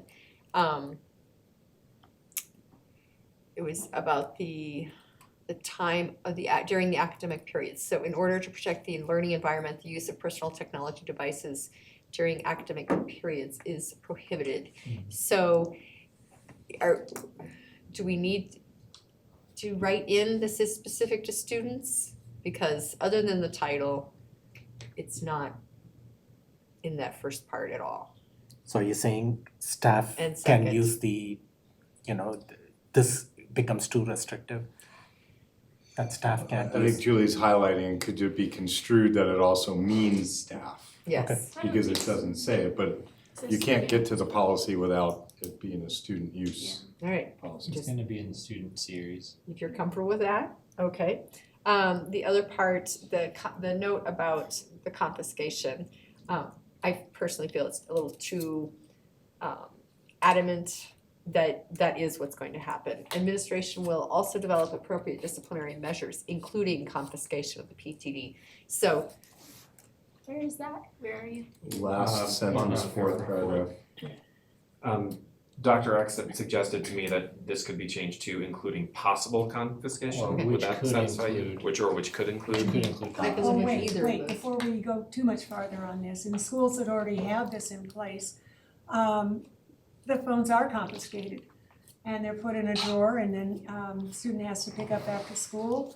If it happens the second or third time, the parent has to come and pick it up. And I thought adding in this whole piece about, we're not responsible for the loss, the destruction, or whatever else, sets the parameters pretty clearly that you can bring your cell phone, but we are not going to be responsible for them.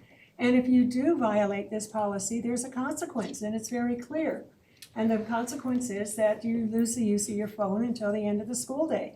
We'll hold it in the office, but we're not responsible. I've seen teachers take the phone and put it in a drawer, and I've seen another child come and steal somebody else's phone. So the confiscation and part of the regulations, I would assume, is all of that goes to the front office where you've got adults supervising the environment in there and not left to a teacher and again, alleviating the teacher from having to do any of that. But the problem there is that the phone is in the classroom, which means the teacher has to deal with confiscating the phone.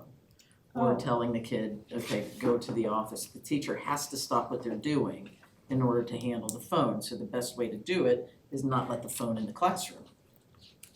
So you want that stated in here, it's not allowed in the classroom? I thought that's what we had discussed. So the, where is this? You let a phone in the classroom, the teacher is going to have to enforce it. That's Period. That's just the way it is. I mean, I think that's how we this did first it. paragraph says That's how we that. did it at Coronado. You put your phone away. No, give me your phone. So are you saying like that it has to stay in the locker and change the language so it doesn't just specify academic? So period? the intention again is to leave the specific solution up to our administrative team. The first paragraph states, the use of personal technology during academic periods is prohibited. The use of PDTs in areas like locker rooms or bathrooms is strictly prohibited. Does that not capture what you want as far as you can't have them in here? Is this gonna be added to as a regulation and this is how we're doing it in the regulation part? Yes. Because any option for a kid to have a phone in their classroom, teachers are gonna have to deal with it. And the whole point of this is to keep teachers from having to do anything other than teach. Yeah, so again, the purpose of the policy is to lay out the high level priority, and it says, district administration is tasked with developing a regulation. The plan must ensure that teaching staff are free to focus on instruction. Now, that could be accomplished by the magnetic pouches, that could be accomplished by just tasking students with putting it in their locker, that would be a cost-effective solution. You could put kind of a Dropbox at the front office of every school. Those are all things that Mike and his team are gonna be tasked with figuring out the details on. And that comes later. That comes this summer. This will be ready. We already met today to talk about framing out the high level, how we're gonna do this, what we think the limitations are. We have our principals ready to come in and tell us. Many of them have made attempts at this, what has worked, what has not worked. The clarity here says this is the administration's problem, not the teacher's problem. Right. So I love that our part. goal here is, we don't want this to be the teacher's problem. Right. The point on this idea of confiscation, I sound like I mispronounced that, confiscating a PTD, you're right, as soon as it enters into the classroom, now it's the teacher's problem, right? I can't promise you that any regulation is going to ensure 100% that doesn't happen. But if the threat remains that extreme inside the policy level that says, hey, we're so serious about this, we're telling you right now that this isn't policy, so if you break the rule and then it gets broken or it gets stolen or it gets lost, it's not on the district. It's on you, because you broke the rule, right? And so we wanna, I'm for keeping that, including, it may say may, and or including, like I don't wanna tie the administration's hand. But the point being is that it has to be strong enough that the user knows. And it's gonna take time. The key phrase there is strong enough. Right. I mean, otherwise, not only just teachers, but substitutes, and substitutes won't even step on that with a 10-foot pole. So that's a battle that doesn't need to be fought. Right, and as I answered to someone's email over the weekend, we're not against the magnetic pouches. I've seen the videos, I've read the stories. We just have to research that, and then we have to operationally plan that. Right now, we have single lunch periods for all of our large schools, of which I can't promise you that I get full accountability of even where students are or are not. And if that event is going to have, I get my phone because I'm going off campus, now nobody's gonna eat, everybody's gonna hand their phone in and get their phone back or vice versa, depending upon the day goes. Because the single event of even if you took that at a second a person, and we're gonna have to pay staff to facilitate that, that's 1,800 seconds to get to lunch and 1,800 seconds to get back. So we have to work our way through that and understand what those restrictions are. So Cool. and the overall, and first of all, thank you for putting this together. Appreciate Oh, yeah. the language that you captured in there and all the work that goes into it. Every time we put something in there and superintendent is going to develop a regulation, we are going to quickly find out that students are going to somehow find a way to work around the regulations and find the loopholes in it. So what I would suggest is we got to start somewhere. We have, through this policy, when the board adopts it, we have directed the superintendent to ensure that the classroom learning environment is without all these distractions in place, and the focus is on learning. He will come back in 3 or 4 months after the process is implemented by the end of the school year with an update to the board with specific data. And at that point in time, it may be necessary to tweak some of the policy language or the regulation language. That's how we'll go. So we'll take that first step up there. You wanna go? Oh. Go ahead. Okay. It is on the specific things though. Go ahead. Okay, I'm just gonna play devil's advocate of us calling out, which may include confiscation. We're naming a specific option of a consequence, and so should we take it an even higher level and just say administration will also develop appropriate disciplinary measures in cases, blah, blah, blah, period. The counter argument, if we keep it, do we need to then go another step further and say in cases of repetitive, occurrences or breaches of policy, consequence could be suspension, or I don't know. I mean, I'm just putting it out there that we are kind of, like, on the one hand, you could almost say that including confiscation would be in the regulation. But if you all feel like you really want it there, okay. And then my question is, do we even go another step further of, like, if you are a repeat offender, we're serious about this. My response to that is if we want to have consistency across all of our schools, then District 11 is going to be known as a school district that doesn't allow cell phones during the day, and the consequence is that it will be confiscated, period. And it's strong enough that kids look at that, especially high school kids, I would think, or maybe even middle, and say, it's not worth risking my phone being taken away. I can't talk my way out of it. I can't come up with a story that somebody's gonna believe and my parents are gonna back up. You'd be surprised. Well, and so if confiscation is in there, it's really clear. You are taking a risk if you are gonna violate this policy.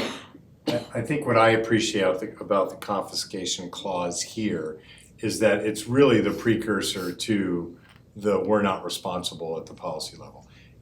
It could be seen as directing the district of what the action is supposed to be taken, but it's really at the policy level that says we're so serious about it, we're not gonna get it as a reverse bunch of things that said, my kid's thing got damaged when the teacher or the principal took it away. Nope, we're serious enough about it that there's likely going to be some consequence that includes, it says, now it's my phone. And if something happens, first of all, nobody has malicious intent. Right. Nobody's, slamming things inside drawers. But I like where it sits right now with the balance of, I think it gives it enough teeth at the policy level and puts the disclaimer in there that says, and we're not responsible for it, without tying the hands of the district. And so maybe there's develop appropriate disciplinary actions. I don't think it needs to change because it says develop appropriate actions or measures, including confiscation of the device.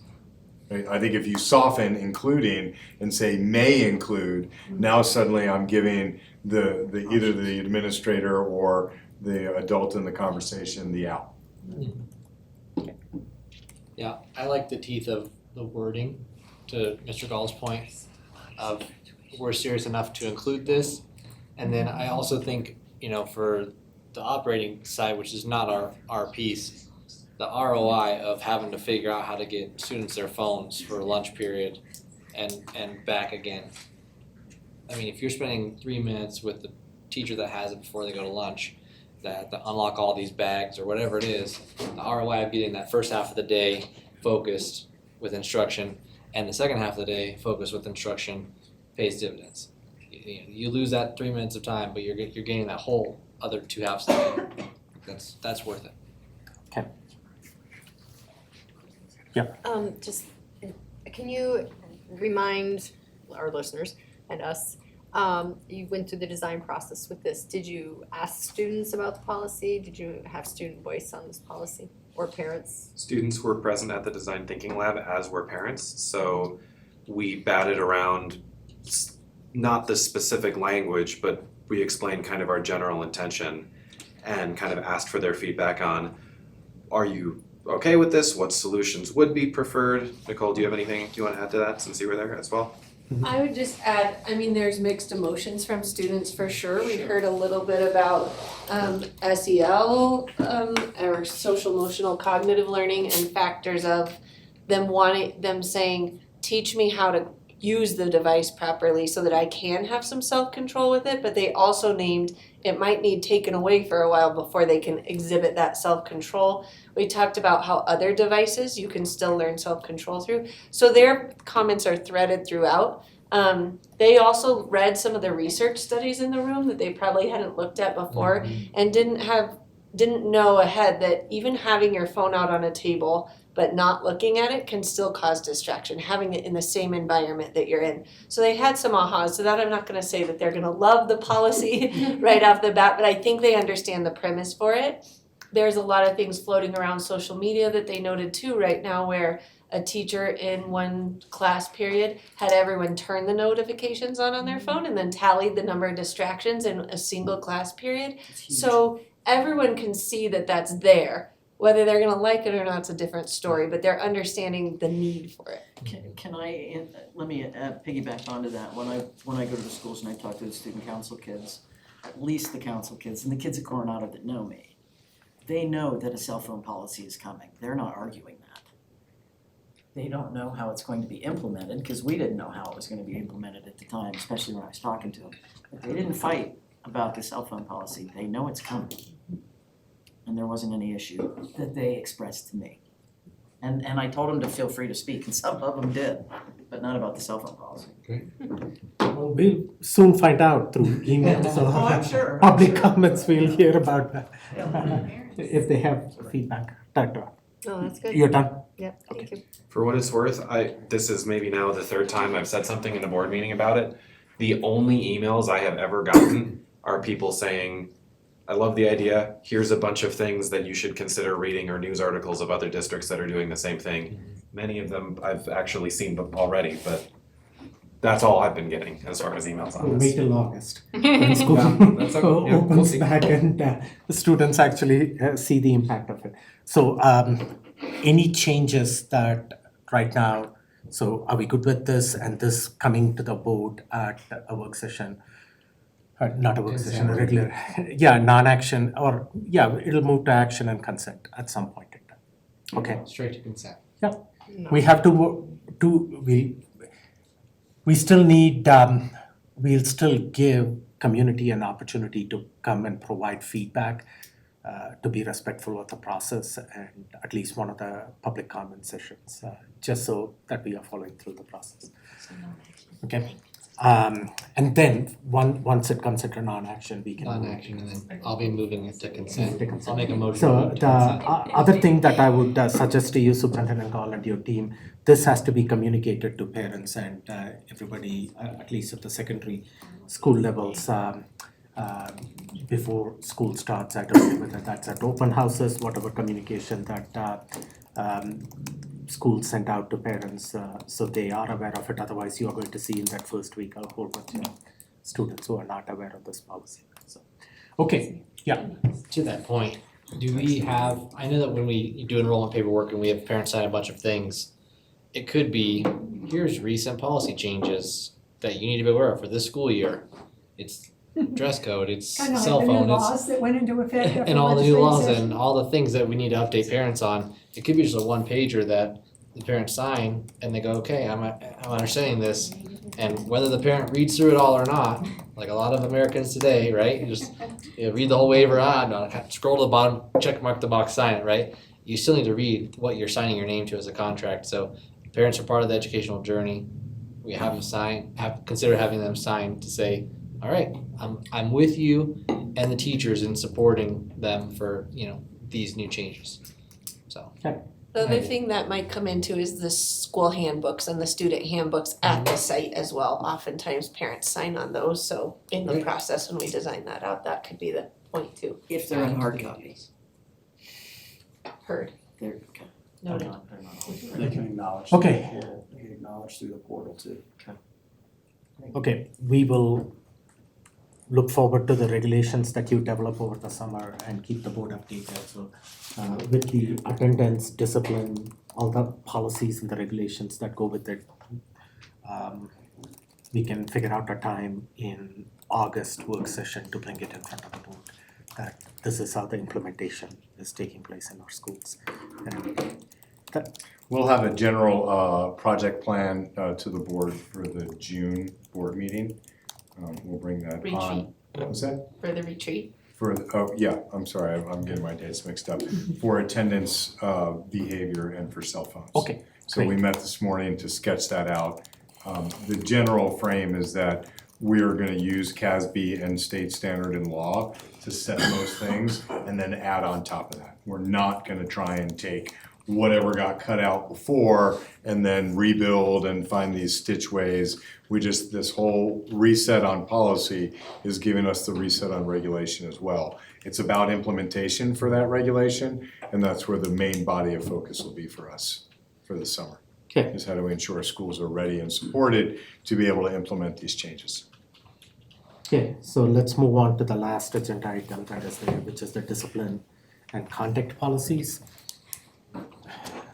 We have a couple of student congratulations, though. I just want to make sure, because we're all here so long, we're like family. I know Dr. X's daughter is playing in the state golf tournament. You want to give everyone an update? Yeah, today she played regionals in Denver, and at the end of the round, there were 3 girls who were tied. 2 of them happened to be from Doherty, and 1 happens to be from a different school. They're having a playoff where 2 will go to state and 1 will go as an alternate. So the good news is all 3 get to go. It's just a matter of what level they play. The only problem is they finish so late that they have to drive home from Denver tonight to go back up for a 7:45 playoff tomorrow. So one hole. It could potentially be one hole. It depends. It's going to be Takes one kid to not tie the other 2, and so we'll thank you for that. yeah. And I just, as Chris is coming up with his daughter flavored socks on, Chris's daughter graduated high school today as well. So Congratulations. And sons on there too, but yes. That's okay. Today is about her. Perfect. Okay, which leads into the discipline and conduct policies now. So I'm going to go straight to Great to him, right? You got it. We've been here. You can give a board an update on where this policy stands. And I know that you put together a task force or whatever you call it, so give an update on that too, how the feedback was gathered in getting the policies where they are at. Absolutely. So I will also acknowledge that the BG policy got passed last Wednesday. And I had to get all of this uploaded by Friday at noon. So the work that was uploaded really came from work that had been done over the last few weeks, and was kind of ready to go. The original request, which I believe was May 1st. So because there wasn't a lot of time to realign it really significantly with CASB, there are a few minor things that I would say could probably be pulled out. So just know that going into it that there wasn't enough time to make all of those changes in that short turnaround time. And I know that we'll talk a little bit further about some of those specifics as we go through it. In terms of the feedback and how the policies that I uploaded were produced, really came from kind of initially trying to align much of what CASB had, along with, as I went through this process with attendance, tried to keep certain aspects of what I thought the will of the board might be. And that's where some of the additional language from maybe the old or current policies are in there as well. And along the way got feedback from Student Engagement Advisory Committee. So that's called out in master agreement and is really the advisory committee for the policy work with attendance and discipline. Also had a Student Engagement PLC for deans, APs, principals, anybody that does attendance and discipline work. So we talked about the policies through that work. I emailed principals twice to provide feedback from their lens. And then I do want to call out the Student Advisory Task Force does meet we don't have students. We tried to get a student on, but they were not coming regularly, but parents, teachers, and administrators, deans, so we really had the main voice in that task force. So once we got all of that feedback and we had already kind of aligned and worked on kind of a core CASB aligned policy, used the feedback that we received to kind of make additional tweaks. So again, you'll get feedback kind of on all sides, so you have to kind of sift through it and do your best to kind of align what the overall recommendations are and make those changes to the already sort of aligned CASB policies. And I think that's it. So at that point, that's what I got uploaded last Friday. So do you want me to go through the changes and? Well, we have several policies up there, so you can start with the first one. I think we talked about starting with the fundamental one, which is JK, I think. And if you can pull up the red line version, Melissa. Is that what we are That's starting? great. JK would be great. I know there is some feedback. I can respond to any of those questions in an email as well. Okay, so we are starting with JK, which is the basic student discipline policy at the 30,000 feet level. Hopefully the board had an opportunity to take a look at this, and if you have any feedback on this policy, this would be the time to talk. And this policy is required by statute. I think Director Art, I may come to you first because you did respond back to, copy the board in on it, and you had some suggestions for all the policies. Maybe you can, what you had for JK. For JK, the last paragraph, because I mean, you know, hopefully you've seen my notes, and I apologize for not sending, I've been looking at them the last couple of days, but it all came together today with time to send it. Under the distribution of conduct and discipline code, and it falls onto the last page, or the middle page, actually. It talks about providing students upon enrollment in elementary, middle, and high school that they will get this conduct and discipline code, but of course, if you're an elementary student, handing them a piece of paper is about their conduct might not be sufficient, so even in middle and high school, some parental knowledge would be a good thing. So I wonder about if folks would be comfortable with adding something about, student and parent / guardian to that part of the policy. Or to each student family. whatever works best for, like, if there's a traditional language that we use, I'm fine. I think some traditional language was created during the attendance process, so I can refer back to the language that kind of got repeated throughout some of that. I think that would be advisable if there aren't any So objections. just to, we have some clarity too. When we talk about this conduct and discipline code, what exactly are we talking about? That's so JICDA. Okay. So it's coming up in a different policy? Yes, which Okay. is, but to this point, when we weigh in with some of the first ones, it's like, where is the code? We're talking about the code, and it's like, where is it? Where'd it come from? So. Do you want to answer that now? Like what? Yeah, so policy, yes, and then additionally, on the BOR on our website, under the policy page, there is a section that calls out what that policy is. So when you click on that link, it's under the summary of all the various policies. If you click on that link, it'll take you to the Student Conduct Discipline and Attendance Code page, and it lists all of the policies that are a part of our student code. And then at the very bottom of it has the handbook. So it spells out and identifies what our code, what the policies we have are being identified as our code. And having that code is called out in statute. So we have to have a code and we have to identify what those are.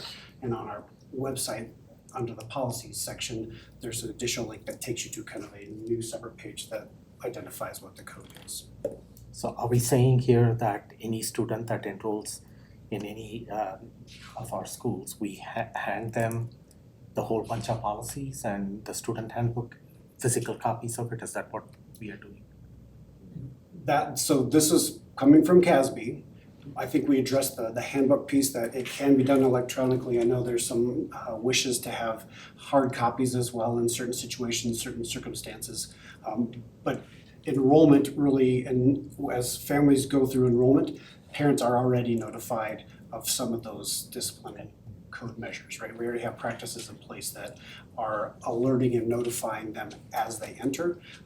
The wording in this CASB aligned policy is slightly different than what was in D11, but the practice has already been in place. So is this the discipline code?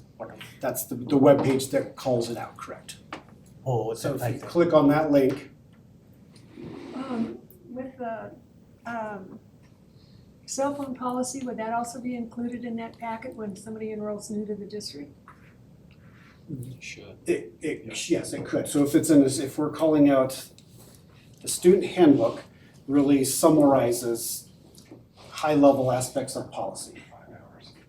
So the handbook is one thing, the notification of codes is also alerted through the enrollment process. So we have a handbook on our website as well. The buildings have different handbooks that should be aligned with what we have on our student code of conduct. Okay. If you go back, Melissa, scroll up. Yeah, that.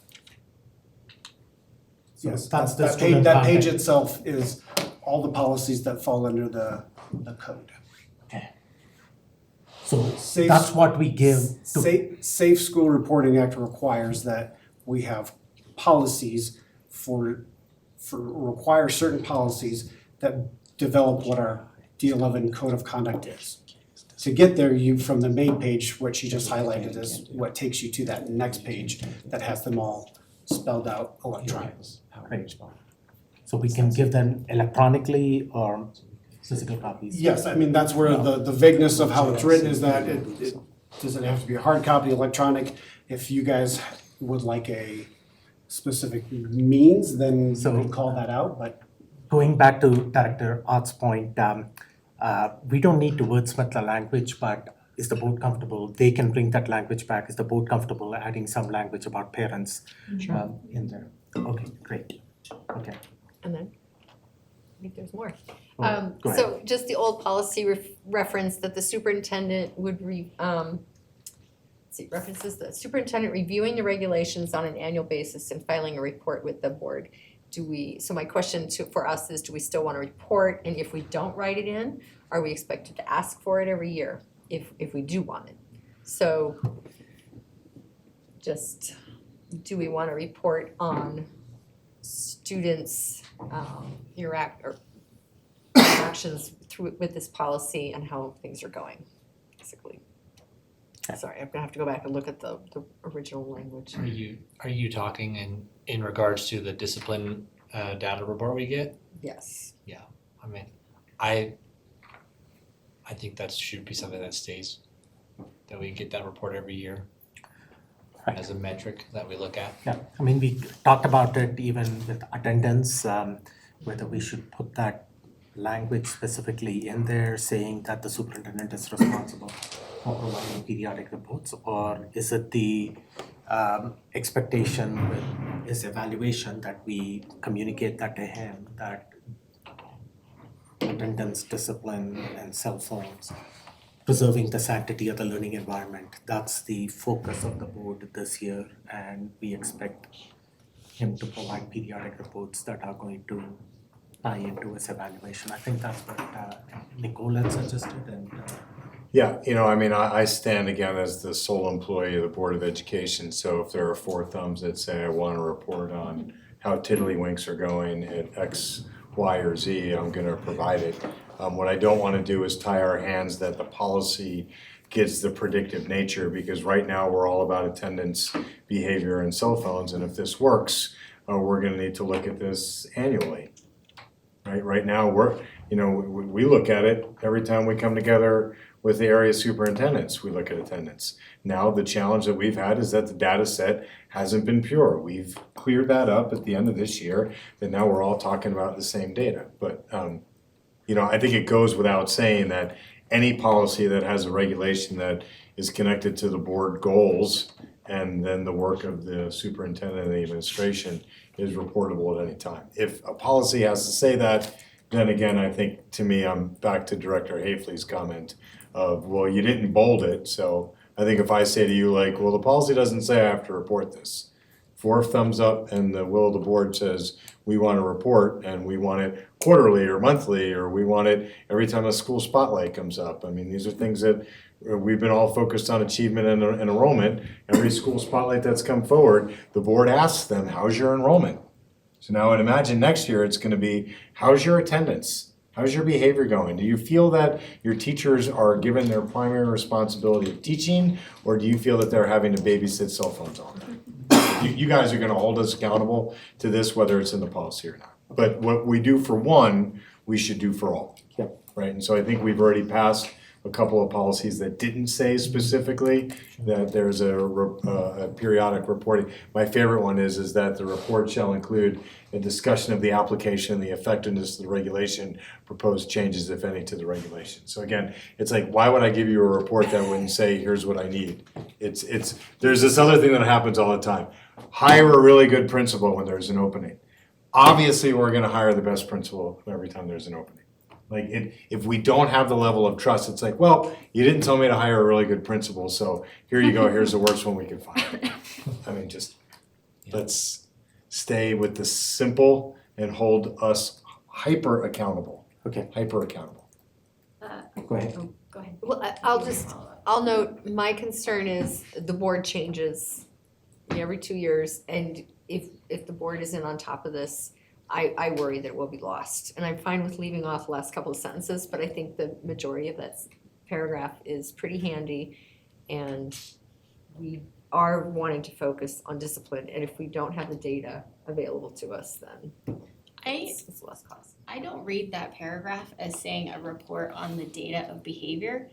It's saying he's gonna review all the regulations and then come talk to us about the regulations.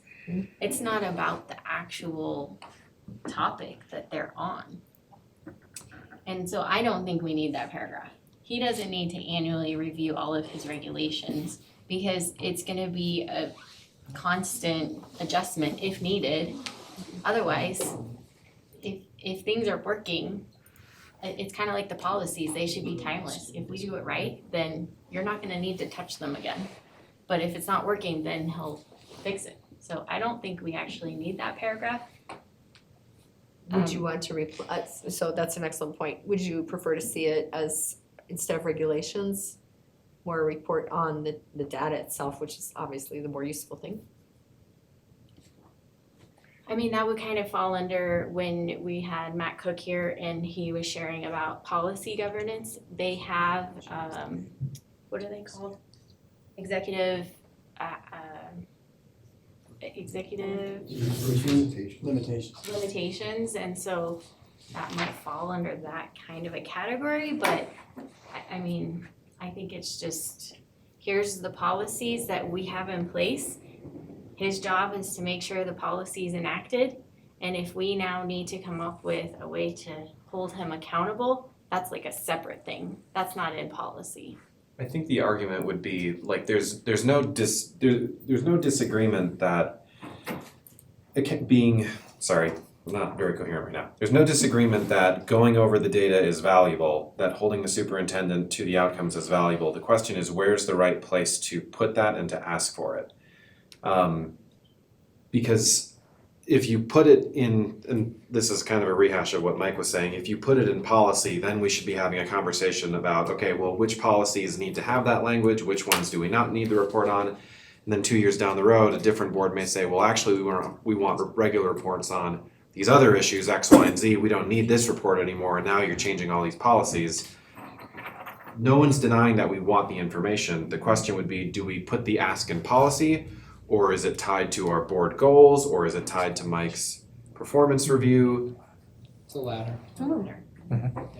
It's a combination of the board goals and the evaluation. Yeah, I think We did an hour today on end of year data. I'm certain somebody's gonna tell me what is the academic series in policy. I don't know that. We didn't pitch it on the frame. We didn't talk about how the strategies of the CAO are supporting or not supporting the policy expectation and then the regulation that we set. Right. We briefed to you the work of the district, and we took the feedback of the board to continue and to adjust and to shift and to meet the goals that we set together aggressively, and we reported against them. All these are to set conditions for us to start moving in the right direction, and then we get taken over. And this is what Matt Cook's conversation was. Are you gonna be a policy governance board, or are you gonna be board governance, right? We are still board governance because the daily consumption, the daily focus on operations of running schools is what we do. And so that's what you saw in end of year. I'm certain there's a policy series that covers our academic policies, but none of those things were referred to tonight. We've created a process that says we have an interim assessment. We adjusted our interim assessment 2 years ago to be one that is more closely correlated to the needs of our students and predictive nature of CMAS. None of that started with policy. Nobody referenced the regulation, and we reported on it at mid-year and at end of year. And so you tell us when you want things, and we're gonna report on it. Okay. So it's tied in, we can provide that as end of the year performance review evaluation. That's what our expectations are, if the board is comfortable with that. I am. Okay, Yeah. great. Anything else? No, that's good. Okay, go ahead.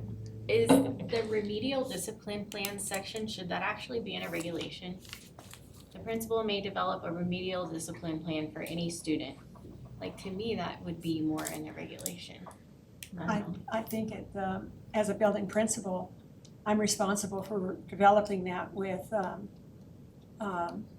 who's the special, I can't keep the. I'm not saying it shouldn't be there at all. Yeah. I'm just saying, does it need to be in policy? Or is that up to him to expect that? And so it's in his document, the regulation.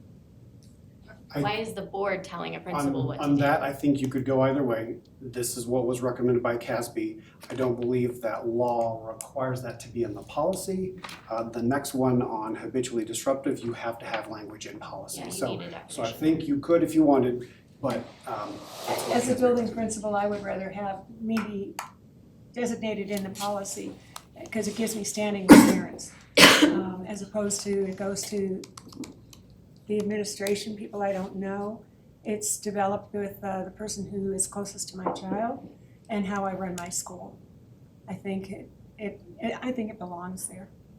And It's my job. law talks about the remedial discipline plan. I mean, it calls it out and says we need to be using it, implementing it. Yeah, I'm not But as far as arguing. does it have to be in this policy? It's a question. Okay. My question is, disruptive behavior, it says on campus doing all of these, but in my tenure, it was behavior that causes substantial disruption to the educational day for behavior that happened off campus that came onto campus.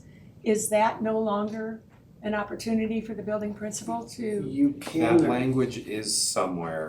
There has to be a very strong connection to an impact on school. So there was a. Oh yeah, a fight that happens over in the apartments, and then they come to lunch and it starts all up again. Yes. Okay. There is language in one of these about activities that occur off school grounds. I will try to find it and then I will. But It's they're all probably in school one of connected. those I'm 20 not talking- bullet points yeah, that I'm are not listed talking in some. And that's called out in law. The practices used to be a little bit more generous in terms of that connection. There was a lawsuit that has taken place up in Cherry Creek that the interpretation of the law is really has to be very directly connected to the school environment. And so there has been some tightening of those practices that I think used to be there, but it still can be done. Okay. The phrasing is on off-district property when the conduct has a nexus to school or any district curricular or non-curricular event. Oh, thank you, I missed What that. policy is that? JICDA, the Code of Conduct that Rob We'll mentioned come to earlier. So we'll get there. Okay, But that's. any more, Yeah, thanks. any more discussion on this policy, otherwise we can move on to it. Actually, so one other comment. And this was one of the people who follows policy closely who emailed us. The comment was about having a language that ties the policies together and do we as a board want to have some more general inspirational or lofty goal mentioned in the policy than it currently reflects? I think you're speaking to the concern where you have all these policies, but I've read this one and I had a question, but I needed to go to another policy to find it. Which goes back to we have too many policies. Well, it should be succinct enough that it's in. So getting back to what you're saying, an overarching Goal that policy. is, no, overarching goal that is listed in this policy itself.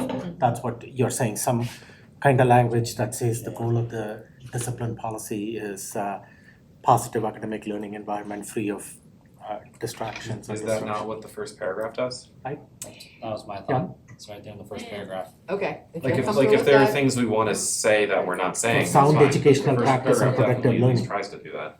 Okay. Must help to develop a positive attitude towards stuff. Okay. It's in a bunch of them. Okay. Alright. So the one feedback that I will give you, I think you might have already done that in your formatting and everything like that. I think that's the first paragraph that starts the board believes. That should start with the Colorado Springs District 11 School Board, and then after that you put parentheses the board, and then follow that up with the board everywhere else. Simple formatting thing that you can figure it out because all this is just captured from CASB. You want to make it relevant to District 11. And other than that, the only change that I noted was the addition of the parent language in communicating the content and discipline. Okay, move on to the next policy. JKBA. So this policy is also required to be had by a board. There is also a requirement for a regulation called out in statute. So again, that's going to be on Mr. Gall and the rest of the district whom he requests to help build that. But know that there is also a regulation that will be required. And it sounds like some conversations around starting with what CASB's regulations are recommended will be kind of the primary starting point. So in terms of the policy, this is around formal discipline removals from classrooms. Again, if you look at what I have included, I think a note is anything in black on this one is from the current kind of previous D11 policy, and again, that was trying to meet the needs of what I thought the will of the board was. But those can easily be taken out if we want to go even further to that 30,000 foot view and have a broader scope and kind of pull out those sections that are in black. I think Director Ott might have had a comment related to one or two of them, but so that's the only thing that I would say is that struck through a lot of what was there and aligned it mainly with what CASB has.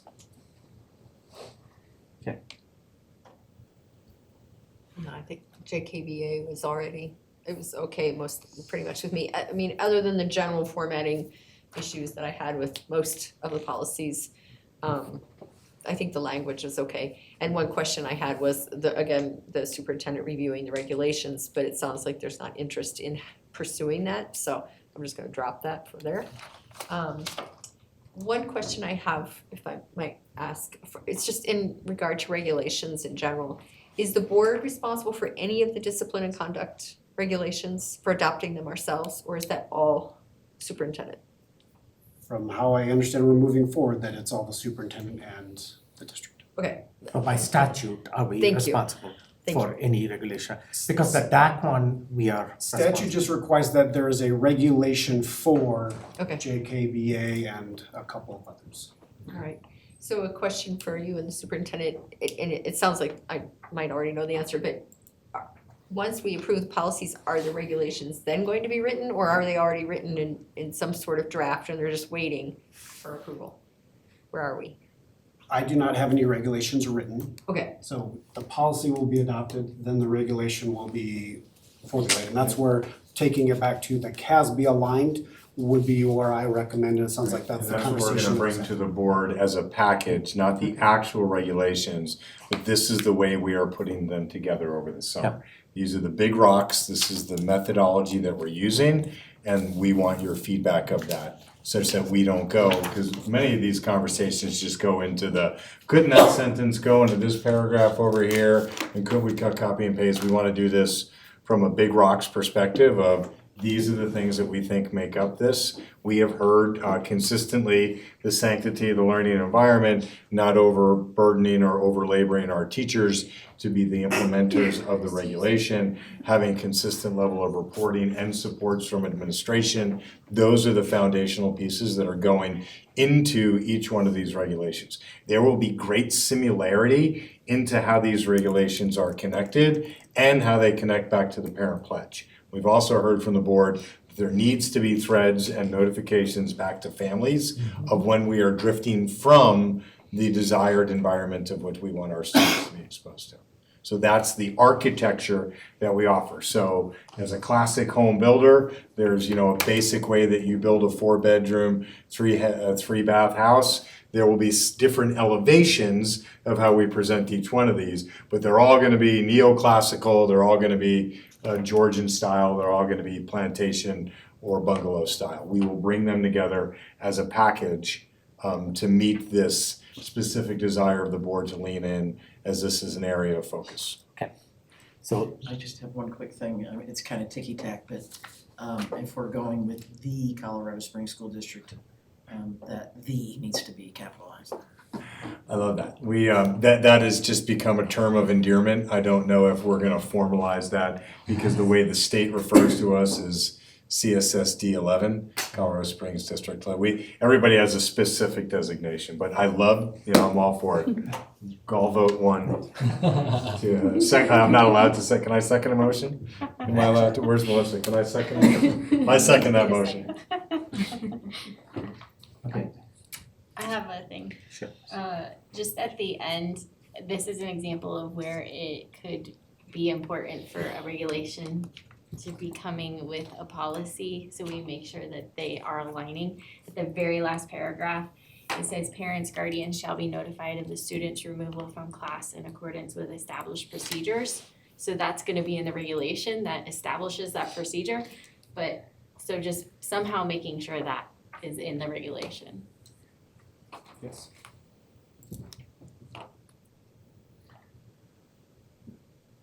Okay, anything else? No? At this time, so No changes to this policy from what I captured. As it is, you can remove all the language that has been removed and leave what is in there at this time. Great. Moving on to the next one. JKD, JKE, this is required by statute. There is also a regulation that is required. And the recommendation is again very aligned to CASB's. There were some statutory changes that needed to be accounted for. And there's some new requirements for the hearing officers that they have to go through a training that's been developed. So anybody that hears expulsions has to go through the CDE approved training process, and that's called out in this updated language. And I think there are some questions around definitions, and so when you look at what the CASB, JKD, and JKE provide, there are different. There's an E and an R that CASB has. They, even in both of those, they don't get into defining things. It's more procedural. What is our process? How are we gonna follow through on suspensions and expulsions? Not getting into the definition level. These regulations are gonna have some teeth to them, right? Absolutely, they have to, or you're gonna fire me. It's just, That's exactly it's the right. direction of the board. This one's very specific though. Okay, I think that you had a couple other questions on it somewhere when you said board and its designee. Let me just take them in order. The first sentence, the board shall provide due process of law to students through written procedures consistent with the law or with law for the suspension or expulsion of students and the denial of admission. So my question Right there. was, Yes. Shall provide written procedures, that's what the policy and the regulation are gonna do. So to me, that's how I would interpret that, is that the board is providing written procedures on these steps through the policy and the regulation. okay. So we don't have to, You don't have to be a part of every single decision. I think that was kind of the interpretation. No, I think you're providing it through the policies and regs. I want to be more serious in my response to Director Hafley. Particularly on attendance and behavior, we're making a shift of policies that have tons of teeth in them that are not being implemented. That's right. Which is clearly on the superintendent and the administration. But the gap between where we think that responsibility falls, when they're written at the policy level, it's a board responsibility that isn't then holding either me or the schools accountable. By employing those school leaders to come in to draft the teeth and the operationalization of the regulation, we're creating a different set of buy-in. We're having those hard conversations of why is it that nobody is even trotting on their way into a high school after the first bell? They're not even walking with longer strides. How are we holding our kids accountable for you're late to class? That has to start at the school level. Then it's the administration's responsibility to ensure that there's consistency and clarity across the high schools such that it isn't one way for one kid or one way at one school than it is over another. And so this shift that we're making, and I didn't really mean the pun of, yeah, well then you'll fire me if you don't. The shift that we're making is the way the system works is the board sets policy that says the sanctity of the learning environment is critical. We have ex-teachers and principals and community members who are all parents or at least somebody else's child that are on the Board of Education, that are elected by the community that says, this is what we want in our schools. So now you're transferring that to us to own that. So there's a significant baton pass that's happening here. There's not just redlining, that there's fear that says, well, if I don't have any teeth in this policy, how's it gonna happen? You're actually employing us in the same model of how Tamara introduced this idea of agency when we talk about student agency.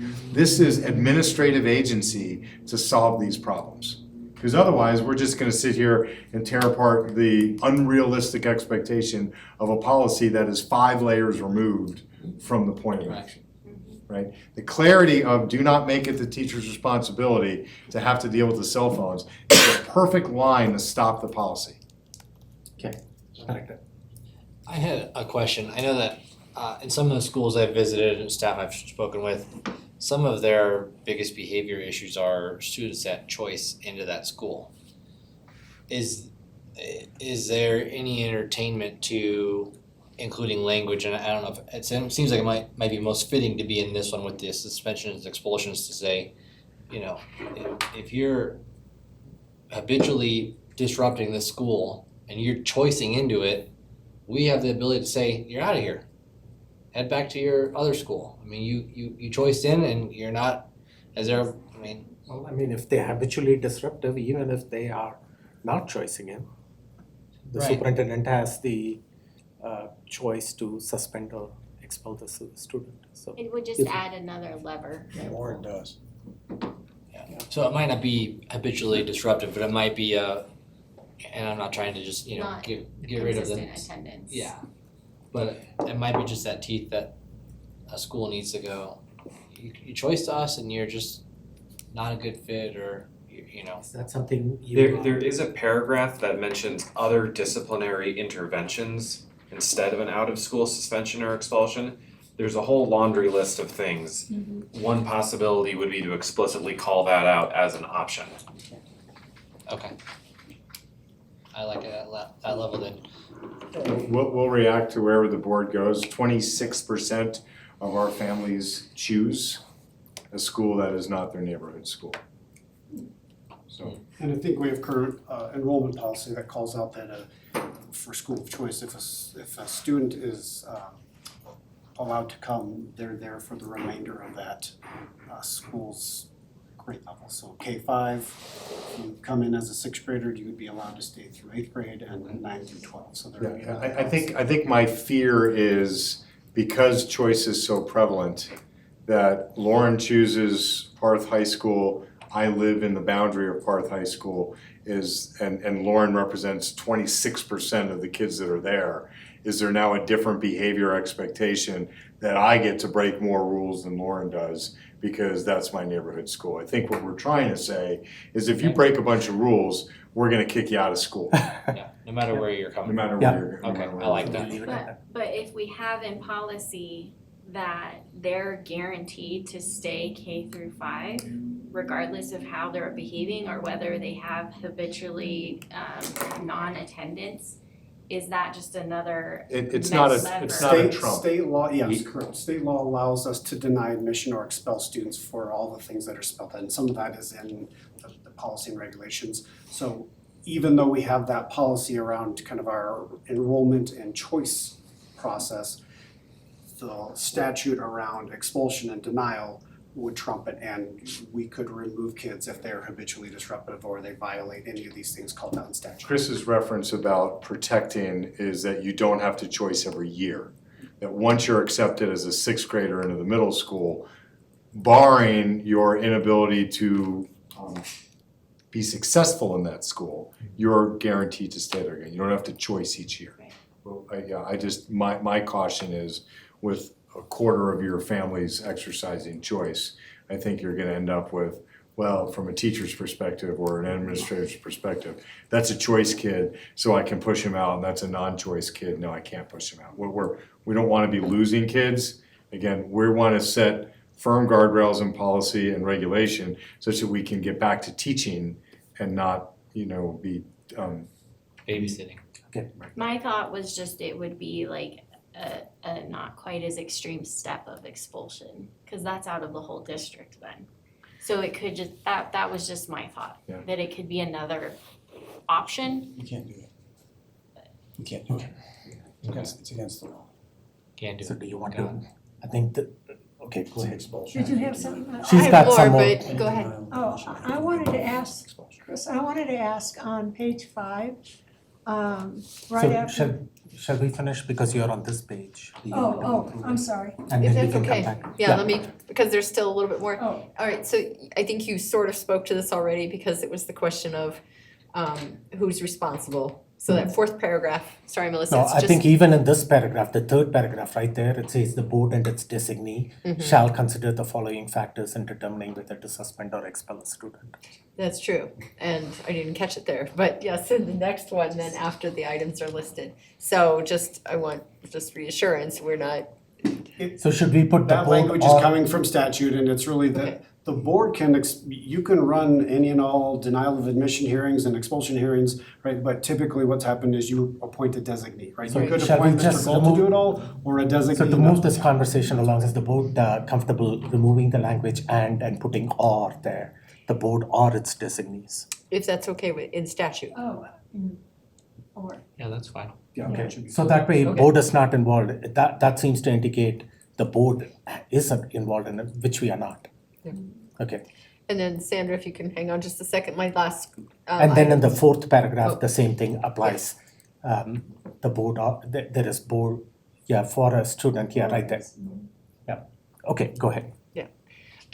The last one for me was the page 3, it's Oh, if you're gonna leave this page, I wanna talk about this page. Okay, Okay, so Chris, can you explain to me, this paragraph? I don't understand the need for it. A student in preschool, kindergarten, first,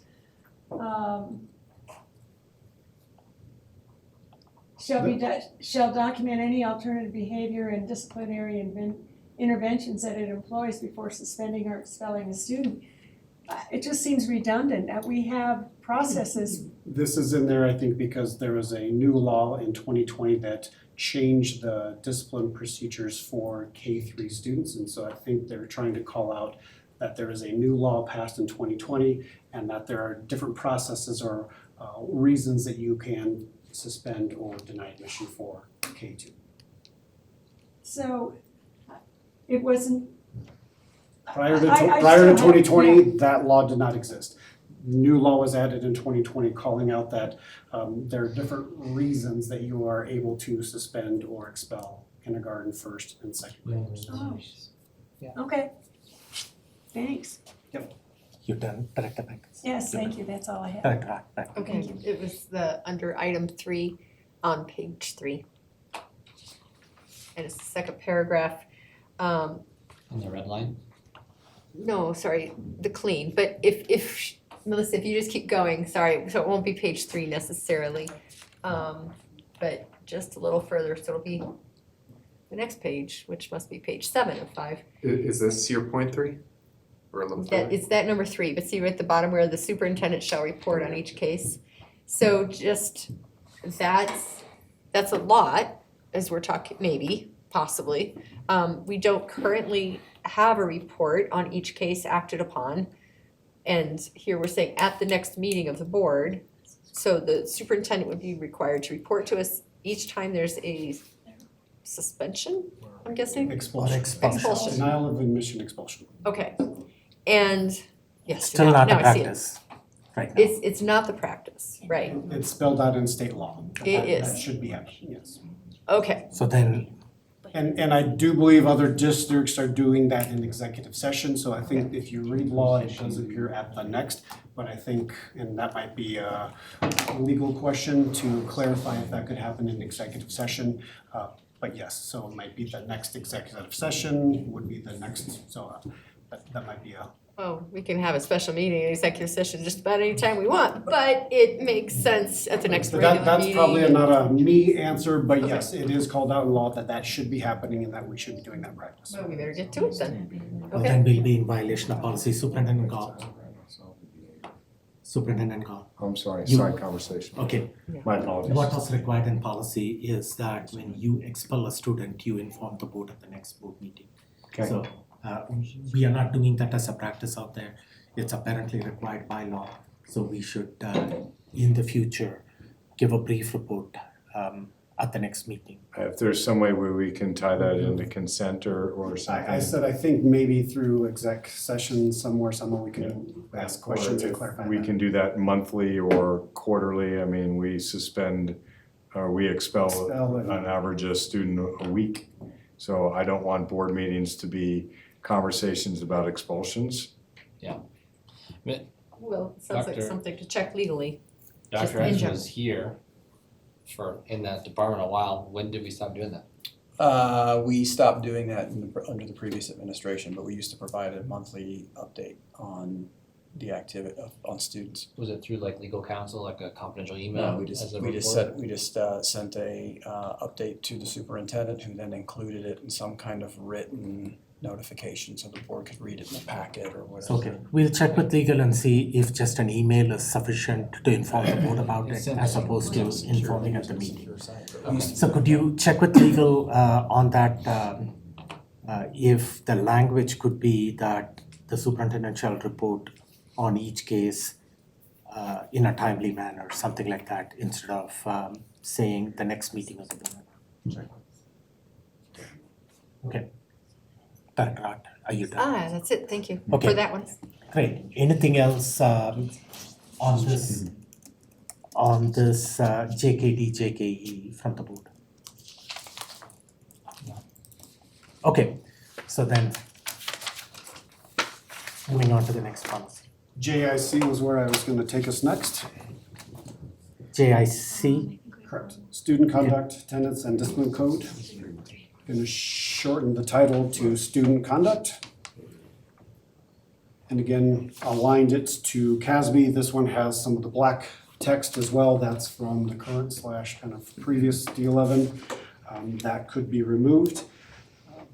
But generally struck through some of the old language to really align it with what CASB has.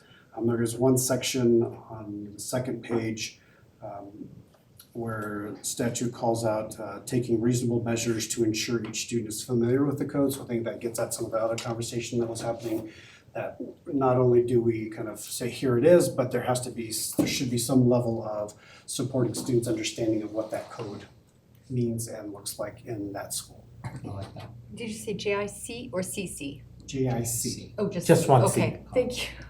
I heard two and. Wait till I get to the E, that one's really hard to say. Yeah, all right, thank you. This looks good to me. Let me pull up my notes. JIC. Is it pushing too far to also include in this list jeans with holes in them that shows the pocket linings and? What? Is it We're on pushing- JIC, we're on student conduct. We're on JIC, not JICA. Oh, I was on JICA. Yeah. Sorry. I'm gonna get all back here on the same page. We have a bunch of alphabet soup out there, so JIC right now. Oh, okay. Okay, Anything on JIC? bless you. I'll note, I was glad that in this part, the board shall consult with parents, guardians, and others, just onward, in the development review of the conduct and discipline code. So maybe Superintendent Gall, you can run it by student sounding board, or DAC can have a look at it as well, even though we're coming up with the CASB language, or just for feedback perhaps. If there aren't any objections. Yeah, we'll do it. Okay, It would be good for awareness too for DAC, I think, as representatives of our community. The other one, to the point mentioned earlier, where is the code? In our second paragraph on this one, we say that the board, in accordance with applicable law, has adopted a written student conduct and discipline code. And then it's not cross-referenced, so there's that issue, but I don't know, is there a way to communicate that where it is? Or put in parentheses, policy JICDA right there? Yes, we can Okay. absolutely. Yeah, it does seem like there should be a hyperlink or Yeah. something. Something. All right, thank you.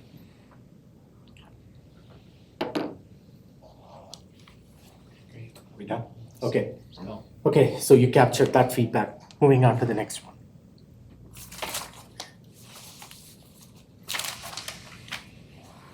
JICA, which is the student dress code. So this is also required by statute to have a policy on student dress. Again, there's a little section that is black text that's from current previous, kept it, that can be removed if that's the will of the board. Everything else was very much aligned with what CASB has. You said something there, Director Bankus. Oh, yeah, something about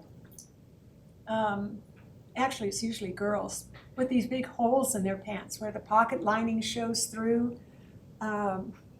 It just, it's in the category with sagging pants for me. I find it difficult. I don't think that presents someone who is ready to come in and learn. When we're talking about straps that gotta be an inch and whatever it says. If you just move to the very end of that, Melissa, does that fall under otherwise disrupt the teaching learning process? See, to me, tank tops or other similar clothing with straps narrower than 1.5 inches in width. Holes, I don't know how to phrase it, but holes in your pants that show an amazing amount of skin.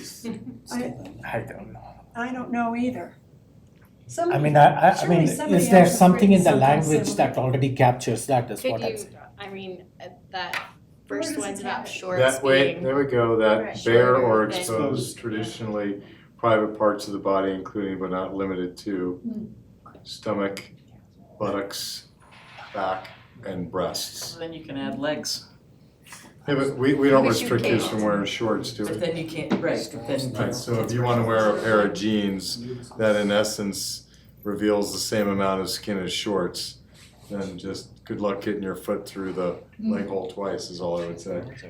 We should add to number 1, shorts, dresses, skirts, holes in jeans, shorter than, I don't know.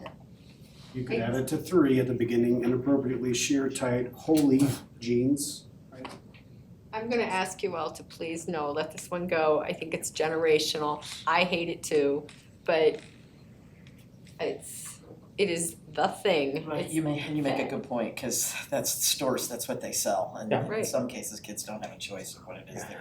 And there are language in there, it does address that if it is exposing private parts of your body, then. And I What about acknowledge just- all of that. I just needed to say it in public. It's just not right. That and sagging pants. This whole section, I mean, wouldn't this be found just like the student handbook? Can we just take all this out? I don't know. Is this required to? The At least- part of the unacceptable items is, that is required. By is state statute or? State, yeah, that it says that we have to have language that's disruptive to the classroom environment or to the maintenance of a safe and orderly school and are not acceptable. All right, leave them in there. Okay. Great. Yeah, you probably don't have the examples, but Okay. that should be. in the Anything policy. else in this? The section above that where it's listing, here's what happens on each offense, is that part required by state statute? That should be in a regulation. Cause that feels regulatory to me. Which one? It's immediately above the unacceptable items. We got it right here in the middle of the First screen. offense. Where it says on this second offense, this happens, and then on the Correct. second offense, this That happens. is not called out in state statute. That feels regulatory to I me. agree. Take it out. Put it in the regulation. You guys figure out what it should be. You, Okay. you want thumbs? Yeah, thumbs. Oh, yeah. Okay, so that paragraph could be, Sorry. okay, back to you. Thanks. That paragraph that talks about guidelines, I'm trying to remember what it is. I think it's a little further up, Melissa. Yeah, it's further up and it's in black, if it's the same file I'm Yep, looking at. it is. It reads, guidelines must ensure that the dress code does not single out or discriminate against religious expression or any other protected right. I'm totally okay with that, but I can't stand it right there. It doesn't fit. So can we find another place? If people are okay with the language, fine, can we find another place in the policy for it where it might flow better?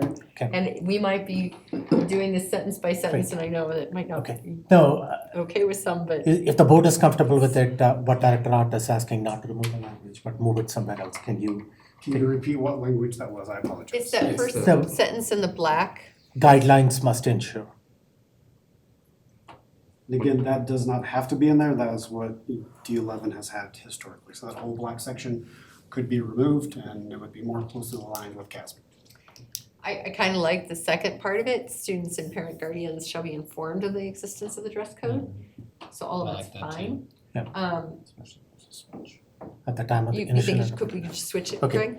Just Yeah, find so- a different place wherever it is that you can put it, so it flows a little bit better. The annual notification is good in case of principals. I always look at the red line version of these, and it's because I want to see what's changing. It's so hard to get the flow when I do that.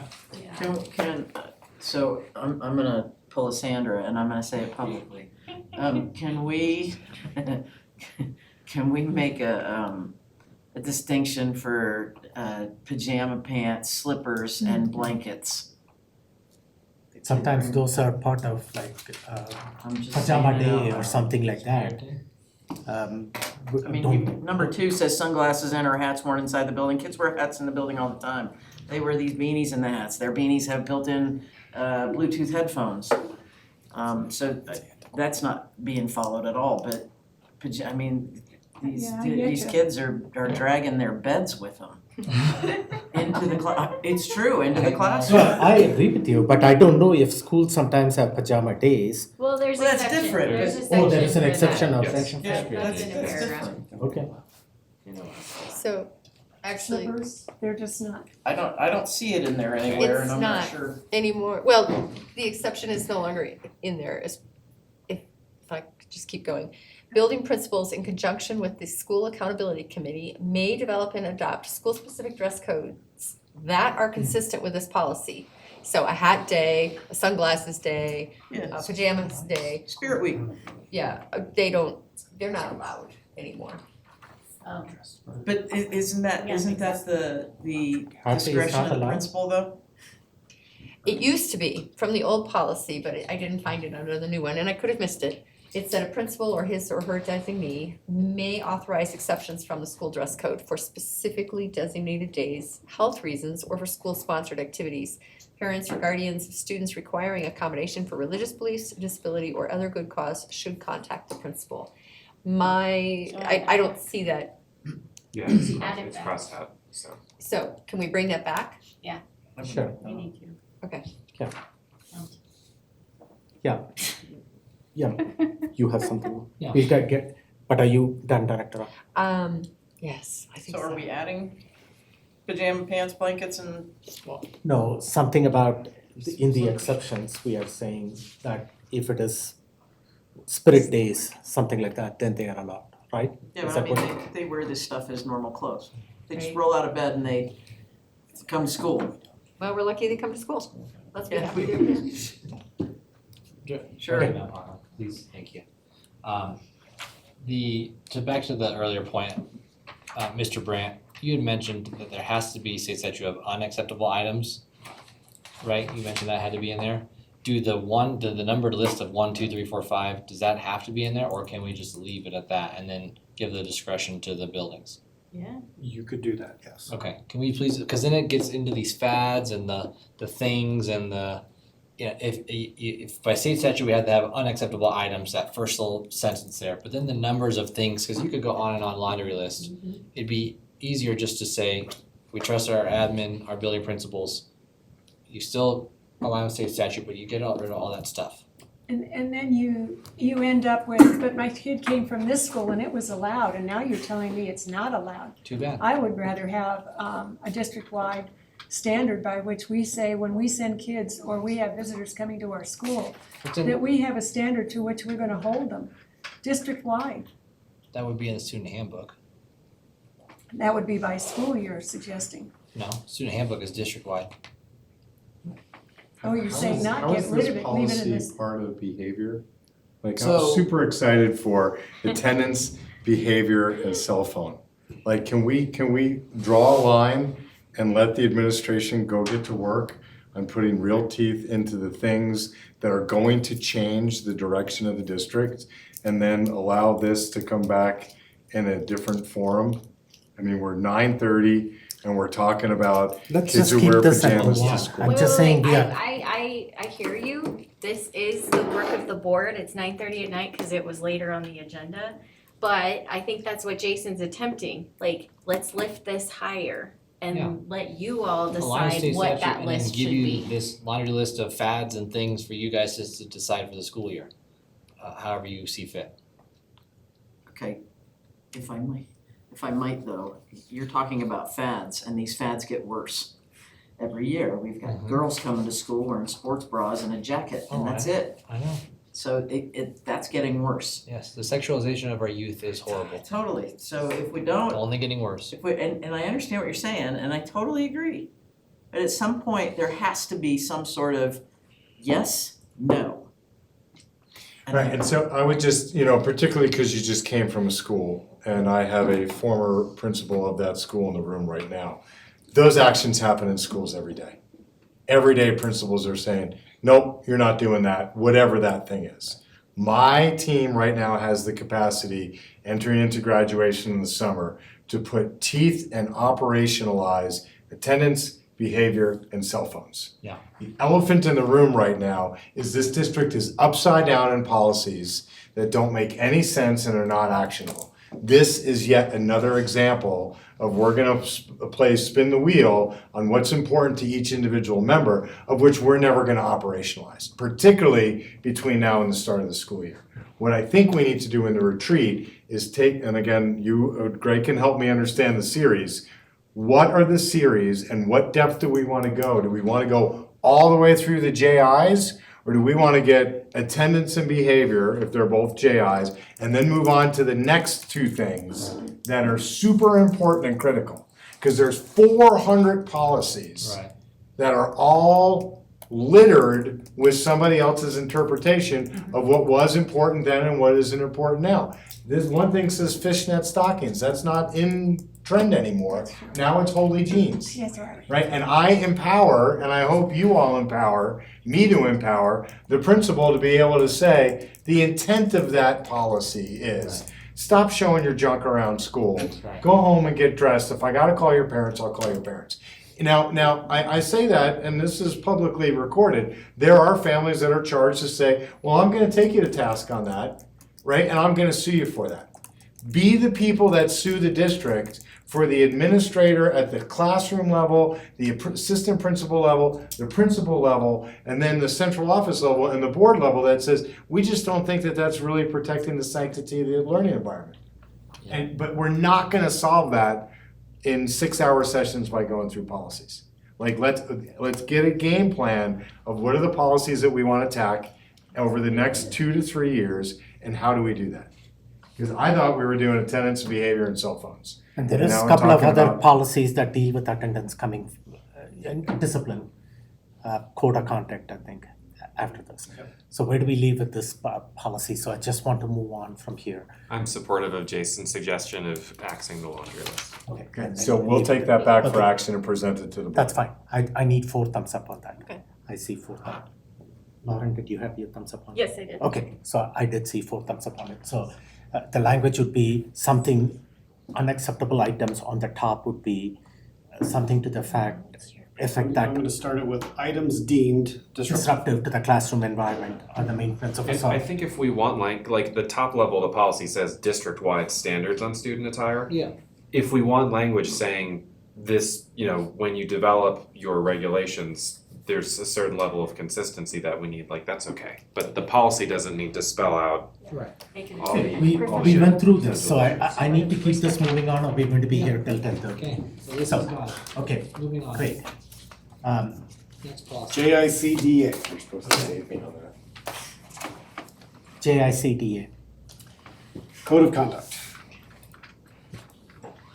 Pretty much aligned it with CASB. I don't think I have any, there is one section that is not in black. I should call that out for you. It's the first portion right here that's on the screen, that first paragraph and the short second paragraph is not in CASB. I think that did come from D11, but because of formatting, tracking changes, I don't think it came out as black. Okay. But everything else should be a pretty much straight alignment with CASB. Okay.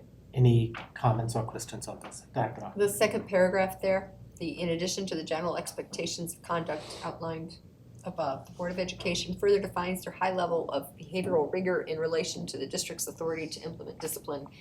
I don't really know what that means, so if we don't have to have it, maybe it could just go away. And if it does need to be there, somebody tell me why, what it means. Okay. My interpretation was it's the board's high level of expectation. That's how I would interpret it. but I don't think it needs to be there. Are we good with this, taking that second paragraph out? Sure. Great, Alright, thank you. okay. Anything else? Not Okay. on that one. Okay, is the board comfortable with the language, with the rest of it? There is a long list out there of Can I just 25 items. ask, like, by listing out all of this, is it now restricting if there's a situation that's not here but admin wants to suspend for? Like, is it restrictive by having such a list versus how D11's was listed was just more of like, shall take responsibility for their own behavior, you know, it wasn't so like, here are the reasons you can get suspended. I don't believe so. Yeah. Are we good with the language? Okay, do we have one more? Kind of a repeal and adoption, Okay, this is the one in the school buses. correct. Which one is it? EEAEC Is is repealed? being repealed, is recommended for repeal, and the JICC is being recommended for adoption. Essentially, same content. CASB does not have an EEAEC. The E's are really around non-student related, so trying to align it with students and bringing it into the J's and JICC. Okay, are we comfortable repealing EEAEC and it becomes the new policy JICC? Yes. So repeal of EEAEC is good. Anything with JICC? Yes. Okay, go ahead. First question, there is an EEAEC regulation, so I'm assuming that JICC will also have a regulation? In terms of D11's EE regulation, Yeah. it could. I think that's again up to the expectation for Mr. Gull and what the details are and the rest of us in the district. But I do not believe that CASB, I don't think CASB has a JICCR, and it, to my knowledge, is not required by statute. So. All right, thank you. Question kind of for my fellow board members. There is a sentence in EEAEC that was kind of one of those overarching statements. Safety is and shall be the first priority for our transportation department. Student conduct on the school bus has direct impact on safety. And I don't know if we want anything like that. I don't think it's necessary, but I just wanted to check in. I don't mind that statement adding to the top and then following up with the privilege of riding in a school vehicle contingent upon good be. That's fine. Okay. Are we good with adding that language? Where did you find it's a privilege? Because I'm not seeing it. That's the JICC clean. The percent, the Very first second word, sentence. thank you. But I'll also note that it says bus there, and this is all about vehicles, so change that over maybe. Yeah. School transportation. And bus was mentioned, I think, in the last paragraph also, so if people don't have a problem with changing vehicle to, or for bus to vehicle, or just taking out bus entirely, and it's a suspension from transportation. That sounds great. Great, yeah, Move bus. Thumbs up. Okay, thank you. anything else?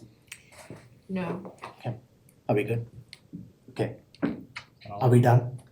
That's all I have for tonight. One other quick question I had, just so this is a practice now for students that ride in that hop, skip and drive. Do we as board have to set any type of guidance or policy or expectations, because they are not school vehicles, right? Or is that beyond our thing?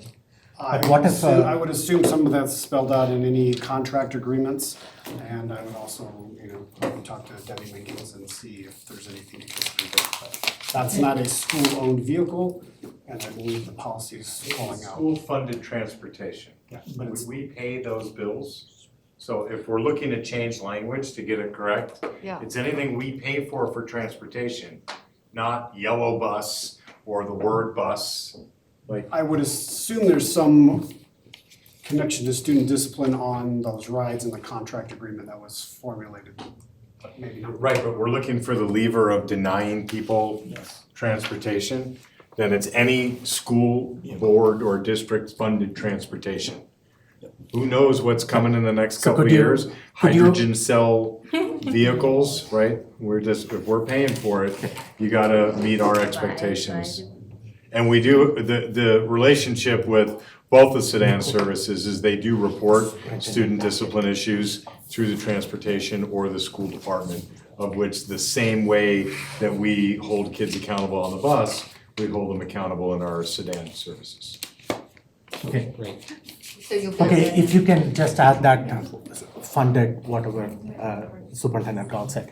Okay, we are at end, all these will come as non-action at the next meeting, and then if the board wants to give a thumbs up, it'll move directly to consent at that point in time. Okay, I do want to give a couple of updates to the board under the other section. Graduation start tomorrow, so just to give a reminder to the board, you have an idea what graduations you are going to be speaking at. The board operating manual says 3 minutes is what our expectations are for board commencement speeches. It may vary from school to school, 3 to 5 minutes or what I would say, roughly on that, but keep it 3-4 minutes or so. All board members are welcome at all graduations. Usually how the process works is the person that is commencement speaker is the one that starts out handing the diplomas, but the board members that are present kind of rotate and shuffle, and each of us take turns, so all of you are aware of it. And you received all periodic emails on it about where you need to park and all those kind of things. Follow that. Thank you for that information. It just comes up tomorrow. This is, I'm going to pass this along. Each one of you can take one of this. This is the superintendent's evaluation packet. I sent an email to the board about what the process entails. So you have all the, once I get that, I will be able to. You want mine? Okay. So we have this document up here. This document up here is the superintendent's self-evaluation. The 3-page document. You also received this electronically. So this document up here is the rubric that you will be filling.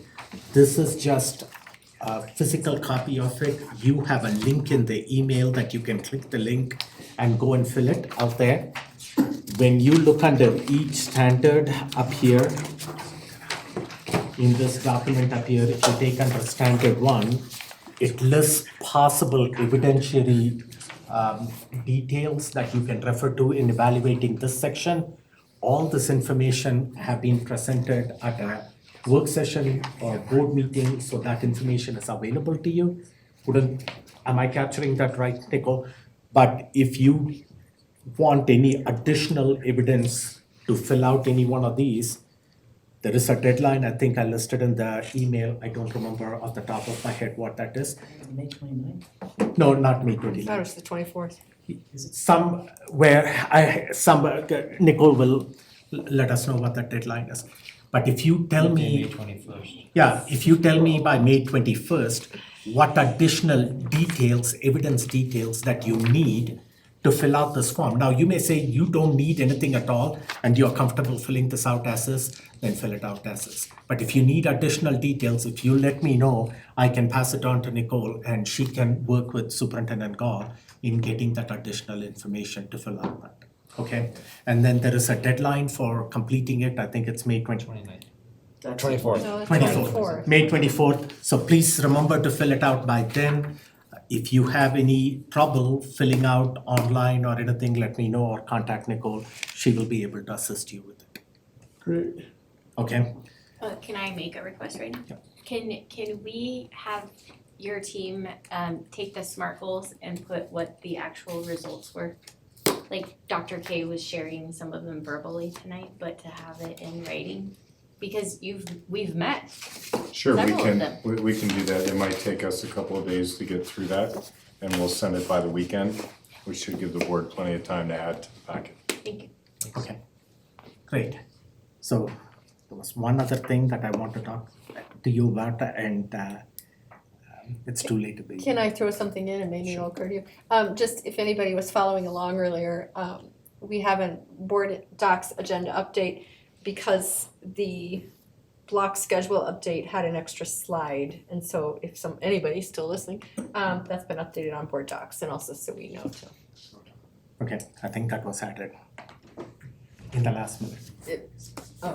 That was adjusted last night after my final review of the slides. Okay. That I wanted to get the data points on there instead of just saying them. So you'll see that the last slide is a continuation of the slide before it with the notes that I was gonna read, but because not everybody listens and some people just take things off the board docs, I didn't want it to look like we don't actually have metrics behind how students are succeeding. And so it was added there for that context. Should we add the SMART goals document once you guys update it? Cause we spoke about it, Should we add that to, tonight's. I think you should add that for my end of year evaluation, because that's actionable. The end of year data that we gave today is not actionable, it was just a progress report. Just leave So I just, Yeah, I'm cool. Okay, anything else I forgot to mention, Melissa? Okay, so see you all, whoever shows up tomorrow at graduation. It's 9 o'clock in the morning, bright and early. What's that? Be there at 8:30. Yeah. In the auditorium, but they want you to meet in the back. so I would go ahead and Yeah. draw the people in the meetings, I did a little character.